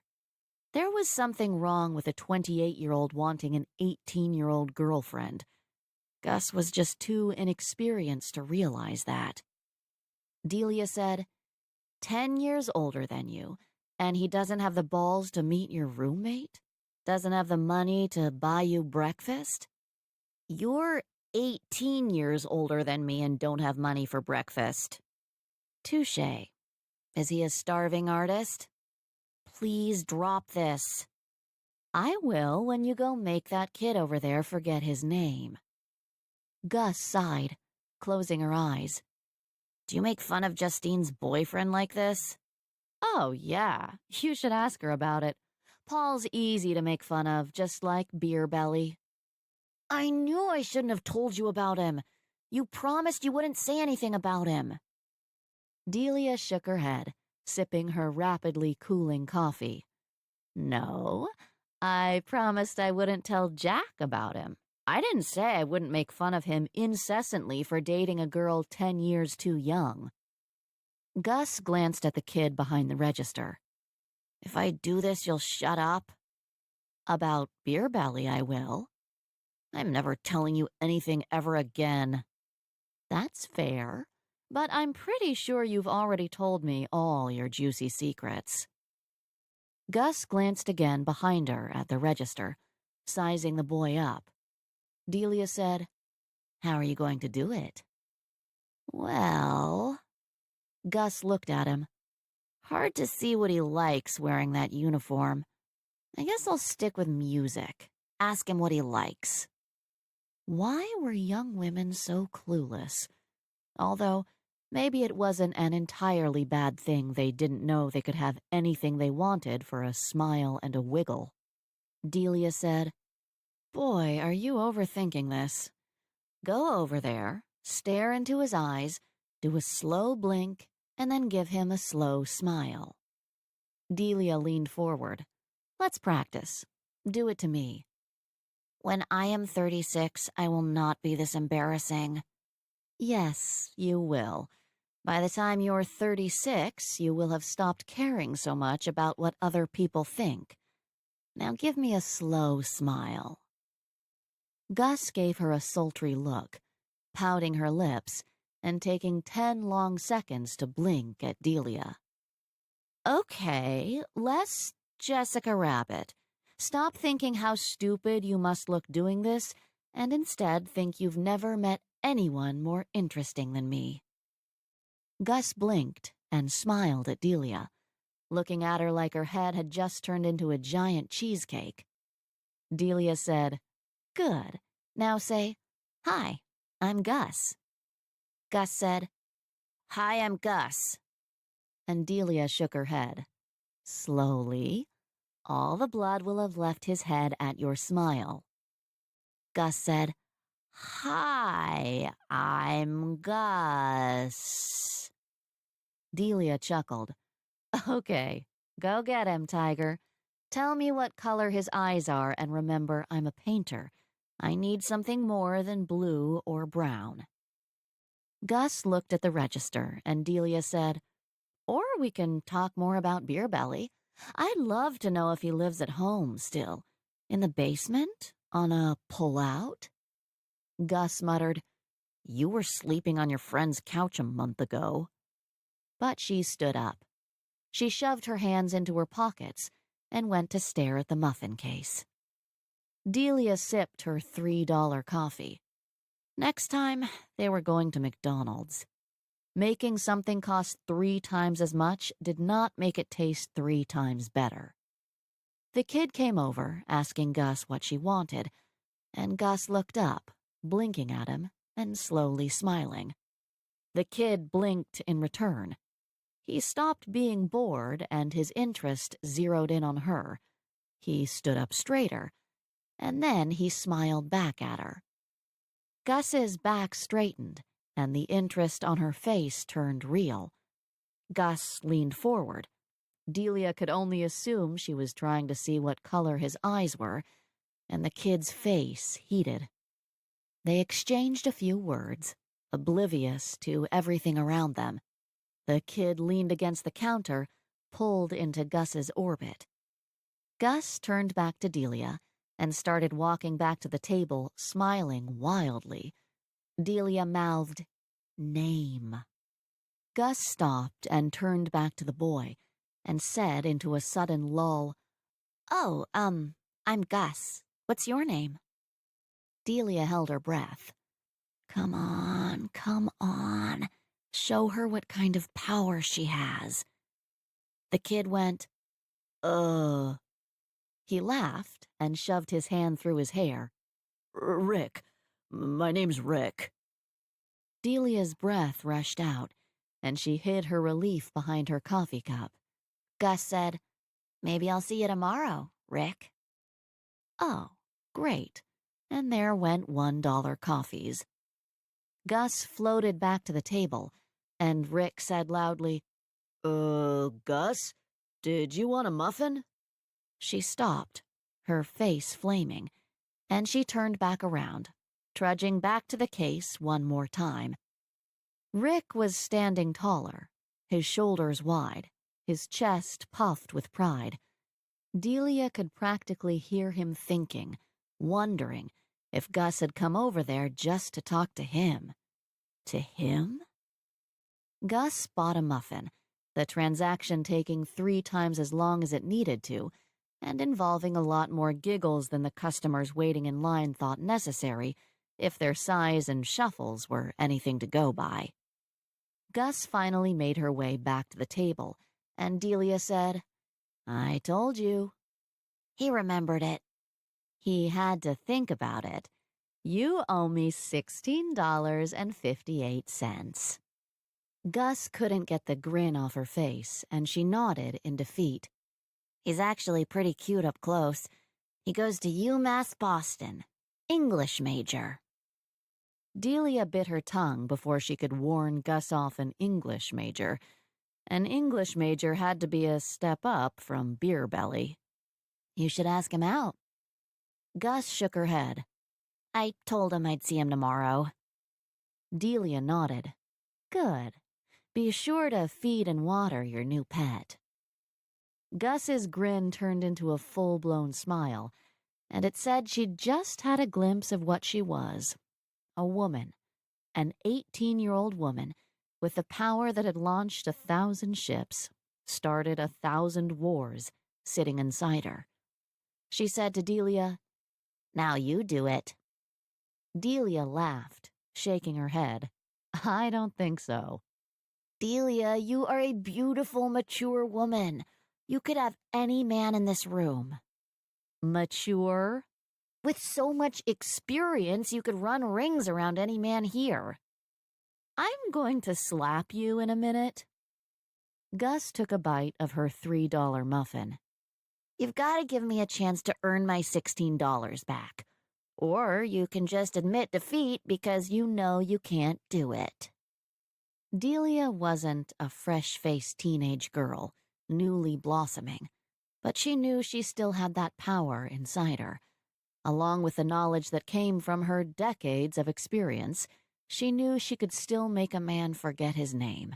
And redheads weren't known as wild vixens for nothing. Delia nodded. Anyone but Rick. Gus smiled like she'd already won and pointed behind Delia. I choose Jack. Chapter 10. What? Delia turned to see Jack walking through the doors, looking beautiful and perfect. It was windy outside, and everyone else looked slightly windblown, but he looked as if the wind had left him alone, as if it wouldn't dare muss such perfection. And maybe it wouldn't. Maybe when the wind got close enough to him, it just stopped, just decided it had found a nice place to be, and why rush anywhere else? Delia turned back around to glare at Gus. You fight dirty. It's in my blood, and I want my $16 back. Gus scooted over on her side of the booth until there was no room for Jack and whispered, Don't overthink it.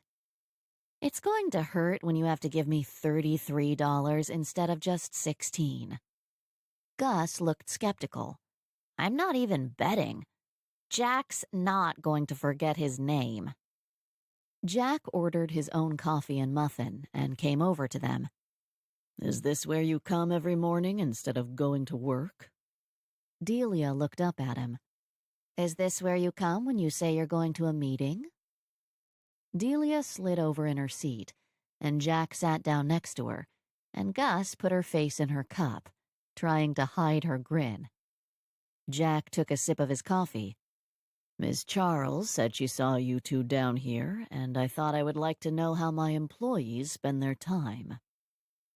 Delia pushed her cooled coffee away, raising an eyebrow at Gus. Was she really going to do this? Gus nodded imperceptibly, and Delia knew she was being stupid. But she didn't want to lose that $16. Didn't want to accept that she didn't have that power anymore, that age had taken it from her. And she wanted to see if she could make Jack forget his name. She bumped his shoulder playfully. You already know how these two employees waste their time.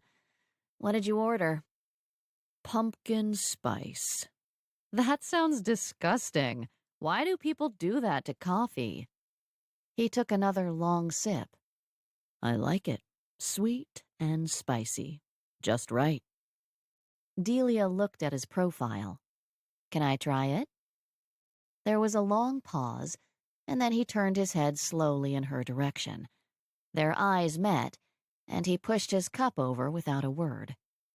She put her lips where his had been, still looking in his warm brown eyes, and a firebolt shot southward. She sipped, and it was sweet and spicy. She said softly, It's just right. She handed the cup back to him, their fingers grazing, and Delia swallowed. He brought the cup to his mouth and watched her over the rim as he drank. Heat flooded her. His eyes dilated. Gus said, Jack, let's do sushi for lunch today. Delia drank Jack in. She let him see how much she wanted him and how much she hated it, how she knew she could never have him and how grateful she was for that, how she would never survive him, how she knew she'd forget everything but him if she only let herself. Gus said, Jack, sushi? Jack's leg brushed Delia's as he leaned toward her. His shoulder rubbed hers. And Delia thought, I want you. I want you like the dawn wants the sun to rise, waiting, hoping, craving for that first ray of light to bring warmth back, to chase away the cold, the dark, the loneliness. I want you. I hurt without you. Gus said, Good, we're all agreed on sushi. Jack! Jack blinked, resting his hand on Delia's thigh and turning to look at Gus. Yes? Delia sighed silently, closing her eyes so she wouldn't have to look at his profile. Regal and compelling. So perfect. Like a god. Like an emperor. like he should be minted. Delia straightened in her seat, pushing his hand off and turning back to Gus and her gaping mouth. Delia cleared her throat and motioned to Gus's purse. $33. You can keep the change. But, Jack said. Do I even want to know? Delia shook her head, clearing it, and took a long, long sip from her cup. She grimaced, the coffee cold and bitter after Jack's pumpkin spice, and pushed it away. She bet me $16 that I couldn't make you forget your name. Jack put his hand back on her thigh beneath the table. You could. And now she knew. Stupid. She lifted his hand up and put it on his knee. For Gus's sake, she said, Of course I could. You're a man, and I'm a woman. A man spends his life looking for a woman to show a little interest, to even hint that she might get to yes. And the woman always drives because all it takes is a smile, and you men go careening off the road.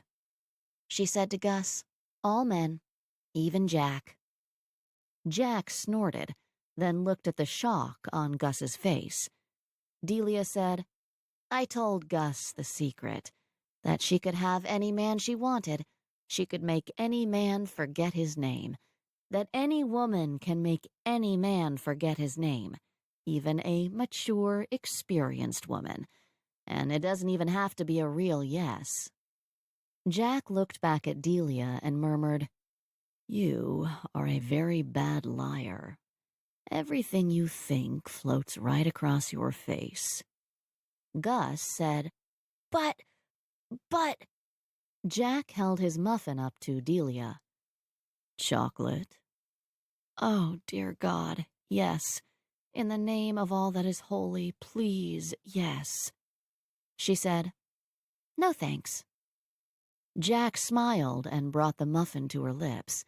He put his hand back on her thigh, gripping slightly when she tried to push it off again. She took a small bite, melting into the seat when Jack bit the other side, his breath puffing into her face, warm and sweet and male. Her eyelids flickered closed. God, she could smell him. She could feel him. She was the stupidest creature on the planet. Jack rubbed her thigh and pulled back. No, you're not. Oh, she was. She opened her eyes to find Gus still shell-shocked, and Delia snapped her fingers in her face, trying to ignore the heat of Jack's hand. $33. Jack made little circles with his thumb on her leg. I thought you said 16. $16.58 times 2. Once for the kid at the register, once for you. Jack jerked, squeezing her leg painfully. You made him forget his name? Ow! No. Gus did. Gus turned in her seat, giving Rick a shy, low wave when she saw him looking at her. Rick grinned until he saw the glower on Jack's face. Jack raised his eyebrows at Delia, and she thought, You're welcome. Jack looked back at the register. You're welcome? For him? When he looked at Delia, she cocked an eyebrow. He's better than Beer Belly. He looked unconvinced until Gus turned back around, and he could see the pleasure on her face, could see that she believed it. She could have any man she wanted. Jack smiled at Delia, running his hand up higher on her thigh. Remind me to thank you later. Delia shivered and pushed down hard on his hand to stop his northerly migration. Her bare hand on his made her brain short-circuit, and she turned her face away before he could see anything else. There'd been enough truth for today, and she didn't want him to see that she'd let him thank her any way he wanted to. Gus said, Okay, I get it. You can stop making googly eyes at each other. Delia pushed at his hand. Yeah, Jack, stop it."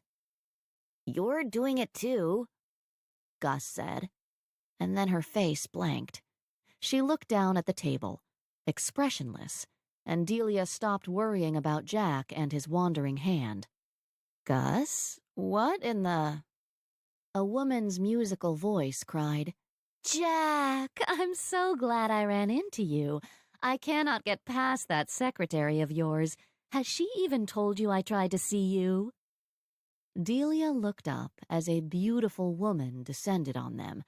Her trim skirt and jacket hugged a toned body, and her warm brown hair was smooth and nowhere near windblown. Seriously, was there some secret Delia was unaware of? Because she didn't need to look in the mirror to know that her hair looked like the wind had found its favorite playground. "I don't have time for social visits during work, Diane." Diane's eyes flicked to Jack's hand on Delia's thigh, and then up to Delia's face. The expression on the woman's face didn't change a beat. Diane turned away from her. "Augusta, it's been so long. How are you?" She pointed into the booth. "Would you mind?" Jack slid out. "We were just leaving. I only came down to collect my hooky-playing employees." Diane stepped in close to him, sliding her hand through his arm and plastering herself against him. Delia watched them for a nanosecond, then turned back to Gus. She said softly, "Let's go, Gus. If we leave now, we can beat him back to work and he won't have anything to complain about." Gus slid out silently, not looking at Diane. They got halfway across the coffee shop before Gus stopped, her hands clenching into fists. She looked back at Diane, still pressed thigh to shoulder against Jack, and rage filled her eyes. She said loudly, "It's going to come as quite the shock when she hears you're engaged to Jack, Delia." Delia stopped and blinked. Diane looked at Gus and smiled pleasantly, a little Stepfordy.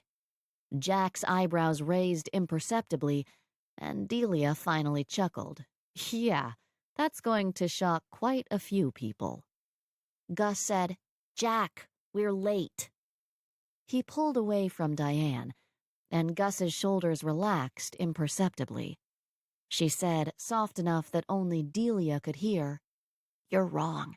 Not any woman can make any man forget his name." Well, Delia wouldn't argue with her, but she would bet that woman could make any man forget his name at least once. When Jack came up to them, Gus maneuvered him between her and Delia, never looking back at Diane. They rode the elevator in silence, Delia glancing between Gus and Jack, until she finally said, "I'm guessing here, but what a bitch?" Gus blinked, coming out of her trance. Jack said, "Diane Evans. She's an old family friend." Delia said, "I don't think so." And Gus said, "No, she isn't." at the same time. Gus said, "Don't ever call her friend, Jack. Ever." He nodded and said softly, "I know what she is, Gus. I misspoke. She is an old acquaintance." Delia raised her eyebrows, wondering just what this woman had done to Gus. But Gus lifted her chin and said, "All you need to know, Delia, is that she is a liar." "Okay, but I really know 3 things. She's a liar, she's a bitch, and we hate her." Gus's eyes stopped glowing. "She is? She is, and we do." She smiled. "And now she thinks Jack is engaged." Delia put her hand to her chest and blinked wildly. It was so sudden. Jack's lips tipped up, but he said, "That won't stop Diane, especially when she asks Mother why she hasn't heard the happy news before this." "Maybe we should invite Delia to Sunday dinner." He said, "Gus, I can handle Diane Evans without resorting to a fake fiancé." Gus folded her arms, facing him squarely. Could she make you forget your name? Of course not. Even now that she has Mother doing her dirty work? Even now, even with Mother championing her cause, I will not ever marry Diane Evans. I could not ever forget anything around her. Not my name, not my sister. Gus nodded, relief crossing her face, and she said, Because you want Delia. Delia froze. Jack didn't say anything. Gus said, Delia doesn't know how to fight dirty. She's going to be on Diane's radar now. He turned to look at Delia and folded his arms as well. We'll keep her safe, between the two of us. Delia waved her hands. Hello, I'm standing right here. The elevator stopped at Gus's floor and the doors slid open. Gus hopped out and said, Remember, sushi for lunch. Delia grimaced. Sushi? I did not agree to that. Yes, you did, while you were making Jack forget his name, while he was making you forget yours. Not what happened. Then why are we getting sushi for lunch? Delia looked at Jack. Do you remember agreeing to sushi? He shook his head, and the elevator doors closed on Gus's wide grin. Unsubtle was the word Jack would use to describe his sister. Delia said, I hate sushi. I really don't remember anyone saying anything about sushi. Jack turned to her and smiled. We can't win this. Either we agree to it and we really can't remember, or sushi was never mentioned and we still can't remember. She muttered, I didn't forget my name. Jack didn't say anything, because he had. Gus could have told him she was marrying Nate the motorcycle-riding delinquent, and he'd have no idea. He said, I thought you weren't going to interfere, that you were going to let Gus figure out who she was and what she wants on her own. I wasn't interfering, I was pointing out something that she hadn't yet realized. Delia jabbed a finger in his direction. She doesn't know, Jack, what is even possible. Why haven't you ever told her she could have the world? Someone told you. You got the memo. He tried not to laugh at her outrage. He tried not to worry that he had failed Gus, somehow. I didn't know that when I was 18. I doubt that. I didn't know I could have the world until 30 minutes ago, when you made my coffee blush. She sniffed. That was for $16, and to show your sister how it's done with a mature man. I gave her a hormonal teenager. Her face warmed. Her face said that lesson hadn't gone according to plan. Jack put his hand on the small of her back as they exited the elevator. Liar. Such a bad liar. I wouldn't believe you even if I hadn't seen what you'd painted on my ceiling. It's not you. It's not me. How many times do I have to say that? You can say it as many times as you like. I'm not going to believe it. Delia let out her breath in frustration, flinging open the office door. Jack closed it carefully behind them, watching her pull on her booties, watching her think about fleeing up the ladder and away from him. He followed her onto the painter's cloth, crowding her but not touching her. She whirled around, holding a paintbrush between them. Your desk is over there. But she kept telling him with her eyes and her mouth, I want you. I don't want you. He wanted her. He wasn't conflicted about it. She jabbed him lightly. I'm not going to clean your paintbrush. I don't even know what that means. You know what it means, and I'm not going to do it. He bent his head until his lips brushed her ear and whispered, I know what it means, and you'd do it if I cleaned yours first. She sucked in a breath and said huskily, I wouldn't clean it with a 10-foot pole. What about a 10-foot tail? Come back when you have one, and we'll talk. He sniffed her, right below her ear, where it was warm and musky, sweet and spicy, and murmured, I'm back. She dropped the paintbrush. Her fingers curled into his side, and she said, That's not a tail. Alas, it's not 10 feet either. He slid his hand around her waist, pulling her into him, her body fitting into his. Just right. She put her hand on his chest and said, I'm not going to sleep with you. You want to, you don't want to. You haven't decided what you're going to do yet. He breathed in her ear, hot and moist. He didn't say anything more, just let his breath surround her, warm her from the inside out, curl down her neck. When her belly quivered against his, he said, And we weren't talking about sleeping together, were we? He put his lips on her cheek, still cool from outside, and trailed his way to her mouth. She closed her eyes and whispered, Don't kiss me, Jack. He stopped at the corner of her mouth. Why? Because one of us has to think about the future. I am. I'm thinking 30 minutes into the future when I have you naked and soaped up in my shower. Her eyes blinked open. Wait, you have a shower in your bathroom? This bathroom that I'm not allowed to use? He nodded, sliding his hands up her back, pulling her even closer, and she managed, Why do you have a shower in your bathroom?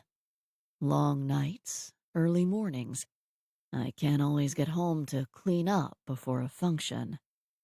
So it's not for getting naked with stupid women who can't remember their plan when you smile at them?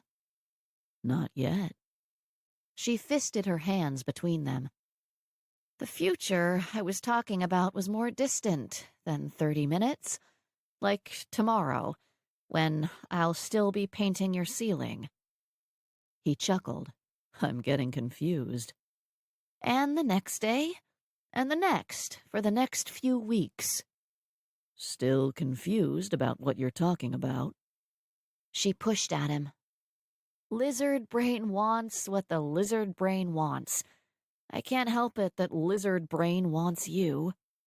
He sighed at the unfamiliar phrase, at her hands pushing insistently at him, and she said, But I know you'd be the worst mistake of my life.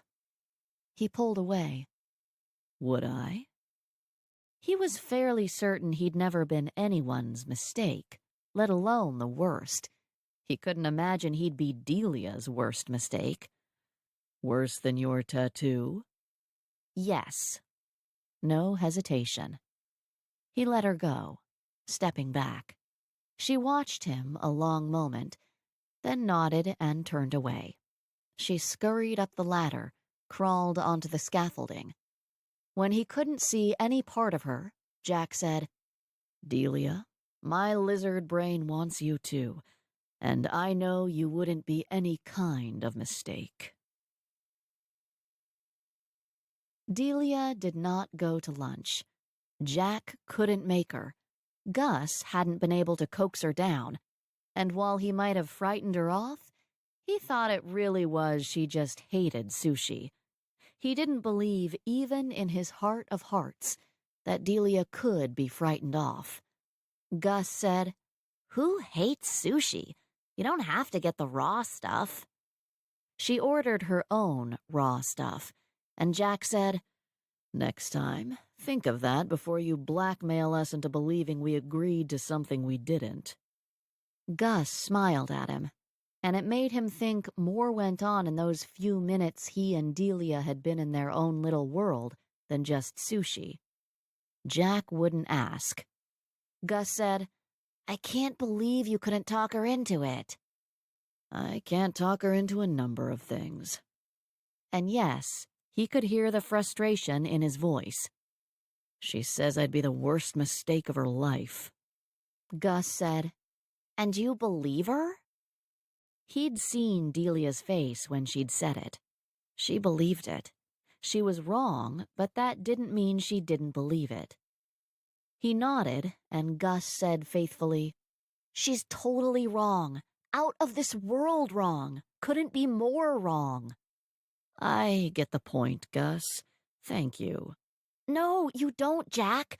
She threw all caution to the winds once, loved with everything she had, and he hadn't been worthy. You would be." He remembered the look in Delia's eyes in the coffee shop, the need, the want, how he just knew that them together would be more than, better than anything he'd had before. It would be a raging fire, burning them up. He could understand Delia's reluctance to let that happen to her again, could understand that it might be as painful as it was wonderful. He said, I don't think it would be a matter of worthy.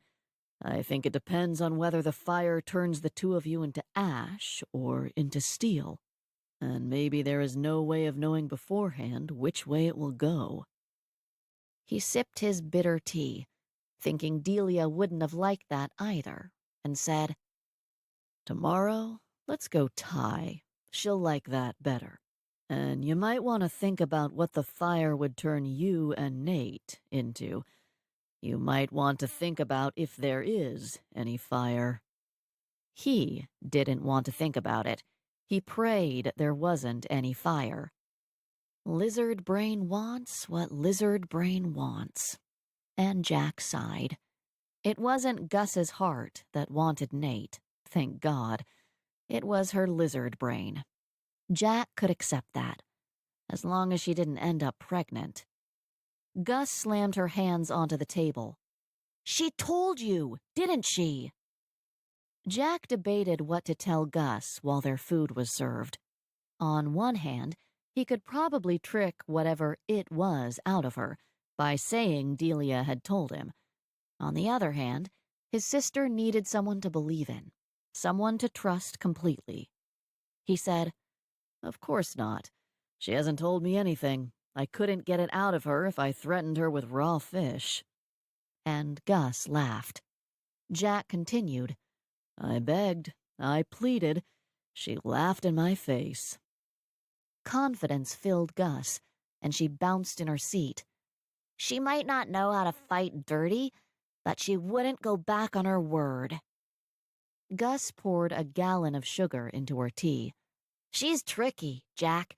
You've got to be careful with your wording around her." I really wish I knew what you were talking about. Gus shook her head. "You already don't like him, but I'll tell you what I told Delia, so she'd promise not to tell you. I'm not pregnant, we don't do animal sacrifice, and no drugs." Jack raised his eyebrows, and Gus said, "Hard drugs. Come on, getting baked doesn't count." Jack closed his eyes, sighing and shaking his head. Well, thank you for that, I think. Gus nodded magnanimously. "You're welcome, but I'm still not going to tell you anything about him.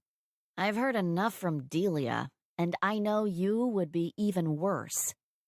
She doesn't like him? "She's never met him. She doesn't like what I've told her about him." Jack ate, kept his mouth full so he wouldn't point out the obvious.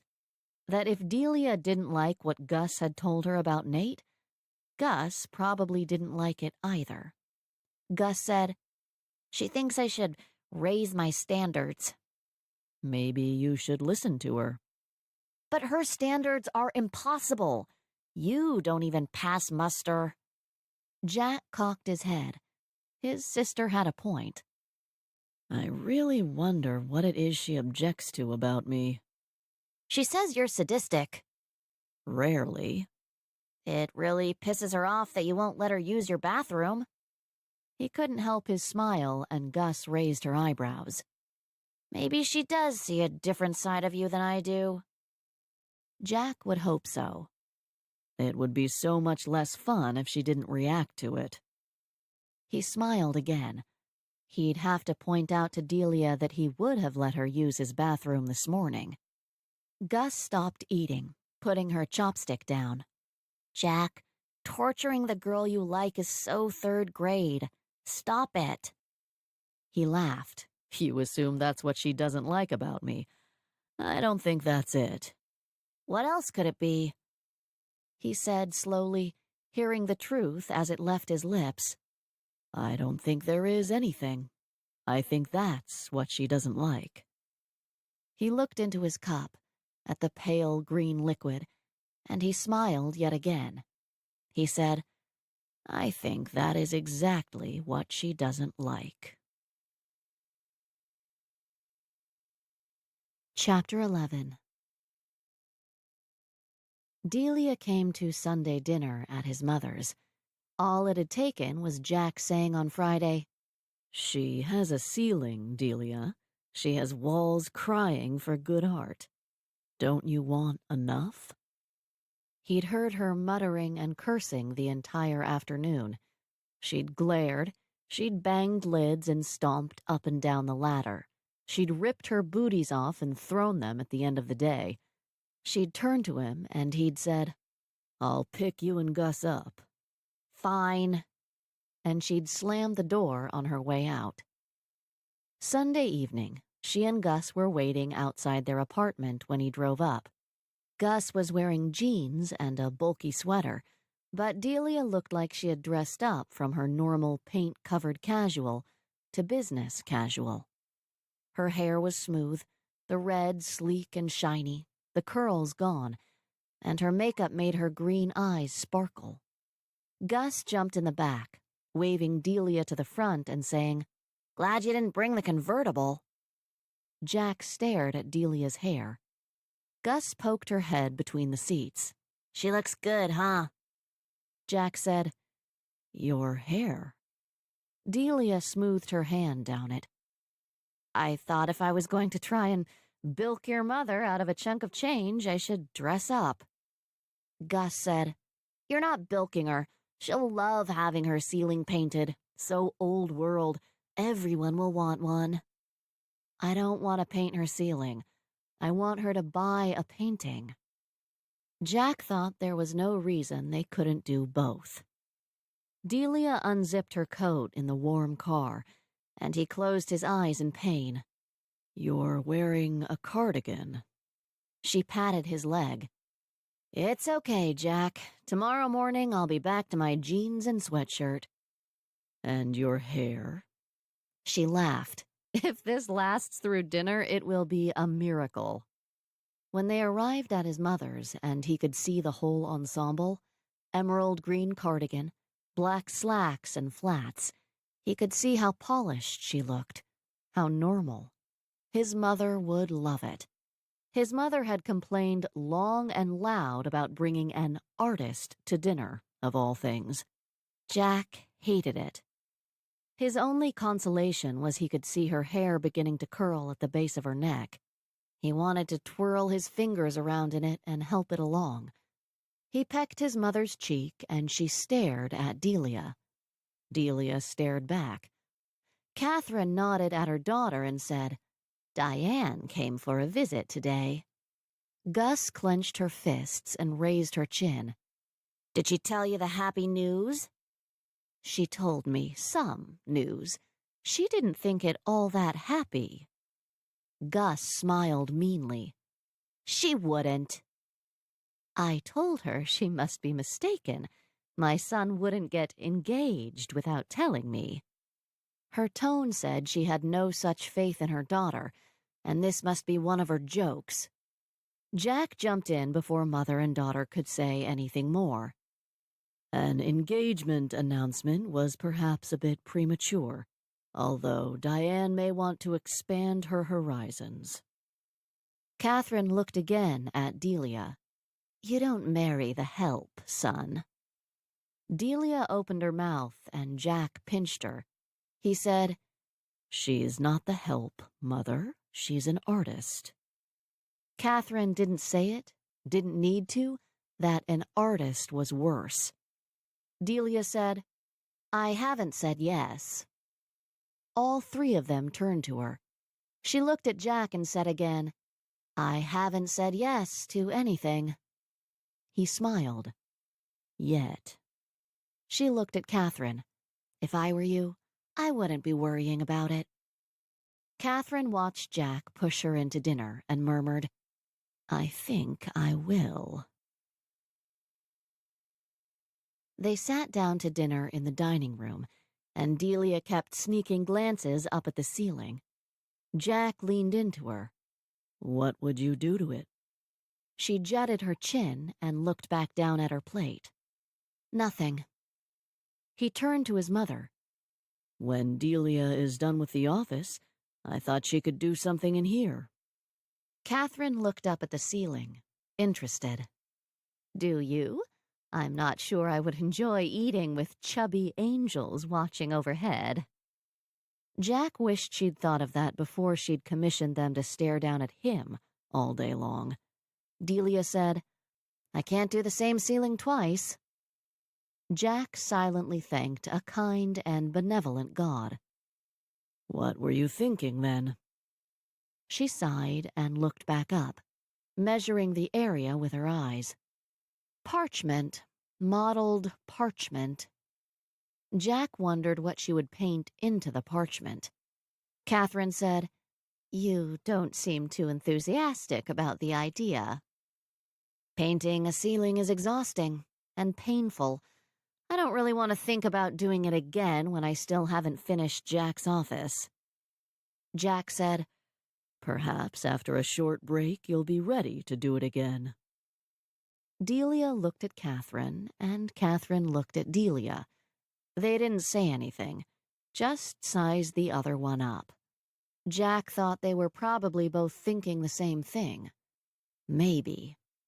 Gus said, "Jack's office does look amazing. You should come look at it, Mother." Catherine dropped Delia's gaze to look at the ceiling. "I think I will. I was going to wait until it was finished, but now—" "Parchment, you say?" Delia drew in the air with her finger. "Mottled parchment with ribbons of gold sewn through it, like really old, really expensive paper." Catherine relaxed into her seat. "That would be apropos in a house that paper built." Jack smiled into his glass. Delia said she hated ceilings, and he had no doubt that it was exhausting and painful lying on your back all day long with your arms in the air. But she loved it, too. She got lost when she was painting, and when did an artist ever have a big enough canvas to work with? Delia said, "If I do another ceiling, I'm going to need an assistant. I'm tired of carrying things up and down the ladder." Gus said, "I can help you at work. There's this guy on my floor who would be happy to carry things up and down a ladder if I was watching." A slow smile spread across Delia's face. "Oh, yeah? Did you make him forget his name?" Gus blushed. "Yeah." Jack's pulse raced, and he realized he'd have to get used to this feeling now. He was happy for Gus, happy that she was gaining confidence in herself. He could only hope she would drop Nate soon, when she realized she could have her pick of the litter. But he was going to have to take up yoga or meditation to help with his anxiety. Maybe Delia would have some tips for him. He shook his head at Gus. You don't need any more excuses to stop working. He looked at Delia and muttered into his glass, And I don't want my little sister seeing what you've been painting on my ceiling. "She's 18. Gus leaned forward. "Now I have to see what is on the ceiling." His mother said, "I hope it is cherubic angels peeking out from behind clouds." Delia said, with a voice full of conviction, "It is. Jack thinks he can see things in the shadows." Gus said, "That's so like him." Jack raised his eyebrows at Delia, and she mouthed silently, "It's not you."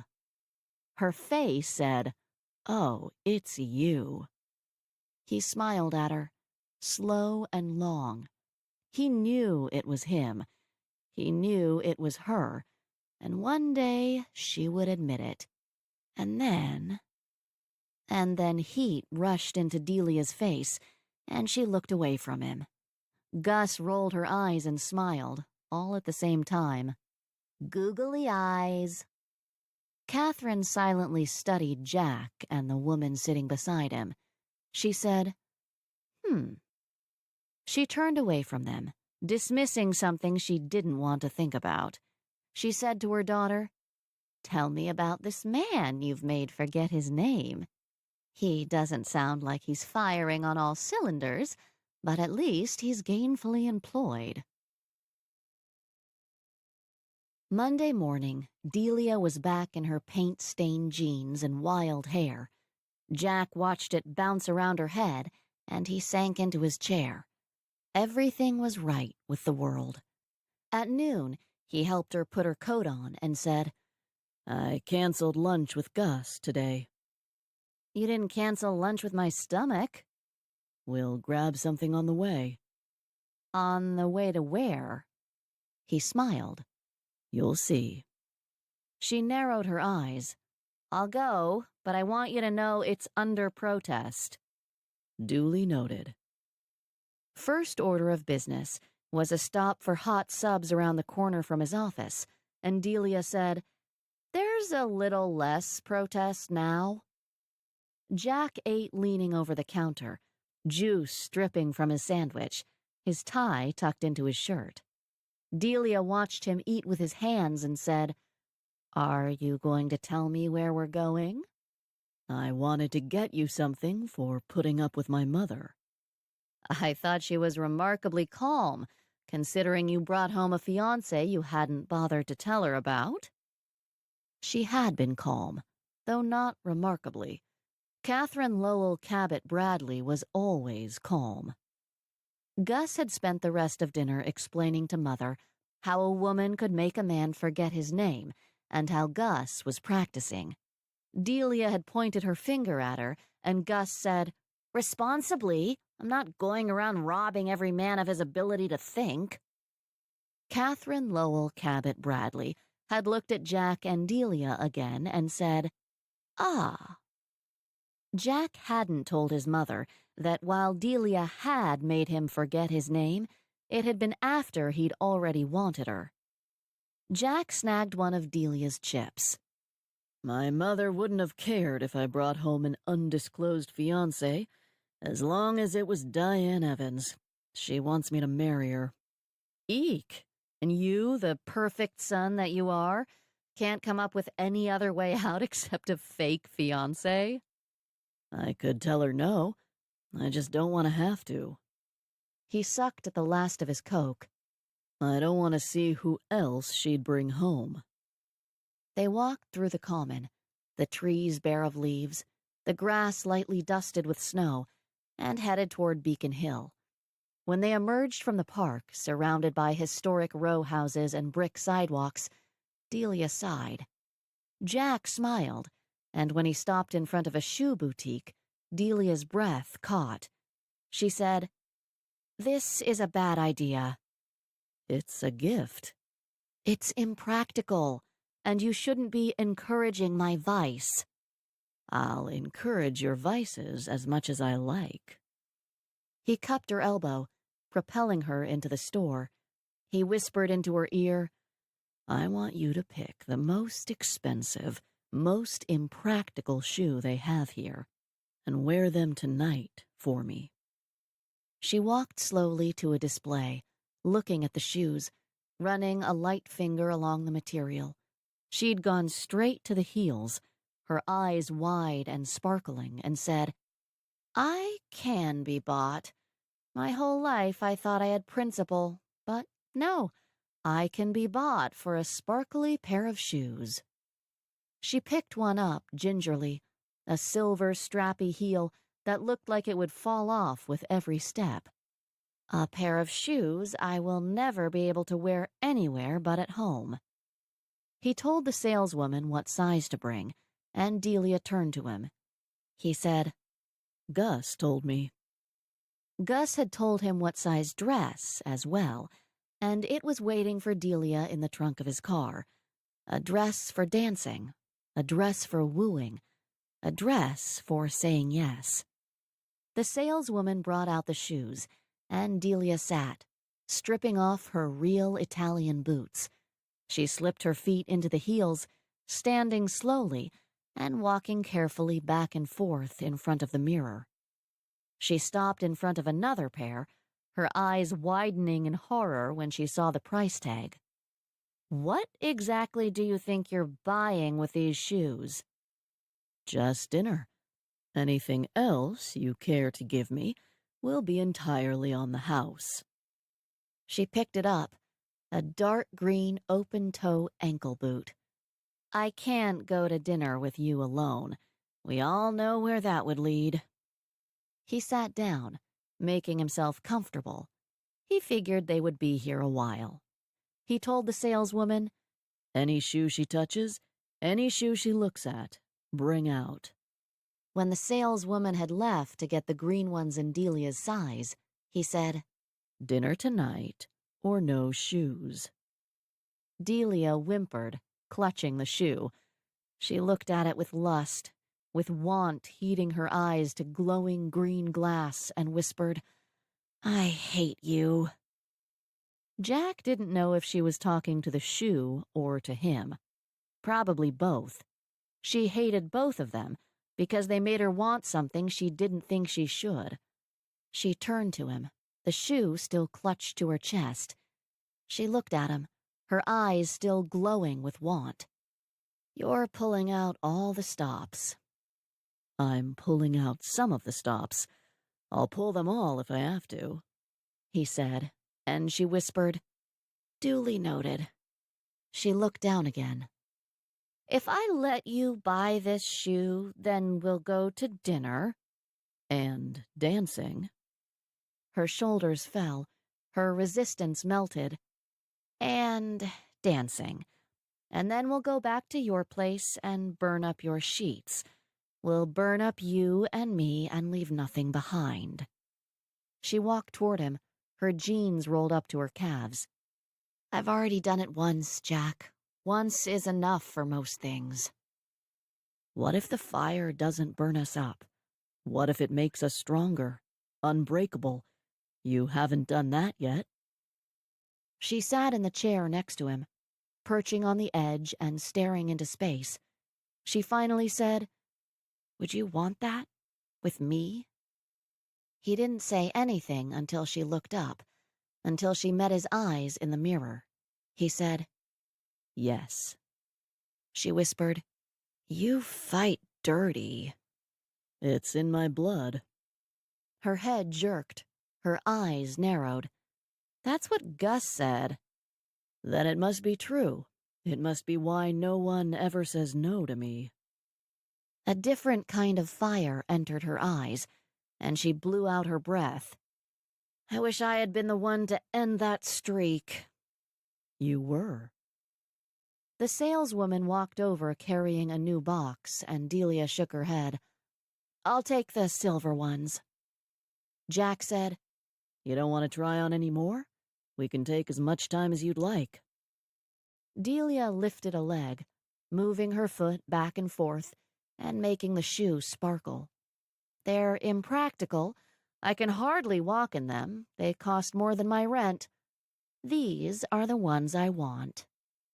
He laughed, and she turned to him. "You're a perfect asshole. I stop thinking when I look at you. You're an uptight workaholic. You're the one I want." He took her hand in his and said, We'll take the silver ones. They walked back through the common, this time her arm entwined with his, her new shoes swinging by her side. Jack steered her toward his car when she tried to head back to the office. He said, We can go to Maine. We can go to dinner and dancing after work. Or we can go back to my condo. He pulled the dress box out of his trunk, handing it to her. Delia lifted a corner of the box, peeking at it, then pulled out a swatch of silky dress. She said, "It's pink." I've been told redheads can wear pink. A smile played at the corner of her mouth. "Maine's too far away." He opened the car door for her, saying, So is dinner and dancing. She stepped in close and said, "We will not ever do this in your office. We will be civilized." You're not civilized, Delia. You're wild and carefree. Wild and carefree got me nowhere. Wild and carefree got you right here, right when I needed you. You needed me? I need you, Delia. Right here, right now. She leaned in, sliding her fingers through his, feathering her lips softly across his. She sighed his name, and Jack wanted to tuck his hands into her hair, pull her into his car, and surround himself with her scent, paint and lilacs. She murmured, "I think your condo is too far away." We'll make it. We're civilized, after all. You just said I wasn't. You aren't. We are. We're civilized and careful and wild and carefree, all at the same time. She pulled away from him, and he followed, taking her mouth with his, coaxing her to stay near with every pull of his lips. Her eyes closed, her head fell back, and he kissed her chin and down her throat. She mumbled, "I bet you $16.58 we're not making it out of this parking garage." He closed his eyes, his mouth still pressed to her skin, and he stopped. He stopped because he was 40 and he'd learned a thing or two. He'd learned how to wait, how to savor, how to show a woman just what it meant to couple, to become one. You couldn't become one stuffed inside a two-seater in a parking garage in the middle of the afternoon. He wanted Delia to have that. He wanted to have that. With her, this first time. They would do it right.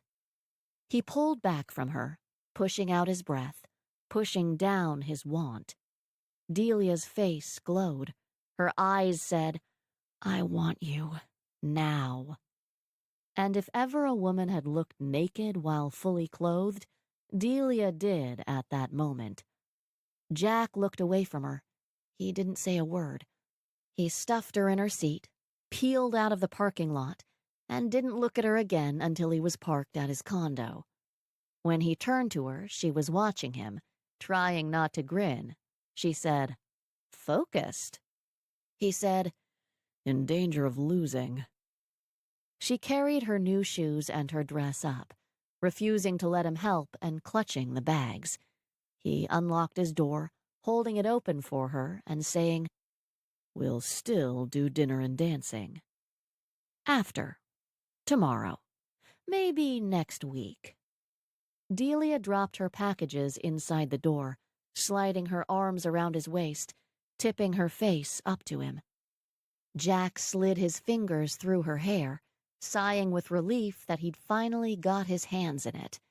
He massaged her scalp and walked her backwards to the bedroom. Delia closed her eyes, holding on to him, following his lead. You hear it, don't you, Delia? The music? He heard it whenever she was near. Music, happiness, freedom. She opened her eyes. "I hear it, Jack." He peeled off her layers of clothing, stopping to anoint every patch of skin with his lips. She removed his clothing, sighing and rubbing her cheek against him, marking him.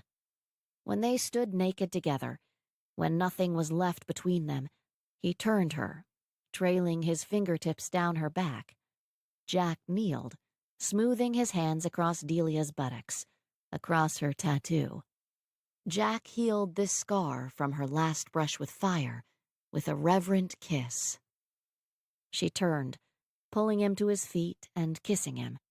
He pressed his body to hers, falling with her onto his bed. Delia stared at the ceiling, unseeing. She finally said weakly, "I didn't know there was a right way to do that." Jack closed his eyes, exhausted, spent. She sighed, making herself comfortable, curling into him and propping her chin on his chest. He kept his eyes closed and murmured, "Delia?" She whispered, "What?" "Stop staring at me." "I'm not staring. I'm drinking you in." He opened his eyes to find hers warm and sweet and relaxed. He pushed her hair out of her face gently. "Are you going to show me your painting?" "Which one?" He smiled at her, and she said, "Oh, that painting. When it's done, after I get you to sign away your right to sue me about it." "Am I going to want to sue you?" "I don't see why you would. You're wearing pants." Her expression said she might have to paint a second one now, and he wouldn't be. He closed his eyes again, the smile still on his lips. She said, "I'm not just painting you. I have one of Gus, too. I call it Woman Child." "What's mine called?" She fidgeted, and he chuckled. "It can't be that bad." "I'm going to need you to sign a not going to sue me agreement." He pulled her closer and scrawled Jack across her butt cheek with his finger. "I've signed." Delia muttered, "I don't think that would hold up in court." Jack patted his invisible signature. "It'll hold up. What's it called?" She sniffed. "Master of the Universe?" He sighed, long and heartfelt. "I'm not. Just ask Woman Child. Just ask Lady of the Ceiling." She stroked his shoulder. "Don't worry. Everyone else thinks so.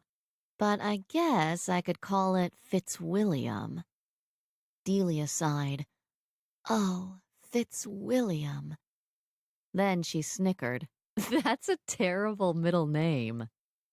"It's better than Sunshine," he said, and she gasped, pushing him. "You looked." He had. "Bedelia Sunshine Woodson." She groaned, flinging herself onto her back. "Amelia Bedelia, my mom loved that book. I ask you, why couldn't she have named me Amelia?" "Because you're not an Amelia. He rolled over, trapping her beneath him. You're not really a Sunshine, either." He looked at her hair, then bent to kiss a breast. "Wildfire." He kissed the other breast. "Delia." Belly button. "Wildfire." Abdomen. "Woodson."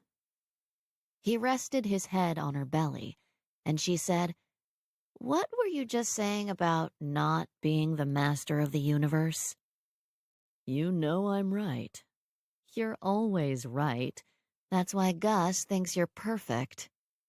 "If I remember correctly, you think perfect is boring." "It is, but you're not perfect. You're a bit of an ass." She sounded as if she'd never want anything but a bit of an ass. He smiled against her belly and murmured, "I thought you were the ass." She whispered, "I will never say it." He ran his hand down her thigh to cup the back of her knee. "If you stay tonight, I can torture it out of you." She played with his hair until he looked up at her. And then she said, "Just this once." Chapter 12. Delia did the walk of shame early the next morning. Gus was sitting at the table eating cereal, and when she saw Delia, she said, Don't even tell me you were at Justine's. Delia dropped her packages on the couch and flopped down next to them. Okay. She pulled out her pink dress and her silver shoes and thought she might have to try them on this morning. She hadn't tried on her dress yesterday, although they had tried out the shoes, and yes, they worked. Delia wanted to see what they looked like together, because Jack was taking her to dinner and dancing tonight, if they could get out the door. Gus came to inspect them and said, Nice shoes. They were nice, and so impractical that she knew she'd never wear any of it again after tonight. She should sell them.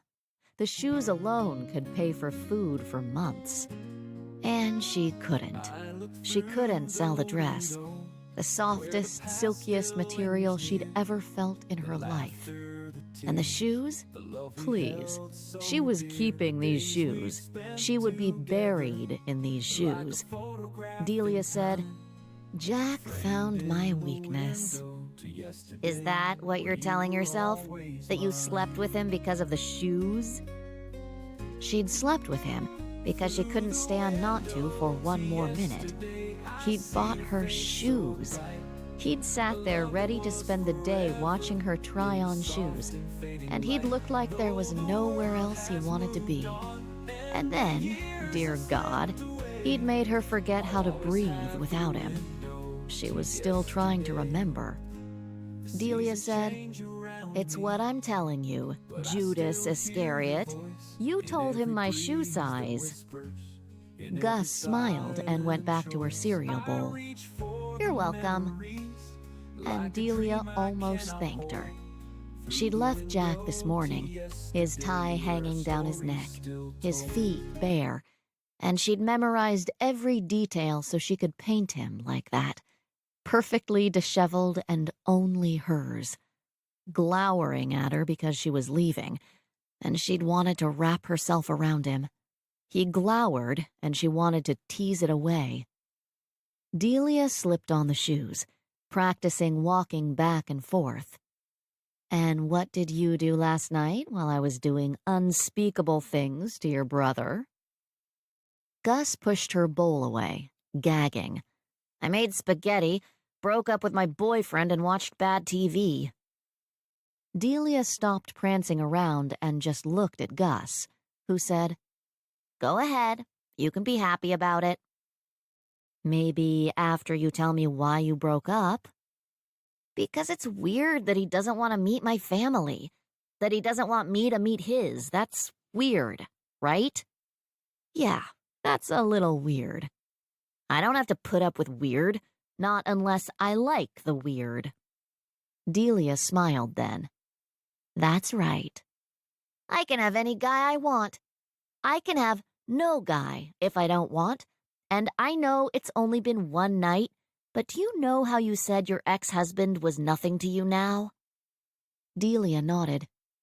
Gus looked down, testing herself, then looked back up, shrugging. He's nothing to me now. Delia knew all about that. Gus whispered, That's kind of sad. I don't want to waste any more time on someone who will mean nothing to me when it's over. If I'm going to love, I want to be devastated when it's over. I want to be like Miss Havisham. She folded her arms on the table, resting her head on them and muttering, I want to be like my mother? Delia chuckled. No daughter wanted to be like her mother, and most were just like them. Gus said, When my dad died, she died too. She had no reason for living. No reason to get out of bed in the morning. Delia lifted her eyebrows, looking at one good reason for a mother to get out of bed. How old were you? 10. But I had Jack. We had Jack. Delia sat down on the couch, pulling her new dress into her lap and thinking Gus had been lucky to have him. Any girl would be lucky to have him. Gus picked her head back up, her eyes wide. I'm not ready to love like that. Delia said, No one is ever ready. It happens when it happens. Delia thought of Justine. And then sometimes you think you're ready and it doesn't happen. It is uncontrollable. I don't think so. I can control some things. Like if I'm looking for a guy. Like how dedicated I am to other parts of my life. She grimaced. How dedicated can you be when you work in human resources? Delia laughed. You could always go to college, throw a dart in a map, and go somewhere no one knows your name, which, frankly, is anywhere but Boston. San Francisco? Gus grinned. My mother would hate that. Gus, you've got to figure out what you want to do. A flicker of panic crossed her young face, and she said softly, But I have no idea what I want to do. Delia made a face and nodded. Welcome to the world, baby girl. No one knew what they wanted, except when they did, and then it scared the life out of them. Gus put her bowl in the dishwasher. Are you going to be late for work? Why are you even asking me that? I meant later than normal. I just need to grab some clean clothes. I showered at Jack's. Gus turned away with a huff, waving that image away. Can you please remember I'm a sister and try to keep the sexual images to a minimum? I didn't say I showered with him. You didn't have to say it. That was probably because Delia had been thinking about that long, hot, wet shower when she'd said it. Gus said, Ew, stop it. Delia turned to her bedroom to get some new clothes for the day and said, I haven't forgotten you're his sister. I haven't forgotten you're the one who told him my shoe and dress size. She closed her bedroom door and Gus shouted, Hey, I was the one who picked your dress out. You should be thanking me. Delia stood in front of her mirror, wearing her shoes, holding up the most decadent dress that she would ever own in her life, remembering the best night of her life.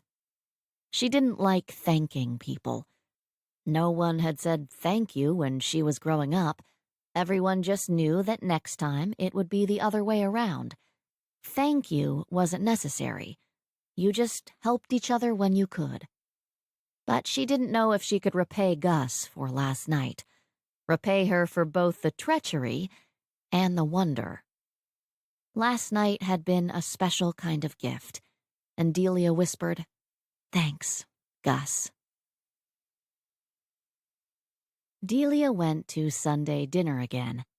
Catherine had simply said, when she'd seen her, and then, perhaps you'd care to show Jack what you think should go on the dining room ceiling, and what it will cost. Delia didn't know whether to be happy or horrified. Happy for the next job lined up, horrified it was another ceiling. Jack took her hand, leading her away and saying, Yes, I'd like to know exactly what you're planning on painting up there. Delia smiled, and when they were out of earshot of his mother, said, You'll just have to wait and torture it out of me. He murmured, I can't wait. Neither could she. She looked up when they entered the dining room, seeing the parchment, the thin ribbons of gold, the 4 dragons, one in each corner, aging the parchment with their hot breath, burning up those trying to hide. Jack stepped in behind her, wrapping his arms around her waist and holding her close. He said, Remember, 5 times as much. It's a smaller ceiling than your office. And will be coveted twice as much. A painted ceiling in an office is strange. A painted ceiling in a dining room is fashion. Delia said, If you say so. More importantly, my mother says so. Expect some poaching. Oh, really? Maybe I should just charge 5 times as much as the last ceiling every time someone new comes along. and then I can retire in a year. Delia might be happy to paint another ceiling if she'd be paid 5 times as much each time, and she might run out of people willing to pay her price before long. Her guess was she'd run out of people after Jack's mother, but she'd take advantage while she could, build up her savings. Heck, have a savings. Delia turned in Jack's arms. "Are you going to put it on the expense account?" He smiled, shaking his head. "You'll never catch me paying for personal expenses out of the company." She knew he never would. For a scum-sucking corporate shill, he had an unbending sense of right and wrong. She whispered, "I know, and not just because I couldn't catch you." He slid his hands into her crazy, wild hair, pulling her mouth to his, and she said against his lips, "Don't mess it up.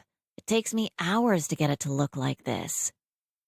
He laughed, his eyes melting into a puddle of chocolate goo, and Delia sank against his chest, hoping Gus and Catherine were somewhere far away from the dining room. On the bright side, Delia was pretty sure she wouldn't be painting any dining room ceilings if they walked in. Gus propped the wall up with her shoulder and watched her mother. She sat, poised, her eyes glued to the door, waiting for Jack and Delia to come back. Gus said, "You'd like her if you gave her a chance."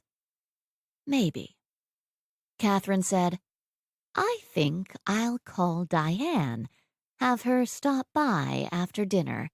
If I'd known the painter was coming, I would have invited Diane. I thought Sunday was only for family." "Delia's practically family. She's living with Jack." Okay, not completely true. Delia had slept in her own bed one night.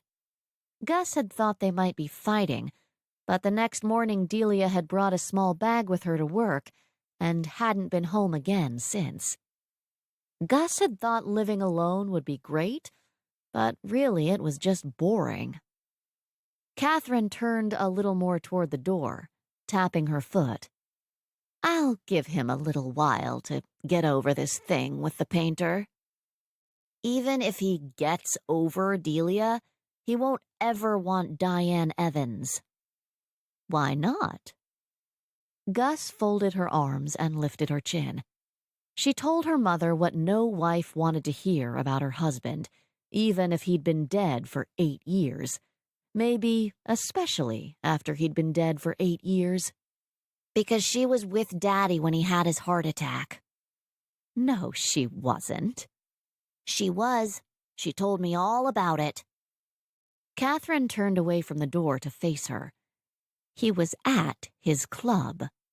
With a bunch of frat girls." Gus remembered Diane putting her arm around Gus's shoulder and saying, "I'm so sorry, Augusta. We were just having fun." And then describing what they'd been doing, what her father had looked like when he'd had his heart attack.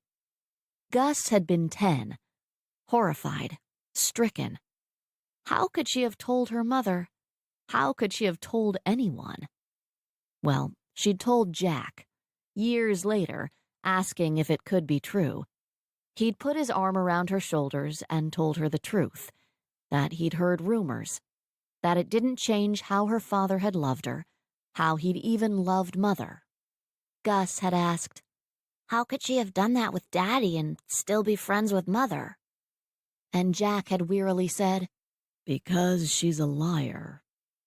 Because when you looked at Diane Evans, all you saw was a shell. Gus was sure one day they would find a painting locked in Diane's attic that showed her ugliness and deceit. See, Gus read, just not what teachers told her to. Catherine said, "I don't believe you." Gus just felt sad for her mother. She'd loved Daddy, loved him so much that when he died she'd mourned him for years.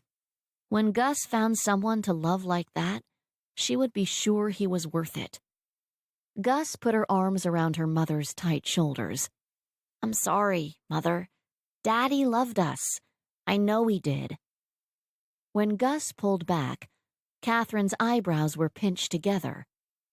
But Diane is a bitch. Augusta. She is, Mother.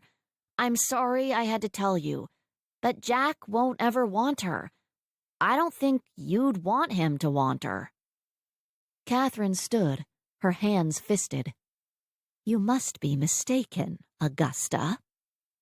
Gus shook her head. I'm not. You can ask Jack. Just later, not when he was hiding in the dining room kissing Delia.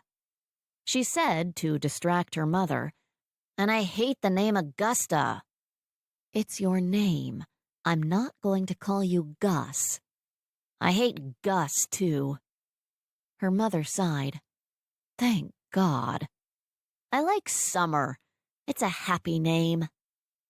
Catherine blinked uncontrollably, then sat back down in her chair, shocked into silence.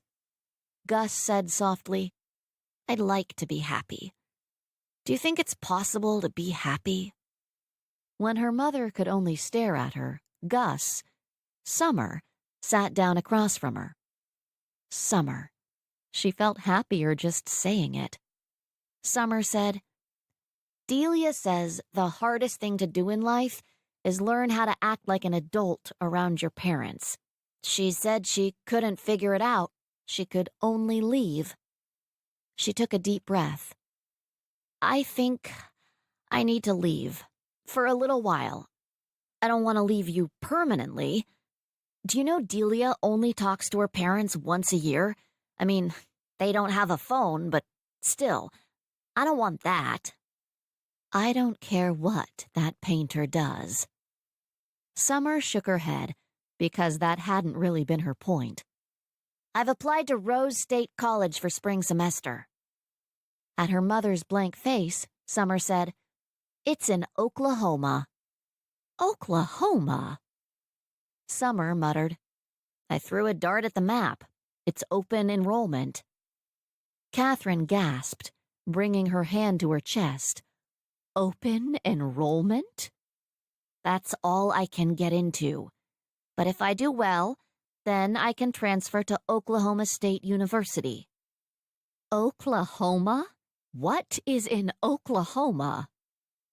There was nothing in Oklahoma. Nothing and no one. And Summer couldn't wait to get out there. Jack came back through the door with his eyebrows raised, Delia following close behind. She said, I've never been to Oklahoma. Catherine surged to her feet, shouting at Delia. Did you do this? An open enrollment school in Oklahoma? Summer just watched Jack. He stopped for a brief moment, glancing at his mother to make sure her uncharacteristic outburst wouldn't lead to anything more physical, then moved to grip Summer in a bear hug. She said, You said you'd pay if I went to college. He pulled back, smiling at her. I did say that. Even for an open enrollment school in Oklahoma? Of course. Catherine muttered, Open enrollment, Oklahoma. Summer said, And I don't want to be called Gus anymore. Jack sighed. I was just getting used to it. I want to be called Summer. He glanced at the mutinous expression on their mother's face and blew out his breath. He nodded. I might forget a few times. I'll try to remember. I know. She did know it. She could always count on Jack. Delia said, Summer is a happy name. And Summer smiled at her. Catherine Lowell Cabot Bradley shrieked. Chapter 13. Justine and Paul got used to living with each other on the weekends. It was nice. It was cozy. It was wonderful to come home to someone, to curl up on the couch and not be alone, to eat dinner together, to even wash 2 sets of dishes. They'd even started talking about moving in together the rest of the week, although that came with more problems. Whose apartment, and what would happen to the other apartment. And then there were even more problems with moving in together, because neither one of them had 2 bedrooms, and Justine procrastinated, and kept things to the weekend because she couldn't tell him they needed 2 bedrooms. She couldn't tell him why they needed 2 bedrooms. She didn't know how anyone could be so happy and so horrified at the same time. She didn't know how anyone could cry while they were smiling. She didn't know how she could act normal with her news sitting on the tip of her tongue, but apparently she did. Every weekend they came together, and they got more and more comfortable living together. Christmas morning, they huddled on the couch, looking at the small tree they'd decorated together and exchanged gifts. Paul said, "Open mine first." She ripped open the packaging, then crunched the wrapping into a ball. She looked down at a rectangular white clothing box, and Paul said, "I had some pajamas made for you." "Oh, no." He grinned. "Open it." Justine opened it to find his smiling face dotting a set of flannel pajamas. She blinked, laughing. "What season do you think these go with?" "Every season. Put them on." "Right now?" "I want to see if they fit." She pulled out the top, and a little blue box fell out onto the floor. Justine stared down at it and forgot to breathe. Her eyes flicked up to Paul. When he went down on one knee and reached for the box, Justine's throat closed. She gripped the pajamas to her chest and looked down at the box sitting in his hand. Paul opened it, and all the air whooshed out of her. Because it was a ring, a beautiful ring, a gorgeous ring, an engagement ring. He said, "Will you take this 2-month salary as a token of my affection? Will you marry me?" Tears flooded her eyes. She nodded, and he pulled out the ring, sliding it onto her finger. She looked at him and said, "Are you sure?" He laughed. "We're a pair." And then he shook his head. "I don't know how to be sure. There's no skies opening, no birds singing." She knew exactly what he was saying. "There's no white horse, no sweeping me off my feet." "I had hoped the ring would do it." She looked down at it, wiggling her finger. She smiled back up at him. "It's beautiful." He got up off his knee to sit next to her, taking her hand and watching the ring sparkle. 2-month salary. It had better be beautiful." "It is." And it was. He said, "I think we should just go for it. Move in together permanently. Get married. I'm ready and you're here." "You're right. We are just not romantic." "No, we're not. But I think you'll be a great mother, and I'm ready for a family." He stared at the wall and said, "Yes, I'm pretty sure I'm ready." She opened her mouth to tell him that family was coming sooner than he thought, but he laughed, squeezing her hand. He said, "I wouldn't mind becoming more like you, a little more sure about what I want in life. And I think you could become a little more like me. Have a little more fun. Is that romantic enough?" She said, "It is for me." It was true. It was enough for her. She didn't need the L word. She was getting married. She was having a baby. Everything she wanted in life was hers now.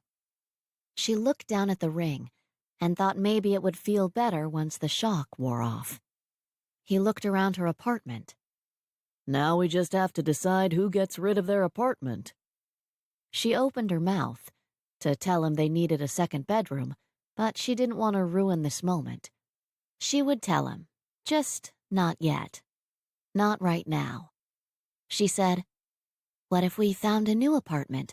Not yours, not mine, but ours. We're going to need more room anyway. He nodded. Neither one of us has any room in our closet for the other. That was true, and it was a good excuse. He said, You're going to be busy with wedding plans. Do you want me to start looking for a new place for us? And when are you going to have time to do that? I'll start chiseling. This will be good practice for me. Chiseling out time for children. Relief swamped her. She didn't have to tell him now at all. She didn't have to tell him that she'd gotten pregnant on purpose, that she'd wanted a baby more than she wanted him. She could tell him in a few weeks that she was pregnant, and it would just be part of the process. He didn't have to know what kind of person she was. She didn't have to admit it out loud. Justine said, "When do you want to get married?" Paul smiled. I know we're on a deadline. Let's do it before your birthday. Married before I turn 37. My mother is going to be so proud. Mine will be. She'll say, good for you, putting your career first. He grabbed the pajama bottoms, pulling them out of the box. Now, are you going to try on your pajamas? She looked down at the smiling Pauls and just couldn't decide if this was sweet or funny. She said, "You know this isn't romantic, right?" Is the ring romantic? "Yes, the ring is romantic." He kissed her and murmured, 1 out of 2 isn't bad. She smiled and kissed him back. 1 out of 2 wasn't bad at all. Justine waited until Paul left the next morning to call her mother. Justine had sent him out to get breakfast, telling him he couldn't meet her mother the first time like this. But I want to hear what she says. You don't, because she's not going to say anything. Trust me. You can meet her when she's had time to calm down. He'd left, and she'd called her mother, and the whole conversation had consisted of shrieks of joy. "My daughter, she's getting married! Married to a lawyer!" Justine could only hope she was at home and screaming the news to Dad and not at the grocery store. "Bring him to dinner! Oh, my God! I think I have to sit down." "Mom, I'm not bringing him to dinner until you can meet him without screaming."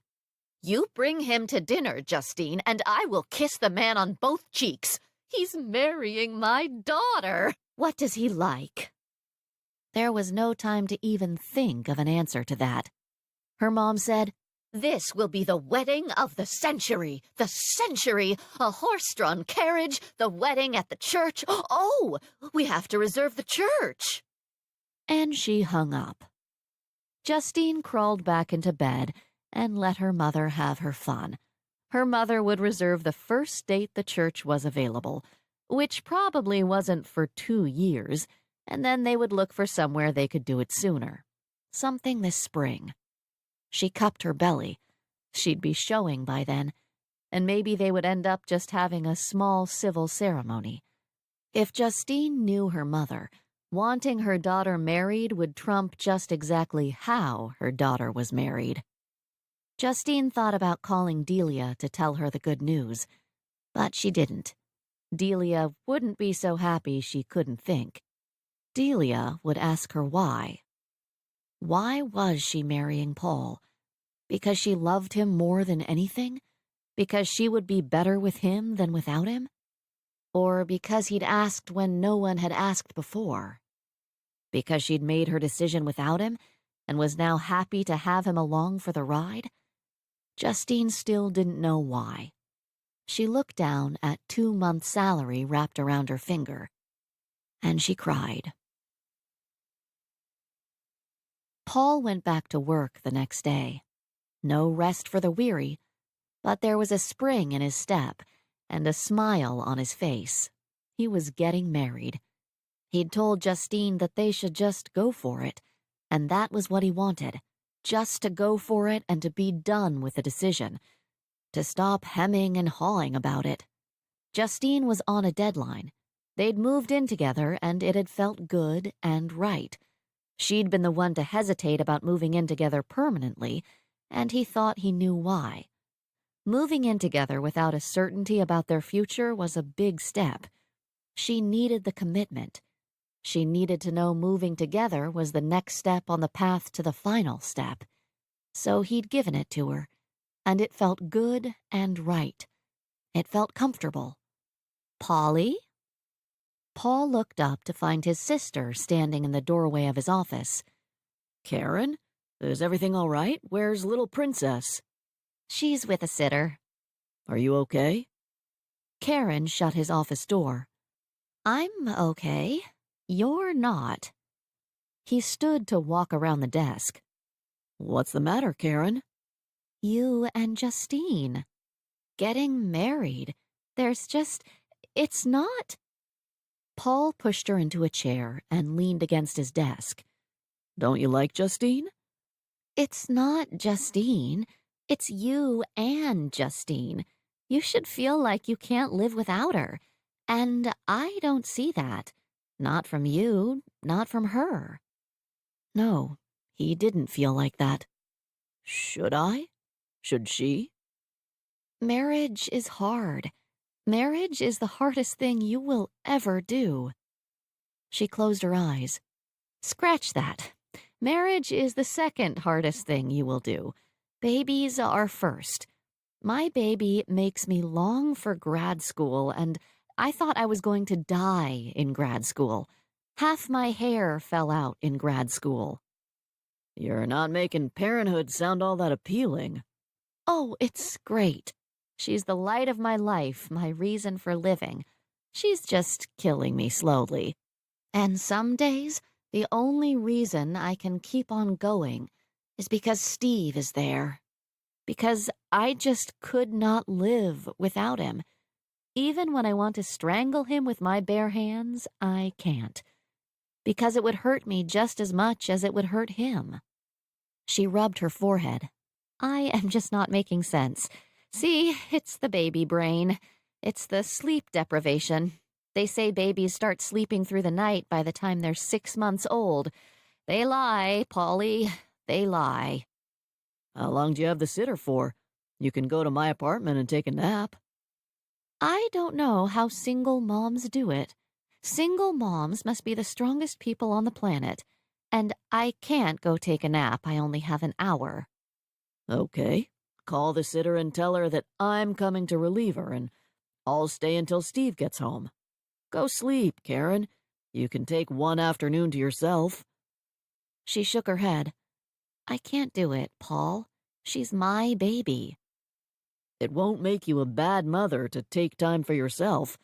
I'll come back tonight and finish my work. I'm learning how to chisel. He peeled off his house key, handing it to her. And if you sleep the whole night through, good for you. I'll go to Justine's tonight. Steve can handle the diapers for one night. She stared at the key. "Really? You don't think this smacks of abandonment? Mom would have done this." Their mother had never thought she had to do it all herself. Their mother had never worried about abandonment issues. He said, You're overcompensating. You can be the main caregiver without being the only caregiver. "Overcompensating." She sighed, closing her eyes. "I've missed big words. I've missed conversation and debate. You can't debate with a 9-month-old. I've stopped trying." He laughed. Good. Now stop trying to function on no sleep. "It's making me stupid, isn't it?" Paul had had a sister long enough to know not to agree with her. It's making you tired. She looked down at the key, weighing her need for sleep against her need to be the perfect mother. Paul said, You'll be a new woman after 8 hours. 8 hours? I'd settle for an uninterrupted 4. Good. Go take them. She sighed, standing reluctantly and saying, "It's hard, Polly. Harder than you think it will be. Please, just think about it. Think about what it would mean to long for law school again and how bad life would have to be. And then think if you and Justine would make it through. A lot of people don't. Paul was more worried about her and Steve and little Princess. Are you and Steve going to make it? She blinked rapidly, then snorted. Yes, he's mine. He can't get away from me. I won't let him. Does he want to? Some days. Some days I want to get away from myself. Karen went to Paul's place to sleep, and he relieved the babysitter, settling in for the afternoon. He just sat on the couch and held little Princess, made faces at her and bounced her on his knee, turned on the TV and just relaxed. He fed her a bottle according to the schedule Karen had given him before leaving his office, and he was thankful he didn't have to change any gag-worthy diapers before Steve came home. And if Paul couldn't see what was so hard about this, he was bright enough to not ever say that to his sister. When Steve blew in, he hollered, "Polly!" Karen's at my place, hopefully sleeping. Good. Steve grabbed the kicking little girl out of Paul's arms, and Paul knew Karen was wrong.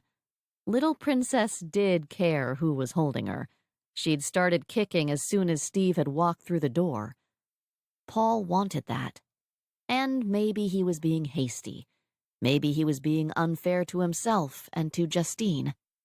Maybe it was unfair to think that good enough was good enough, that comfortable was the same thing as love, that you could make a happy family with good enough, that you could survive the hard parts with good enough. Steve propped little Princess in the crook of one arm, heading for the kitchen. You staying for dinner, Polly? What are you having? I'm calling for pizza, man. I can stay for pizza. I told Karen to sleep the night at my place if she can. You're on diaper duty. Steve laughed. You hear that, little Princess? No dirty diapers tonight.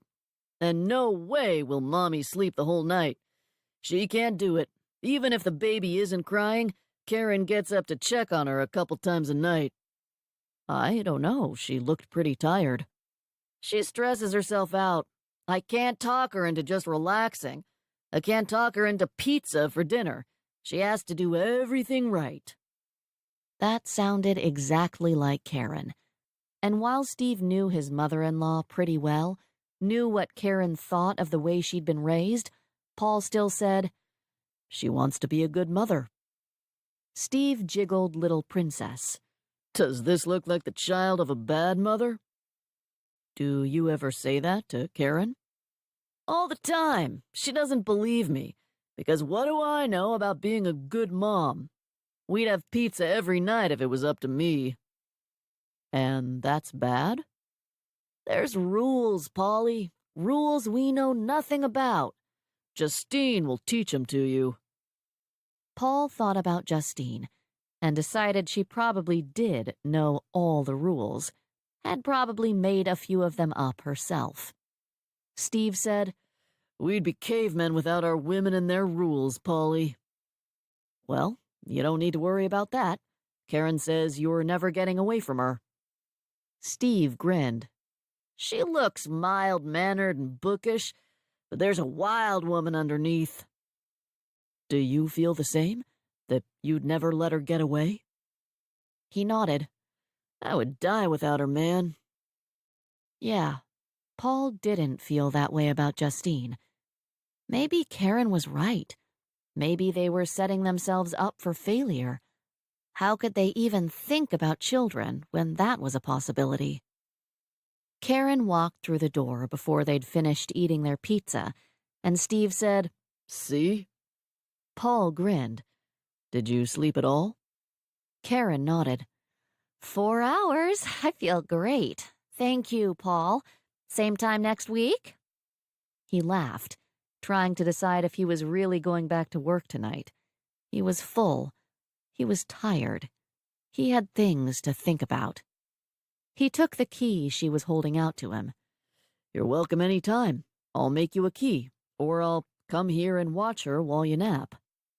I can't sleep here. I can hear her breathing.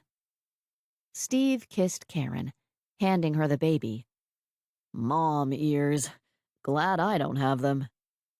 Karen pinched him lightly, then smiled at little Princess. Yeah, be glad. Paul left them, tickling little Princess on the foot on his way out, and listening to Steve defend his choice of dinner by saying there were vegetables on it. Paul didn't go to Justine's. He didn't go back to work. He sat in his BMW, looking at the bright, welcoming lights of his sister's house, and wondered. He didn't have what his sister had. He and Justine had something. He thought one day they might have something more. But he'd rushed it.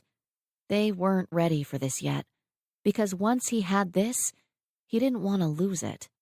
But maybe they just needed to slow down, to be sure before, even if they were working against a deadline. He closed his eyes, thinking he was probably going to break one of those rules he knew nothing about, then drove slowly to Justine's, hoping she would know exactly what he was trying to say when he told her he didn't want to marry her yet. He knocked, then let himself in with his key. He'd wondered if she was even home yet, but she was already in her snowmen-sipping Mai Tais pajamas, her hair pulled back in a ponytail, looking tired. She smiled at him.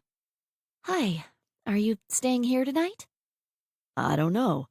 I just came from Karen's and wanted to talk to you. She nodded. Hungry? He shook his head. I had pizza. She sat on the couch, folding her legs beneath her. He sat next to her, fiddling his fingers, and she said, What's wrong, Paul? You remember how we're not romantic? She laughed. Yes, I remember. I'm just wondering if maybe we need to wait until we are. She wiggled her foot with nervous energy. Wait? To get married? When he nodded, she said, Do you think we're ever going to be romantic? It might be a permanent condition with the two of us.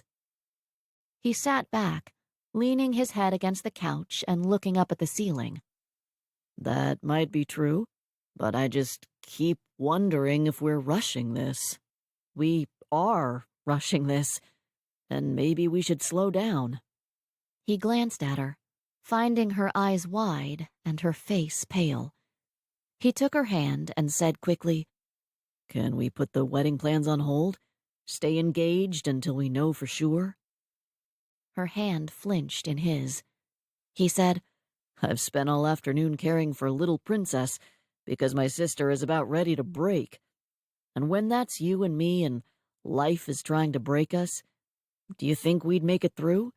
Because I'm not sure. Justine took a deep breath. I don't know. I'm not sure of anything right now. He nodded. We need time. And I know you don't have time. I know you're racing against the clock. But I'm asking for as much as you can give me because I don't think we're ready for marriage. Yet. Justine whispered, Paul. I'm sorry, Justine. So sorry. Maybe in a few months we'll be ready. She said, I'm pregnant. Justine opened her mouth to tell him that it had just happened, that it was an accident, that she must have forgotten 1 or 2 days and it just happened. And then she closed her mouth. She couldn't lie to him. And not only that, but she knew he wouldn't believe her. Justine never forgot anything. Paul's mouth fell open, and he glanced down at her belly. She waited for the horror, for the accusation, but he just sat there, his mouth wide open, surprise covering his face. He didn't say anything. Nothing at all, and she fidgeted in her seat. He cleared his throat. Are you sure? You think I would make this kind of mistake? I'm kind of hoping. You hope I'm lying. that I'm trying to trap you, that I wouldn't really have gotten pregnant on purpose." The shock left his eyes and was quickly replaced with anger. "You did this on purpose?" He looked down and said, "Of course you did this on purpose." "Paul." He looked up and she stopped. What could she say? They both knew what kind of person she was now. There was no hiding it. "How far along are you?" She closed her eyes and whispered, 6 weeks. 6 weeks? How long have you known? She told the truth. 2 weeks. He stood abruptly, and she kept her eyes closed. She didn't want to see that look on his face, that look of shock and horror and disapproval. She'd seen it enough times on her own face. "Is that why you said yes? Would you be wearing my ring if you weren't pregnant?" Justine still didn't know. Yes, she did know. She would have said yes to anybody. She was 36. She was desperate. She knew a woman didn't have to be 36 and desperate, but she was.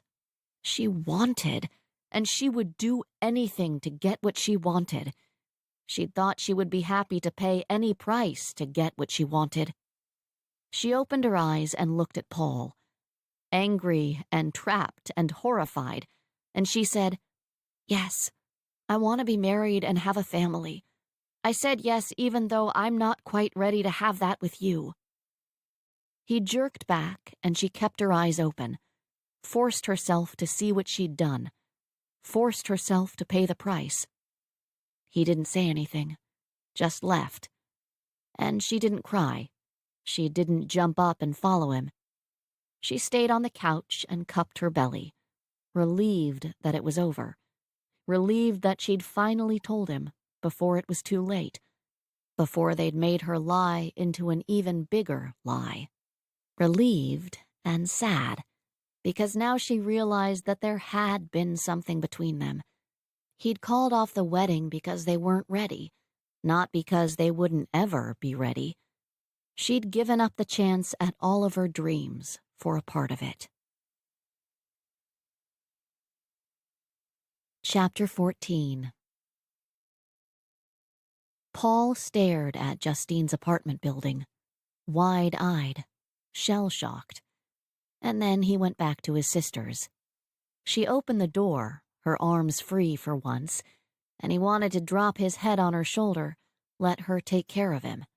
They'd always taken care of each other, had only had each other to depend on, their parents too busy. She pulled him inside. "I'm so sorry, Paulie." He was sad too, sad and confused and sorry. Steve sat at the dining room table, little Princess in his arms, and Paul said, "Justine's pregnant." Steve stood, grabbing him in a one-armed bear hug, still able to lift him off his feet. "All right, man." Karen froze, the sad expression on her face turning to horror. Paul said over Steve's shoulder, "She did it on purpose." Karen sat down slowly, and Steve lowered Paul back down to the ground. "She told me after I called off the wedding." Steve said, "Called off the wedding?" He looked between his wife and her brother, then glared at Karen. "Babe, I told you to leave them alone." "Was I supposed to just do what you said, like a good little wife?" "No, you were supposed to realize it was none of your business and stay out of it." Steve stomped out of the room and Karen pinched her lips together. Paul fell into a chair and put his head in his hands. "She did it on purpose, Karen. Got pregnant on purpose. I knew we were going to have kids, but, after we got married, she was pregnant before I even proposed. Just when was she going to tell me?" Steve stomped back in the room, tipping little Princess into Karen's arms and pulling Paul out of his chair. Steve dragged him to the door, shoving his coat at him and saying, "We're going for a beer." Karen said, "But—" You've had your say. Now we will go and handle this development like men. "With beer?" Yup. Karen cuddled little Princess and nodded, miserable. When they got outside, Steve tipped his head at his truck and Paul climbed into the cab. He could use a beer or two. The engine roared to life, and Steve said, Sometimes my wife doesn't know when to keep her mouth shut. She made sense. And what did she say that made so much sense? Paul said, Birds. Songs. Justine and I don't have that. Steve snorted. This is what happens when you ask a woman for advice. Paul gripped the door handle as Steve gunned the truck. That was Steve, full speed ahead. It cleared a man's head, at least. Paul said, You're saying that didn't happen with you? I got hit upside the head with birds and songs. Doesn't mean it happens for everybody. Doesn't even mean it should. You had something with Justine, enough to make you want to propose in the first place. It was just going too fast. I should have waited until I was sure. Paul, I know a couple things about you. 1, you have terrible taste in cars.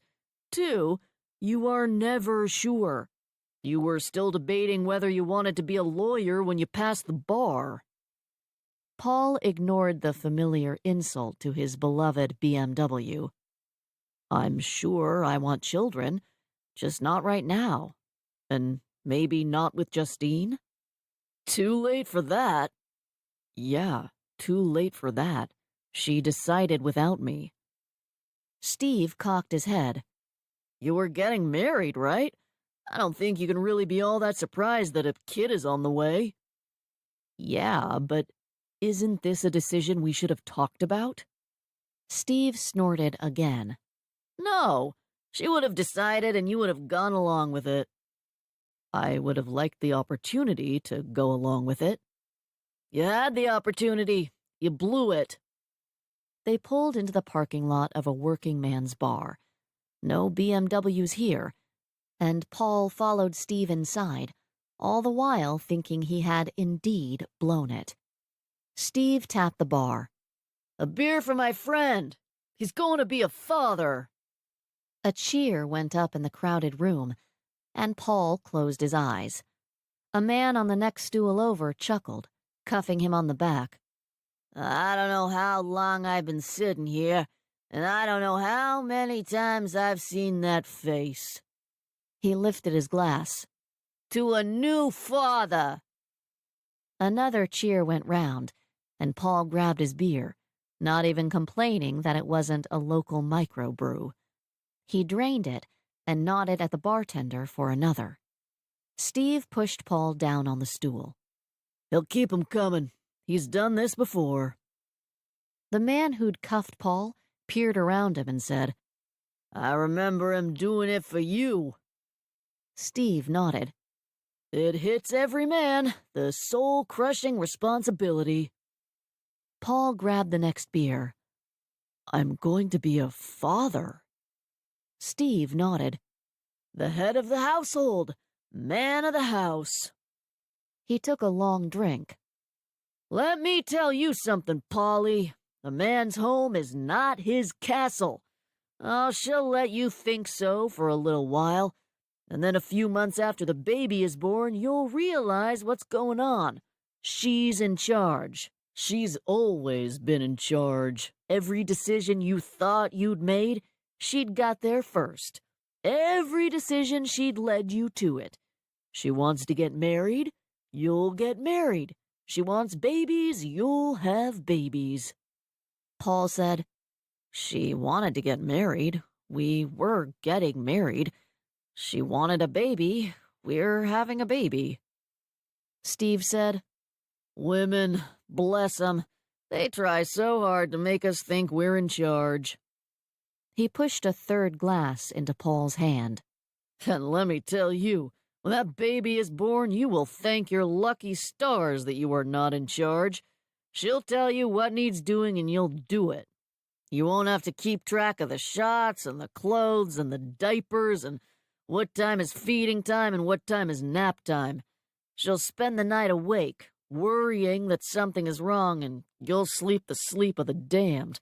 Because when you wake up in the morning, she'll be awake already, ready to tear you apart because you slept, because you just won't worry like she does, because you just won't hear like she does. Steve took a long drink. She's in charge. Embrace it. A couple men nodded, raising their glasses in agreement. Paul stared into his beer, horrified, then drained another glass. And that's what I have to look forward to? Steve shrugged. It's life, man. He grabbed a handful of pretzels. I don't know Justine all that well, but she seems organized. She'll be a natural mother. Paul thought about it, then said groggily, She'll make a chart. See? A chart! You're not going to have to read the books, and you're not going to have to decide. All you've got to do is follow what's on the chart. Any man can be a father. He just has to follow the chart. Paul put his head down. Just follow the chart. That is where you'd be heading anyway. Marriage, children. Paul nodded, his ear rubbing against the wood. I just wasn't sure it was going to be with her. Now you are. Paul blinked and sat up. He said slowly, Now I am. He looked at Steve. Now I'm sure. It's a done deal, man. Paul smiled. It's a done deal. He stood. A done deal. I don't have to decide. I'm going to be a father. Another cheer, another round of raised glasses, another long drink. Paul turned around quickly. I've got to see Justine. Steve pushed him back down on the stool. You can see her tomorrow. I called off the wedding. And that is going to take some brilliant groveling to undo.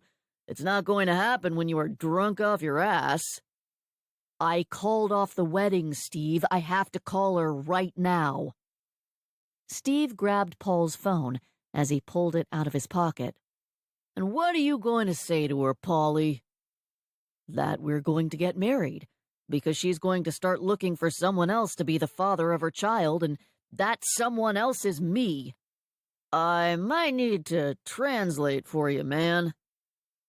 Steve brought up the address book on Paul's phone, hitting Justine's number. When she answered, he said, Justine, it's Steve. Paul wants to tell you something, but I'm going to translate because, well, we've been celebrating about the baby, and he's been trying to drown himself in beer because he was stupid for calling off the wedding. Paul nodded his head approvingly. This was good. This was good groveling he was doing. Steve said, So, to recap, he's happy about the baby, ecstatic about the baby, and he's stupid and he would like to marry you. Anything else, man? Paul thought, but he could only come up with one thing, so he toasted his glass to the phone and said loudly, I'm going to be a father. The bar cheered, and Steve grinned. He said into the phone, I guess I don't have to translate after all. He just wanted to let you know how happy he is because he was worried you were going to go out and marry someone else tonight. Steve listened for a short minute, then hung up the phone. Paul put his head back down on the bar, not feeling all that better. What did she say? She'll talk to you tomorrow. She's mad. Steve wobbled his head and helped him stand. Women get mad. Usually we deserve it. Usually they forgive us. Steve got Paul back to the house, half dragging him inside and helping him onto the couch. Paul smiled at his sister. I'm going to be a father. Karen raised her eyebrows, and Steve said, He just had to drink about it for a little while. He's going to sleep it off here tonight. Go see Justine tomorrow and make everything right." Karen let out a breath of air, glaring down at her brother. Steve said, "Babe, he's going to be a father, a husband. It's Justine's job to tell him what to do now." She closed her eyes, trying not to laugh at her husband. "You mean I only get to tell you what to do now?" He nodded, wrapping his arms around her waist. She said softly, "It was like a lightning bolt with you. I saw you and I wanted you. You swept me off my feet." "Babe, that's how it had to happen with us. Our paths crossed for 1 hour. We would never have seen each other again. I wouldn't even have known your name to find you." I wanted him to feel that magic. He doesn't with her. "That doesn't mean it's not real. It's no less magical when the path is slow and winding. It's just easier to doubt. It's just easier to get distracted." You think they'll get there eventually? Steve nodded. "I think they're happy together. I think they'll be happy together. I think they deserve a shot at it without you trying to talk him out of it." I wasn't. It's just... "I'm going to tell Justine to always get your approval before she drops a bomb on Polly." That is not very flattering to any of us. "Whether it's flattering or not, it's the truth." Karen listened to Steve's heart thump and thought, actually, that she and Justine could do some good work together. She looked down at Paul, his eyes at half-mast, a small smile still on his face. You did a good job tonight. Made him happy about the baby. "He just had to get over the shock. He would have got there himself eventually. But if I'm going to take credit for it..." Karen looked up at him, and he said, "I don't hear little princess." No, you don't." He lifted her, her feet dangling off the ground. "I did good tonight, right?" She smiled. You did good tonight. She cocked her head, listening, and said, We'd better be quick. "Mom ears?" She nodded, and he two-timed it to the bedroom. Paul woke with the worst headache he'd ever had, and even despite that, he knew exactly what he had to do. He crawled off the couch, heading straight for the bathroom, then followed the smell of coffee to the kitchen.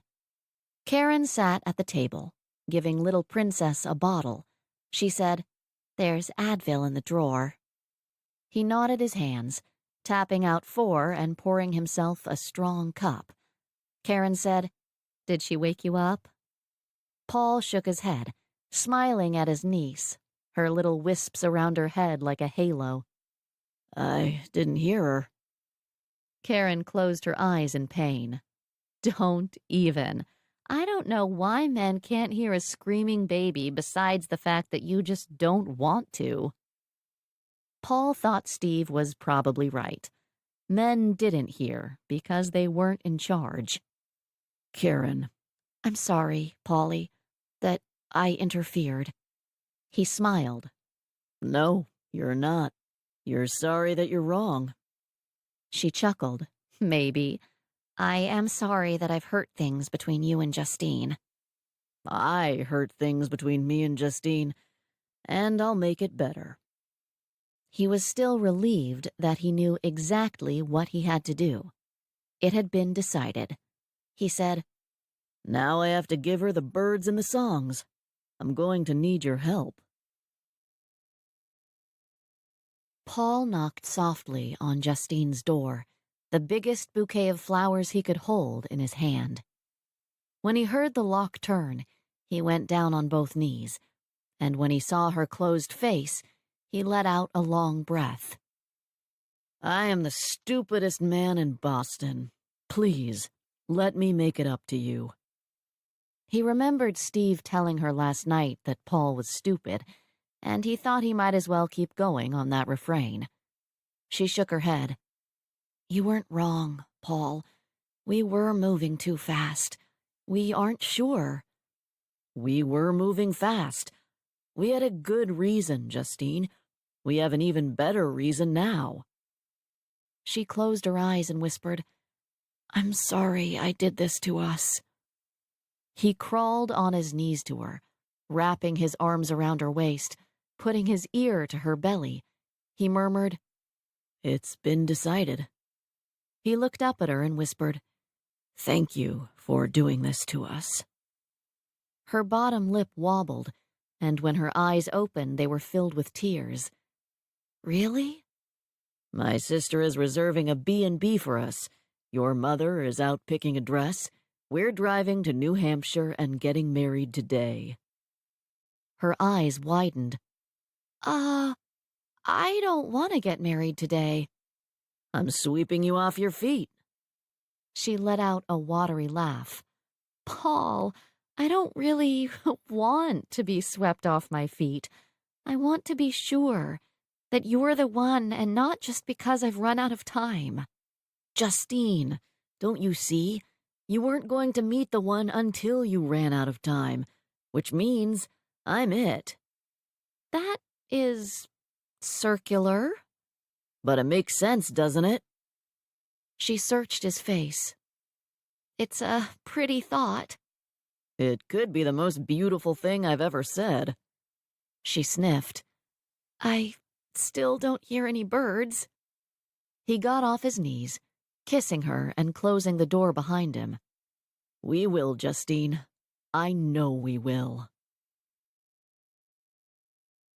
Delia helped Jack and Summer box everything up, watching her apartment not so slowly empty itself as movers carried boxes down. Summer's stuff was being moved and would meet her there, and Delia had just shaken her head. The only thing she had schlepped across the country had been her paintings and brushes. Delia said, "Didn't we just move this stuff in?" She spun in a slow circle, noting what was left and seeing that it was absolutely nothing. "I'm going to have to get a new roommate." Jack shouted from Summer's bedroom, "Why?" "It's a 2-bedroom. I don't need 2 bedrooms. I can't afford 2 bedrooms." "You've got the deposit for Mother's ceiling." "Is that still on? I thought I was persona non grata around there." "It's still on, and you can make this bedroom into a studio. Finish those 2 paintings you've been working on." He came out carrying a box, and she flapped her hand at him. "I finished those." "When?" "What do you think I do every morning when you go to work?" Jack dropped the box by the door for the movers. "I thought you wandered around aimlessly until you could show your face at a ridiculously late hour." Delia tried to look pious. "And instead, I am hard at work." Jack made a detour to kiss her, stopping to put some real effort into it. He murmured, "I'll believe that when I see it." "You should stay one morning and watch." She whispered, "I paint naked." He laughed, "And I'll believe that when I see it." She didn't paint naked. She pulled on one of his t-shirts, covering it with an apron so she wouldn't get any paint on it, and painted what was in her heart. This time it was the stars, she was pretty sure. She'd be pissed if it turned out to be paper again.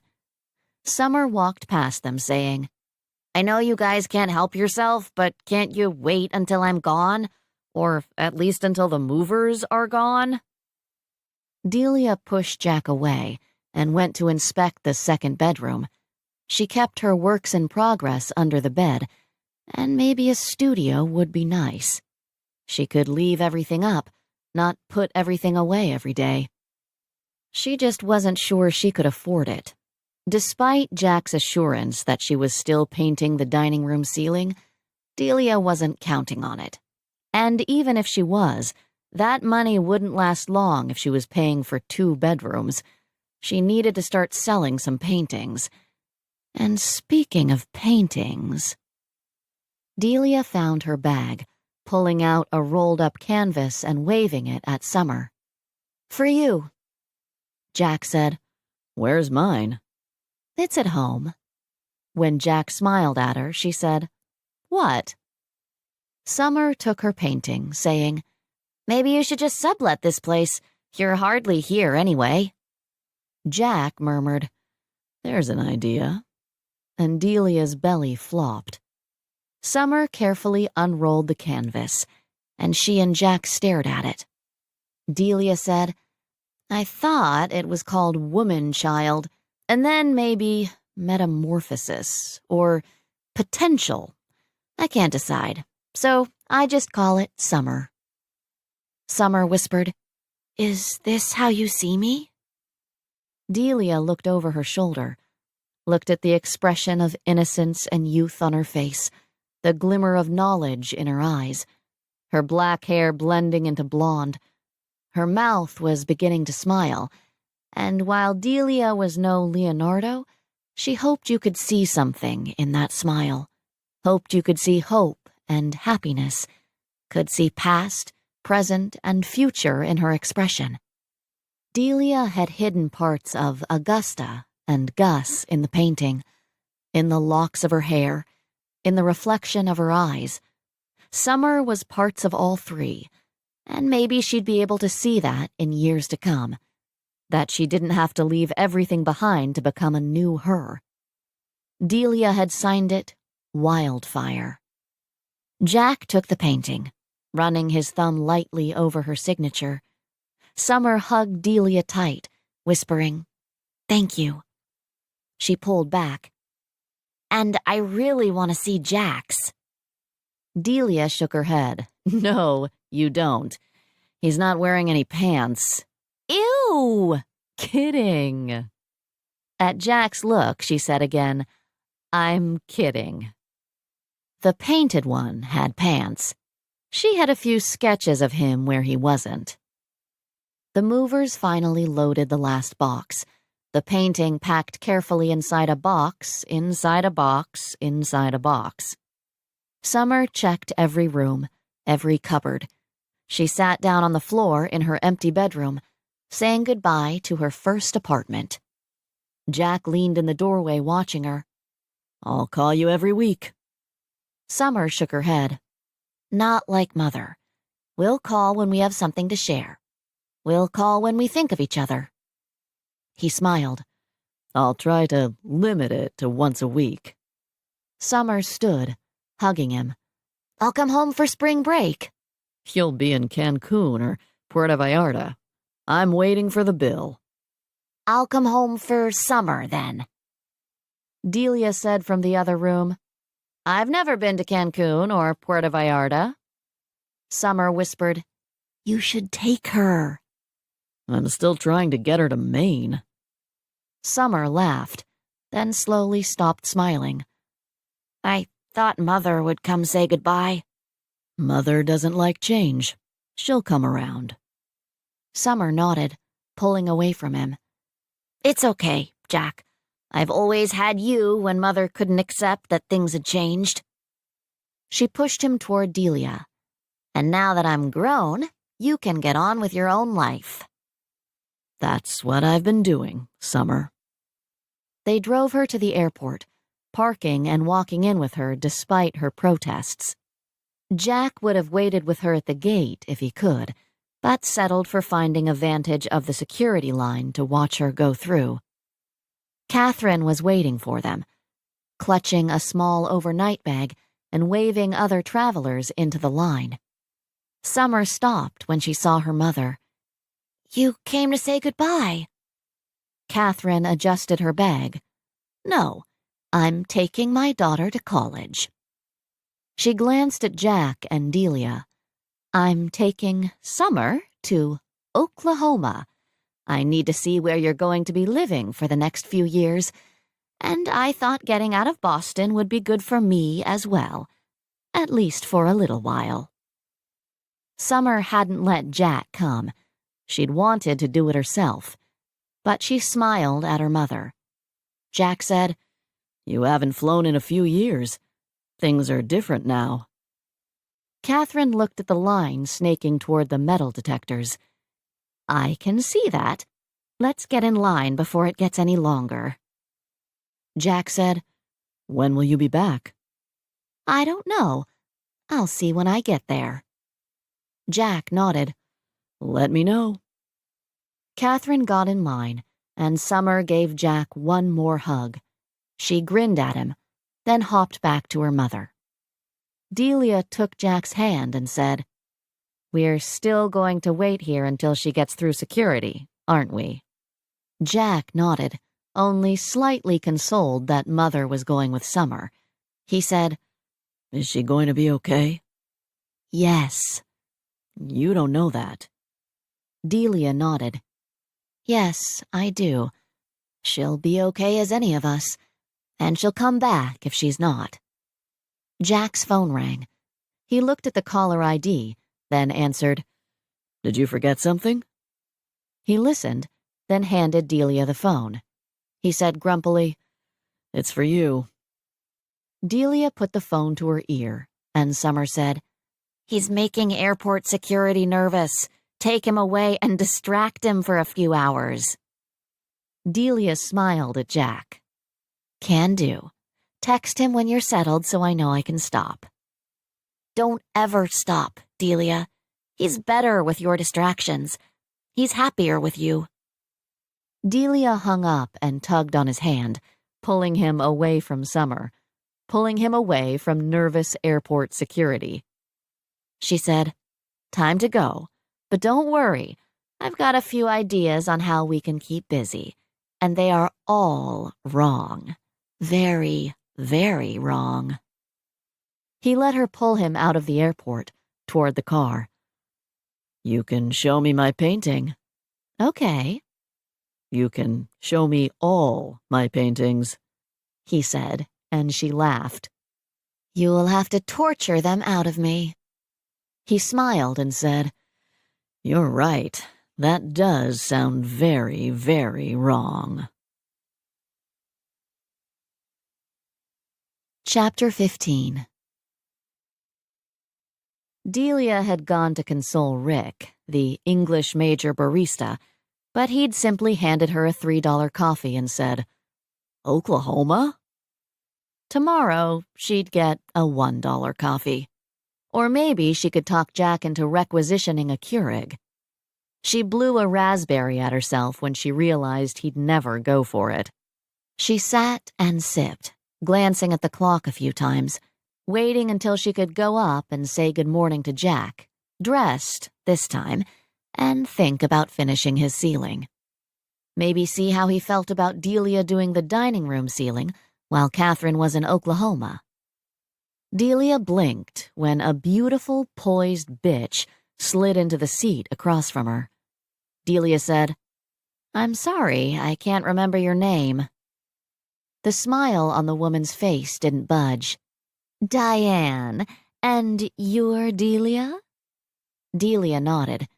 Diane said, "I've heard a lot about you from Catherine Bradley."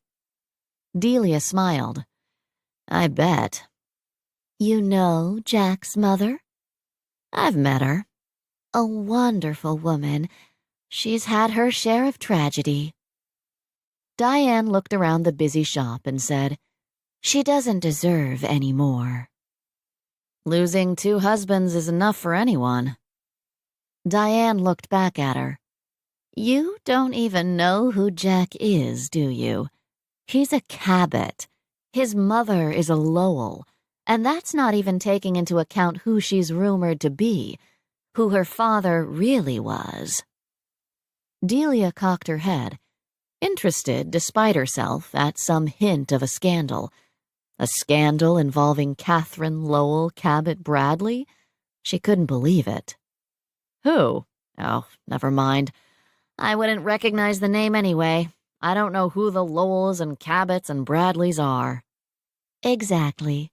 You don't know anything. You don't know anybody. Jack can play with you all he wants, but he knows he can't have you. Jack always does what's right. Delia's heart froze.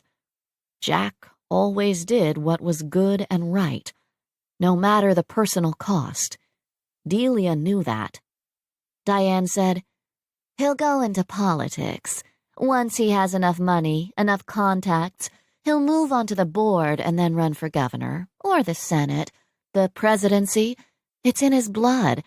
It would be a tragedy if he lost all that because of you." The President of the United States? And Delia could see it. Absolutely. Who wouldn't vote for Jack? She hated everything about him.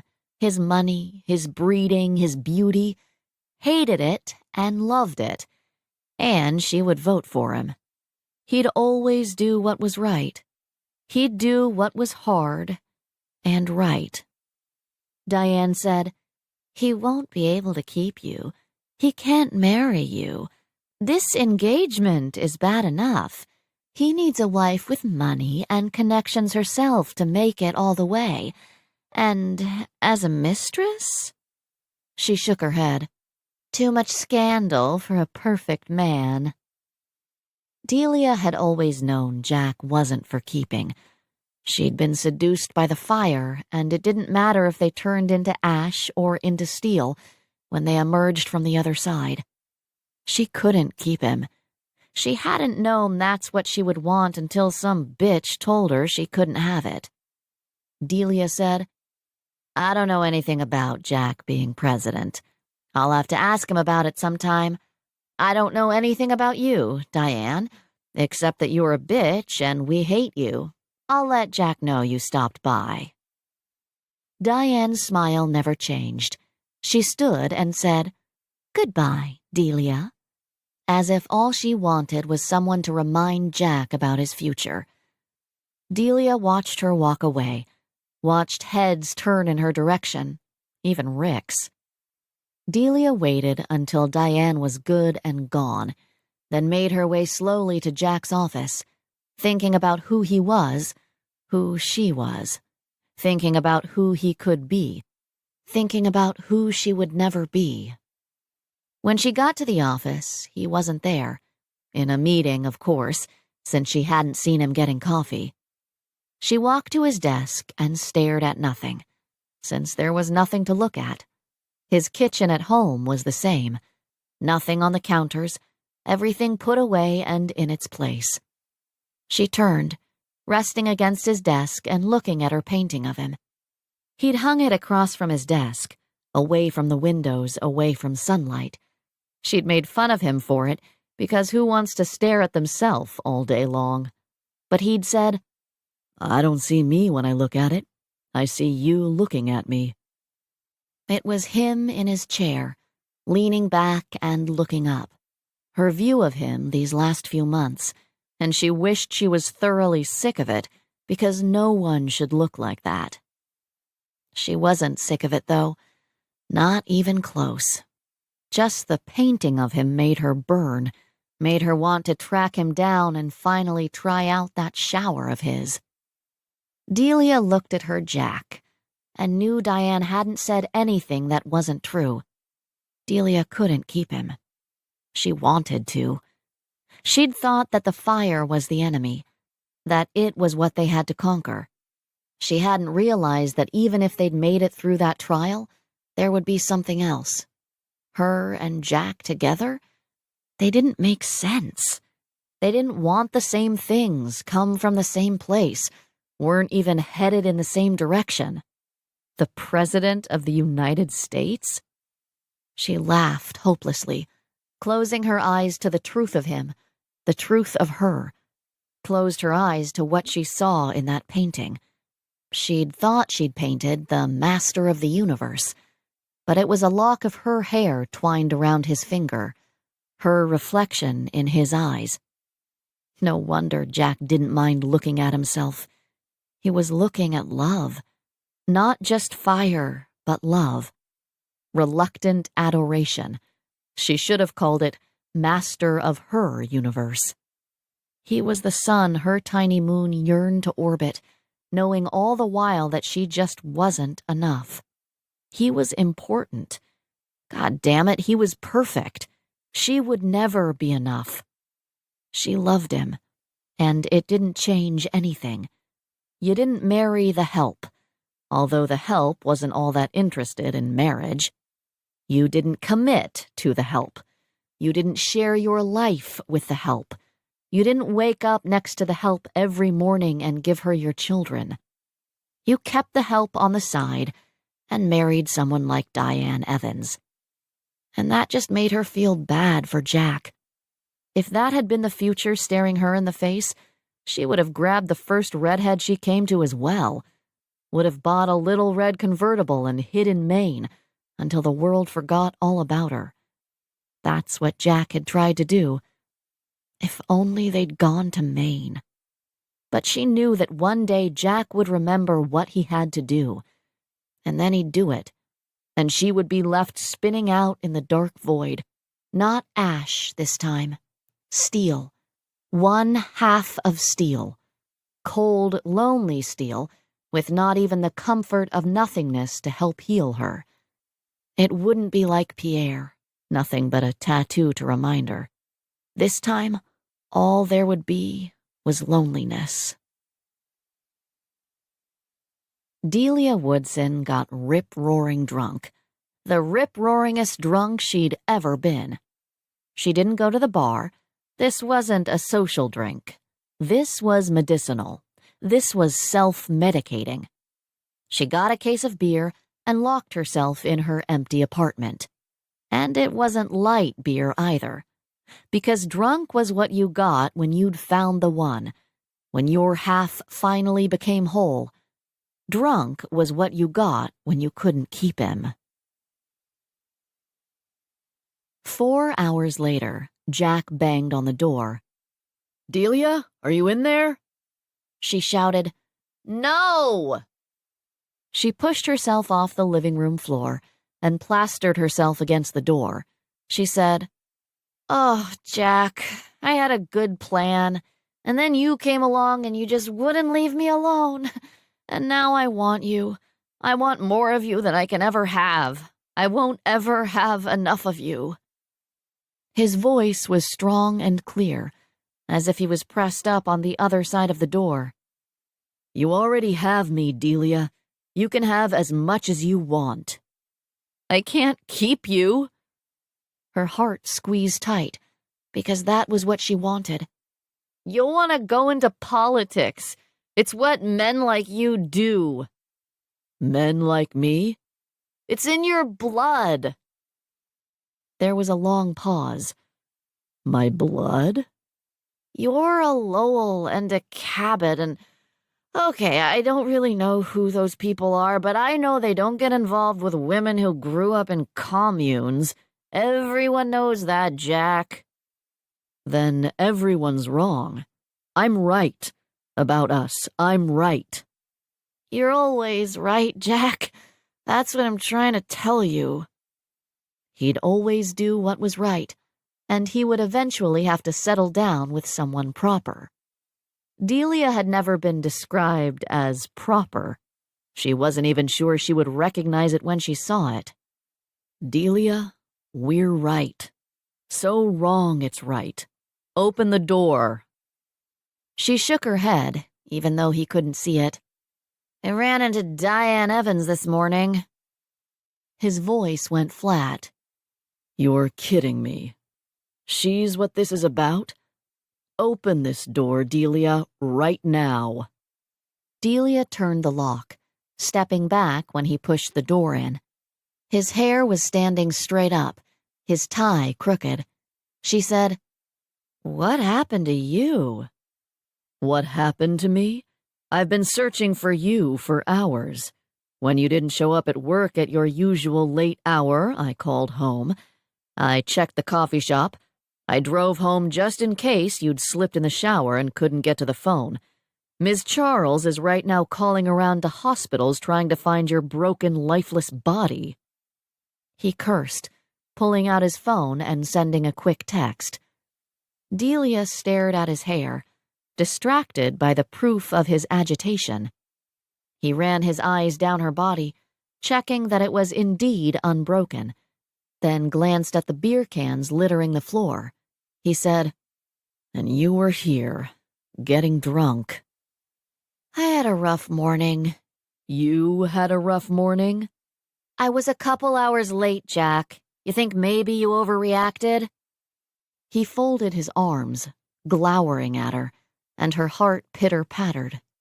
She stopped herself from wrapping herself around him, from apologizing, from dragging him down to the floor and pretending he was everything she needed in this world.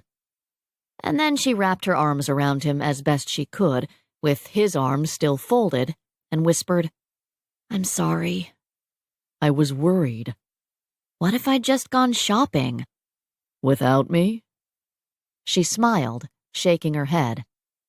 "You're right. How silly of me. I should have called." He unfolded his arms and pulled her tight against him.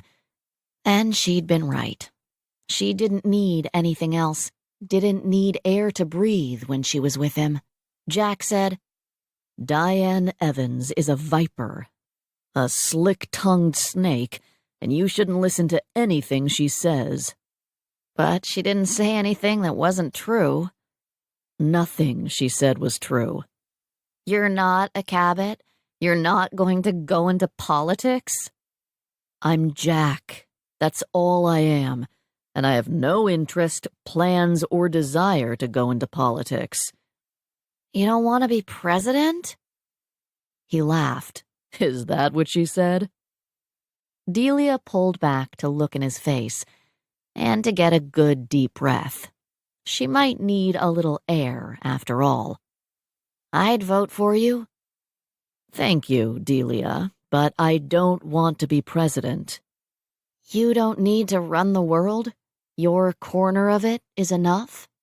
Yes. But what if you decide you do want that? He took a deep breath, closing the front door with his foot. I don't. I won't. And even if I did, what does that have to do with us? You can't be president with a woman like me. You need someone with connections, with money. Do me a favor, Delia. Don't quote Diane Evans at me. It makes my skin crawl. Tell me what she said wasn't true. We've had a first lady who held seances and another who was an actress. The country would survive a hippie artist who didn't care who anyone's parents were. And you think you could even get close to the presidency with a hippie girlfriend? I've been married once before. I'm not sure I'd want to do it again. You weren't sure you wanted the fire to burn you up again, and you were wrong. She didn't know if she'd been wrong. She was still waiting for it to burn out. Jack didn't wait for her to agree with him. He already knew he was right. And again, I don't want to be president. You can take it as truth that anything Diane Evans says is a lie and meant to get her something she wants. Diane had got her claws in Jack once. They'd slept together, when he'd been tired and stressed and in need of someone. He knew it had been a mistake right away. He'd apologized and said it would never happen again. 2 weeks later, she'd shown up telling him she was pregnant. He'd looked in her beautiful face and hadn't believed her. Hadn't believed that even if she was telling the truth, that the child would be his. He'd bought a pregnancy test, showing up unannounced and herding her into her bathroom. She'd cried, perfect fake tears, and said she couldn't do it in front of him. He'd just folded his arms and waited, prayed that he hadn't created a child with a woman he couldn't trust to pee on a stick without him watching. And when she'd finally given in, when the test finally came back negative, he hadn't said a word, simply left. The next time they'd seen each other, she had been how she always was, like nothing had ever happened. Delia said, "Oh, Jack, all it takes is one look at you and everyone can see that you would make a perfect president." That hadn't been a lie, even if it was only said to get her something she wants. He would admit that politics was a path many of his peers took once they'd made their fortune. It had never interested him. He didn't like to be distracted, and to him that's what politics was. one never-ending distraction. I've learned recently, Delia, that I don't care what anyone else wants for me. I want what I want, and I want to take you into the bedroom, take off all your clothes, and make sure that nothing is wrong with you. There's lots wrong with me, he whispered. There's nothing wrong with you. You're perfect. Perfect for me. And he could see perfectly well that she didn't believe him. He said, It really irritates me that you won't believe me when I say something beautiful and from the heart, and yet Diane Evans says one thing dripping with poison, and you take it as truth. Diane Evans doesn't say things that don't make any sense. Diane Evans doesn't say things that scare you. She says things you want to believe. She blinked, and he walked her backwards toward the bedroom. He said, I've found what makes me happy. It's you, Delia. It's just fire, Jack. It burns out. He said, It's the fire of the sun, Delia. When it burns out, life will be over. She melted against him, and he lifted her so their faces were even, her feet dangling in the air. She whispered, A poet. Don't tell my mother. I won't. It will be my secret. Everyone will think you're straight-laced and perfect, but I'll know. You're not. You're a poet. Still think I would make a good president? She smiled, shaking her head. The country would not survive. He sat on the bed, falling backwards with her on top, and he groaned. Let's go home. I'm not sure my back would recover from an afternoon on this bed. You exaggerate. He wasn't. The floor might be softer than this bed. She crawled off him, and he groaned again. Delia. Let's go home. You're too old for this bed. Jack closed his eyes and sighed, his chest loosening. Let's sublet this place, just like Gus Summers suggested. That way, if Delia disappeared again, he would know where she was, and he would have a key and wouldn't be locked out like today. He opened his eyes to find her smiling down at him. She whispered, Do you know what I like most about you? And if he hadn't already been sure she was still drunk, that would have proved it. He shook his head, and she lay down next to him, putting her head on his chest. She said, How much you love your sister. A man who loves his sister will love his woman. He squeezed her, and she murmured, God, this bed is hard. He smiled, cradling her against his chest. She slept, the sleep of an emotionally exhausted, drunk woman who was safe now, safe and secure, and yes, loved. Chapter 16. Jack's mother returned from Oklahoma a week later. She'd stayed for the New Year and had come back when summer school had started. Jack picked her up from the airport. She'd sniffed when he asked her how Oklahoma was and said, It's windy. Luckily, Summer had called a few times telling him more than that, or he would have been forced to fly out there to see for himself. Catherine said, I had suspected there was nothing in Oklahoma, and now I am convinced. I expect Augusta Summer will come back to Boston, to us, eventually. Jack glanced at her, and she caught his gaze. My daughter has been Augusta since the day she was born. It will take me a little while to think of her as something else. She appreciates you trying. Does she? He nodded, merging onto the highway, and Catherine said, Is that why she rolls her eyes at me? He chuckled.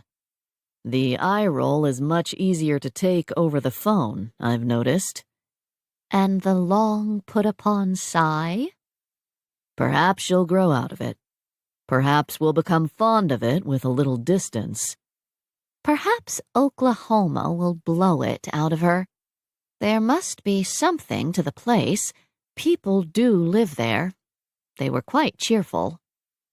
Jack thought it would be best if his mother never went back there.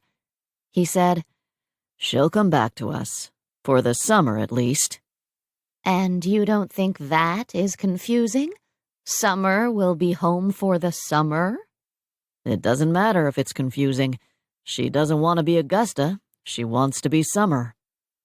Catherine murmured, "She wants to be happy. Why can't she be happy as Augusta?" Jack knew why. Augusta was a name filled with expectations. He'd lived his life under a mountain of expectations, and now could see that it didn't have to be that way. He was happy that his sister had found a way to climb out from under them, even if it meant she had to change her name and move to Oklahoma. His mother would never understand any of that, though, so he only said, "Summer has to be better than Gus." Catherine sighed. "Yes, it is better than Gus, and I suppose it is the price of motherhood to have one's children hate what one has given them." He didn't say anything to that, and she said, if you have children, you'll see. They love you and need you and cling to you, and then when they finally get interesting, when they finally have something to say that doesn't involve a toy, they leave you for a God-forsaken prairie. They call you because it's a duty, because they used to love you, because they used to need you. And if Jack had been an 18-year-old girl, he would have rolled his eyes at his mother's backhanded way of reminding him he'd forgotten to call her Sunday evening. He said, "I apologize for missing our call. Something came up, but I should have at least sent you a text." "I was worried. Was it the painter?" It had been the painter. They'd lain the day away in bed, talking and laughing and loving. They'd tried to make spaghetti for dinner and had failed miserably. Jack had gotten distracted when Delia had hopped up on the kitchen counter in one of his shirts and her skimpy underwear. He'd forgotten all about calling his mother. He said, "No, I tried to make dinner and the resulting mess occupied my attention." "You tried to make dinner?" She shook her head. "I'm sure the painter is a wonderful person. I don't like her for you." "Let me guess. You've been talking to Diane." Cold silence greeted him, and he turned to her in shock. Anger burned in her eyes, and she said, "Did you know?" He whipped his head forward before he rear-ended the car in front of him and asked, still surprised, "How long have you known?" "Augusta Summer told me when she was leaving. She told me that you would never want Diane, and she told me why." "I'm sorry, Mother." And that was all he could say. He was sorry it was the truth. He was sorry she knew. He was sorry she hadn't known sooner. She said to the window, "And what do you know of loss? What do you know of losing a husband twice?" He said quietly, "I lost a father. I lost a mother when I needed her most. I lost a mother. Twice." She sighed. "You didn't lose me. I've been here. Perhaps not how you wanted me, not how you needed me. It is unfortunate that we can't always be what someone else needs, even when that someone is your child." It was unfortunate. She hadn't been what they'd needed, and Jack didn't know if she hadn't wanted to or simply couldn't. And now, like she'd said, they didn't need her. He said, "Do you know what I want for you, Mother? To be happy, right now, in this moment." She closed her eyes. Why does everyone want so much to be happy? I've been happy. It doesn't last. Happy gets taken from you by an icy road. Happy gets taken from you by a sweaty frat girl. Happy gets taken from you by a prairie. Happy gets taken from you by a painter. Jack took her hand, squeezing it. I'm still here. No one has taken me from you. You don't think so? You're 40 years old, Jack, and for the first time in your life, I didn't see or hear from you on a Sunday evening. And I've told you, you can't blame Delia for that. I can, and I do. You've changed, Jack, and I know it's because of her. He had changed. He couldn't argue with that. And he knew it was because of Delia, too. Knew it, and was grateful for it. Catherine said, "I'm only glad you aren't really engaged." Jack remembered Delia's voice, muffled through the door, telling him how she wanted more of him than she could have. Him telling her she could have as much as she wanted. She could have all of him. She already did. How did one propose to a woman like Delia? Engagement ring in the bottom of a paint can? He said, The engagement announcement was premature. Now it's not. Catherine sucked in a breath. Can't you just... She waved her hand in the air. Get her a little apartment? I don't know why it has to be marriage. I've swept up the pieces for you, given nearly 20 years of my life for you. You're my mother and I love you, but this I won't give to you. You want the painter that much? Her name is Delia. Why? Why her? Because she makes me happy. Because she laughed at him, and he could laugh with her. Because when she was near, he couldn't not smile. Because she filled his empty place, and the cold and the bleak and the lifeless stood no chance against her. He wouldn't ever let her go. He wouldn't let anything take her from him.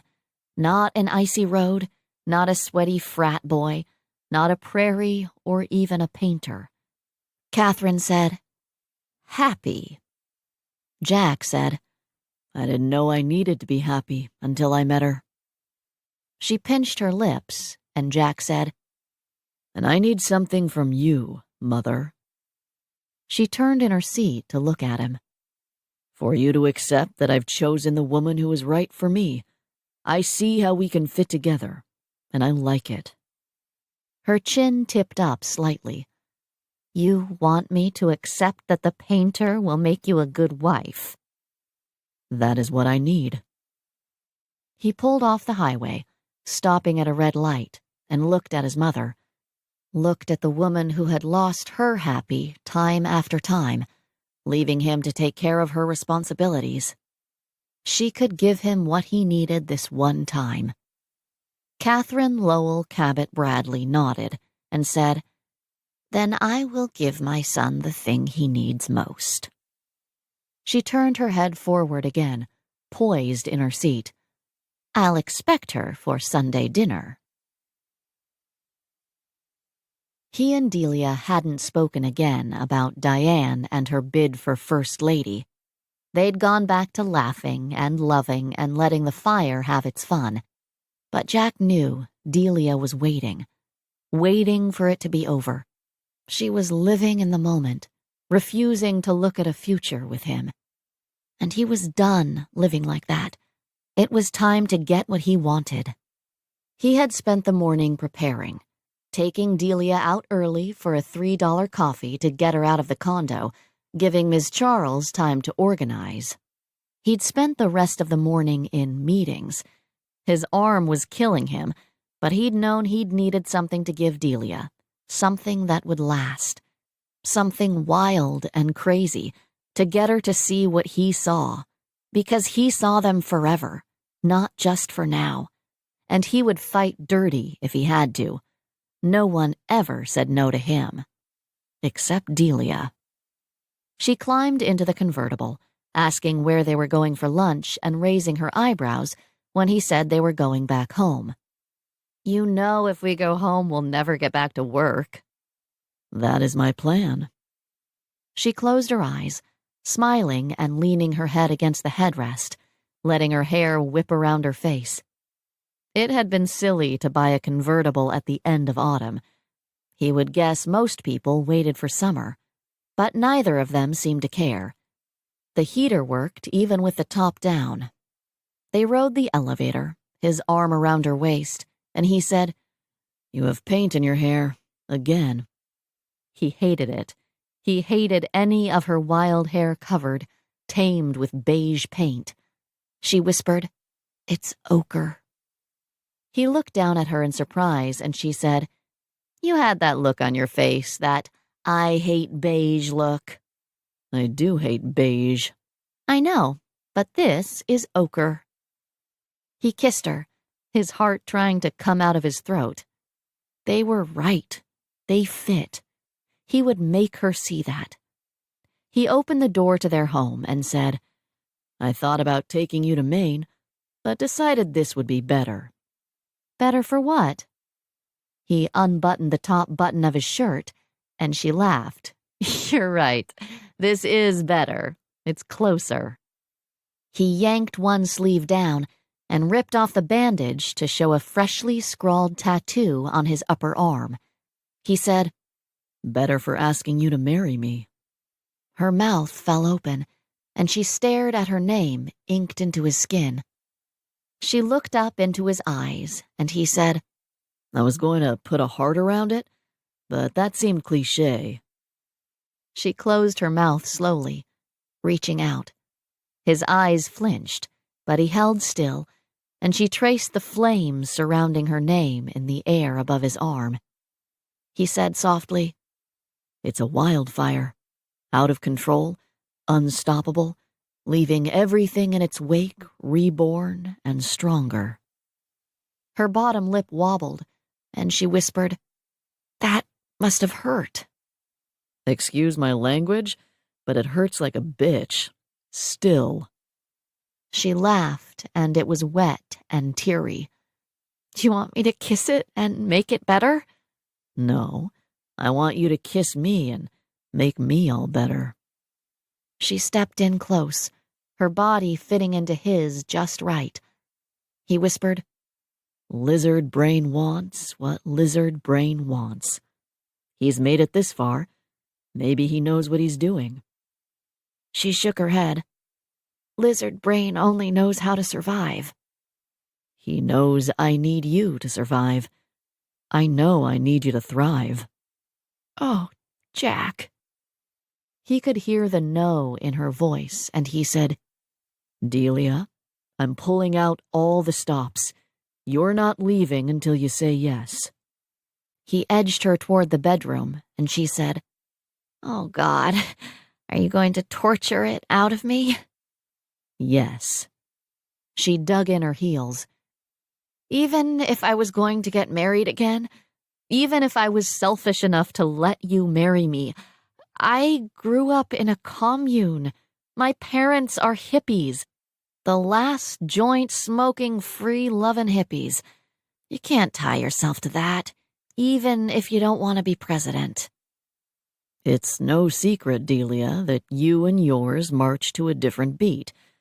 But I do have a secret. One that guarantees I don't ever want to be president. One that ensures I couldn't ever be."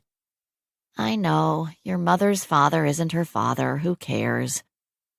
He bent to her ear, whispering who his mother's father was. She pulled back from him. Her lips curled into a grimace, and she whispered, "That's who your grandfather is? I thought I wouldn't know who he was." Jack smiled and tugged her all the way into the bedroom. "Rumored to be. Not even Mother really knows." He kissed her, and she leaned into him before she jerked back. "I can't kiss you. You're a... "Maybe. And illegitimate even if I am. It doesn't count." She chewed on her lip. "Are you sure?" He nodded, tucking her head under his chin. Illegitimate didn't count. There would be opposition if he ever poked his head into politics. A certain family was fiercely loyal to the memory of its dead president. Diane Evans could think his maybe blood was an asset, but he knew it wouldn't be. It would be an insult and a challenge.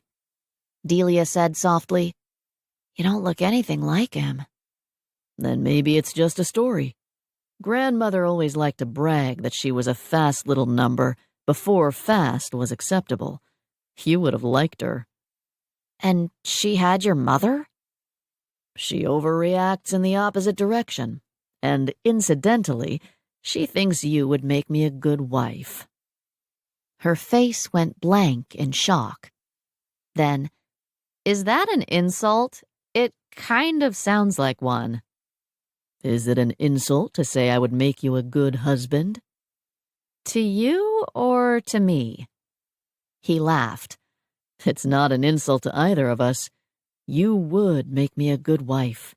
I will make you a good husband. He pushed in the door to the closet, showcasing the floor-to-ceiling shoes, sparkly heels, leather boots, summery sandals. I've given you my closet, Delia. I've inked your name into my skin. I know you'll marry me. She walked into the closet, her eyes wide and round, her mouth hanging. She whispered, "You do fight dirty." She turned, her arms crossed, her jaw clenched. "You're serious about this?" I don't know why it takes a shoe store and permanent disfiguration to get you to realize that, but yes. Because you think you love me. Because you think I love you. I don't think you love me. I know it. Every time you look at me, you tell me. You're telling me right now. He looked at her jutted chin, the spark in her eyes. He saw the love she tried to hide. He saw the fear. He said, "Do you think the fault lies with me or with you?" "What fault? That I might love you or that you're delusional?" No. Why you think I can't love you back? Is it because you don't think I can love like you do? Jack, of course not. I never have before. I've never tried. Never wanted to try. Maybe I can't. Delia said, "You'll be perfect at it, like always." He took a step toward her. I'm not perfect. I'm a bit of an ass. You are. She narrowed her eyes. You're also a good liar. Yes, I am. You think you'll love me better than I love you? He held up his arms, the closet and his new tattoo his proof. I'll be perfect at loving you, and all you've got is you don't think you're good enough for me. She didn't like that. Didn't like to think that she was a snob, and she huffed at him. He said, If it doesn't matter who my parents are, then it doesn't matter who yours are. And your mother really thinks I'd make a good wife? Yes. I'll have to ask her. He pulled out his phone and handed it to her. Go ahead. She muttered, Remind me not to play poker with you. It's not a bluff. Go ahead and call her. She looked down at the phone. A picture of her sleeping stared back at her. She murmured, I am definitely suing you about this. Why? You're wearing pants. Her lips twitched, and when she looked up, she said softly, Am I always going to give you whatever you want? Don't worry. You'll always make me work for it. She took a step toward him. Then I've got a new plan, Jack. He didn't know if he was going to like this new plan. He kept having to get her plans out of his way. She said, I wanted enough. And now I realize enough is just not enough. I want it all. I want all of you. You already have all of me, Delia. All my attention, all my trust, all my love. She wrapped her arms around his waist, squeezing. I gave you a chance, John Fitzwilliam Cabot. You didn't take it, and now I'm never letting go. Then we're engaged, She said flippantly. It's only temporary. I'll marry you someday. She looked at his arm. I have to. I can't let you go through life getting naked with other women with that on your arm. It would be embarrassing. Jack's heart stopped trying to choke him. His stomach settled. He said, making sure she knew what she was getting into, You do know I am a corporate shill, right? and a Cabot. I know. I love you anyway. He kissed her. See? You're perfect. Perfect for me. And this time, she believed him. Epilogue. 5 years later. Tell me again why you're getting married now? Justine rubbed her very pregnant belly, then buttoned another 10 buttons up the back of Delia's dress. Summer pushed Justine gently out of the way. Sit down and make sure I don't miss any. Justine sat with a sigh, lifting her feet out of her shoes. This baby would be born any day now. Her cankles told her so. Another boy. After a hard 3 years of trying, she'd wanted a sibling for Paul Jr. They'd wanted a sibling for Paul Jr. Paul because he'd grown up close to his sister, Justine because she'd grown up alone. Paulie Jr. had come so easily. Too easily. Too quickly. The second baby had been the hard work. But now they were going to have 2 boys, and all the shots, all the worry, all the heartache had been worth it. Justine couldn't be happier. Any day now, and she just wouldn't be any happier. She said, It's been 5 years, Delia. Why are you getting married now when I'm about ready to pop? Why not? It's time. Justine looked at 3-year-old William, with his chocolate brown eyes fussing with the flower in his lapel, and 1-year-old Seraphina with her flyaway red curls trying to eat the flower petals out of her basket. It was time 5 years ago, 3 years ago, and 1 year ago. Delia shook her head, bending to take the petal out of her daughter's mouth. It's time now. The fire has burned down to an ember. Our children have doused us with cold water. We're steel. We're not promising to love and cherish each other with this ceremony. We're promising that we already do. Summer poked her. And Summer threatened that if I didn't make an honest man out of her brother soon, she'd tell her mother what those dragons on her ceiling were doing to each other.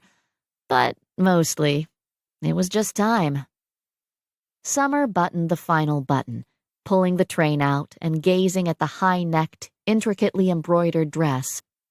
I can't believe you let Mother pick out your dress. It means something to her, more than it would mean to me. Justine knew Delia's white dress was embroidered with flames licking at her feet, crawling up the dress. She couldn't see them from here, but she knew they were there. Summer muttered, I'm not letting her pick out my dress. And at least you didn't let her put you in a veil. That was Jack. He said, no veil, nothing in my hair. Delia, this is your wedding. You've got to have some say in it. Delia smiled. I already have everything I want. This ceremony is for everyone else. Justine checked the clock, making sure that they were on schedule and sighing when they realized they were early. And now we wait for 30 minutes. You're welcome. Delia laughed. That's why I put you in charge. But we're supposed to meet with the priest under the large oak tree before the ceremony. Justine sucked in a breath. We who? The bridal party. It's bad luck for the groom to see the bride before the wedding. Delia said, Too late. He's already seen the bride naked this morning. Summer gagged. Seriously, There are children present." Delia tried not to smile. She said to Justine, "This is my part of the wedding. Underneath the tree, just us, and then I will happily put up with all this pomp and circumstance." Justine closed her eyes and rubbed her belly. "Convenient how you forgot to tell me about this." Would you really have preferred to worry about it for months on end instead of the 5 minutes you're going to get? Justine would have preferred that they do this right, but she knew better. Delia didn't do anything right. Justine held out her arms. "Help me out of this chair." Summer and Delia each grabbed an arm and tugged gently, and Justine muttered, "You just had to get married when I am 10 months pregnant." "It was poor planning on my part. Next time, I'll schedule better." "There had better not be a next time, for either of us." Summer buttoned Delia's train up so she could walk out on the grass, and they trooped out the side door. Jack and Paul stood under the large oak tree. Jack smiled when Seraphina and William ran to him, and Paul kept a grip on Paulie Jr.'s hand. Karen, Steve, Little Princess, and her 2 little brothers stood a little ways off, grinning wildly. There was no priest waiting, but Paul and Justine's parents were all hurrying toward the tree. Justine looked around. "Did anyone tell your parents to come out here, Delia?" Delia shook her head, not stopping until she was next to Jack, and sliding her arm around his waist. Everyone looked at Justine and smiled. Paul dropped to one knee, opening a square blue box, and Justine realized this moment under the tree wasn't part of Delia's wedding. Would you marry me again, Justine? Would you say yes, now that we've loved and fought and made ourselves into a family? Would you say yes, now that I couldn't live without you?" She looked down at the mother's ring inside the box, or perhaps it should be called a family ring, since there were 4 stones: pink, light green, red, dark green. 1 stone for every member of their family, born and unborn. Tears flooded her eyes, and her mother pulled a Kleenex out of her purse, sliding it into Justine's hand. Justine sniffed. "How could you do this to a pregnant woman? I'm never going to be able to fix my makeup." Paul said, "She's my pregnant woman, and she deserves to be swept off her feet." She laughed, her heart nearly bursting, and she nodded. Of course she would marry him. He stood up, and she hugged him as best she could, leaning her forehead against him. He cupped her heavy belly, lifting gently, and she breathed in relief as the weight was taken from her. She took another deep breath, wiping under her eyes. The birds in the tree started singing. The sun broke free from a cloud. Justine said, "Oh, Paul, I'd marry you again and again." He smiled down at her, and she thought she didn't ever want to live without him. She glanced at Delia and Jack. "But we're on a deadline." Paul grinned, kissing her hand and waving the priest over. They renewed their vows under the tree, their families watching. And even though Justine knew a vow renewal was the kiss of death for most marriages, it wouldn't be for this one. She looked at her husband and her son, felt the new ring on her finger and the child inside her, and knew it had been decided. When the priest announced them husband and wife again, everyone clapped, crowding around and congratulating them. Justine lasted 5 minutes, then pointed to Jack and Delia and said, "Now can we get these 2 married?" Delia said, "Can't we do it out here?" Justine pried her off Jack and marched her back to the church. Delia said over her shoulder, "See you in 5 minutes." And Jack grinned. "I'll believe it when I see it." Summer herded the children back inside, and Justine checked one more time that the rings were in William's vest pocket. She pulled a leaf out of Delia's hair and one out of Seraphina's mouth. She nodded to the priest, and when he'd made his way to the front, she nodded to Summer. Summer bent down to William and Seraphina. We're going to walk to your daddy now, just like we practiced. William nodded, and Seraphina threw a petal at her aunt. Summer grinned. Yep, just like that. Summer followed them down the aisle, smiling and laughing, directing them toward their father when they forgot. Delia's parents were flanking the door on each side, ready to escort their daughter down the aisle, and Justine checked one more time that Delia looked perfect. Justine said softly, Is any part of this wedding yours? It's all mine, Justine. It's perfect. Justine nodded, wiping her eyes one last time, then waddled down the aisle. Paul sat in the front pew, Paulie Jr. in his arms, even though he was getting too big, and when Justine came to them, she stopped instead of continuing on to stand with Summer and the children. It was where Justine belonged, with her husband and her son.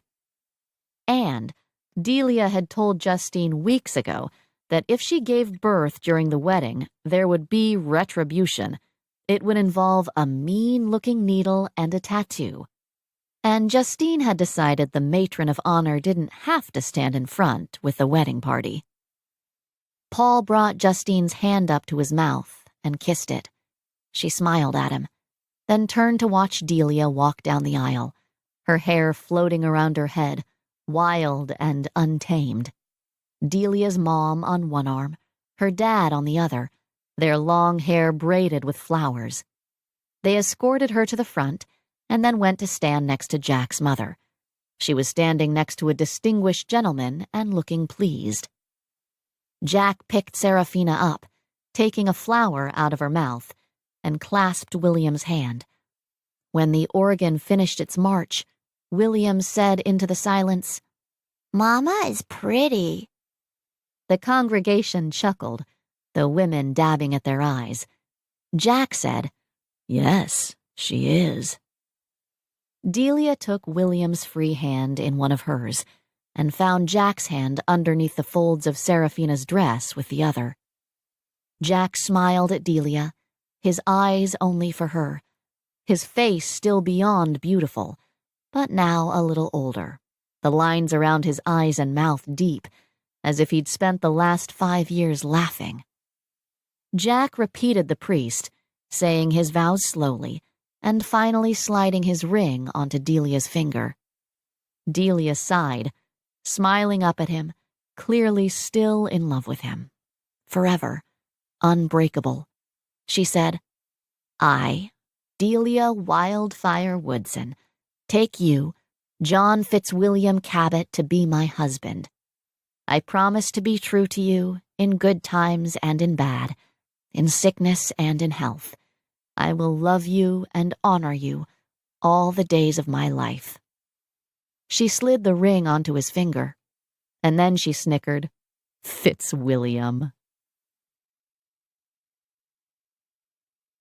This has been Some Like It Perfect. It's Only Temporary Book 3.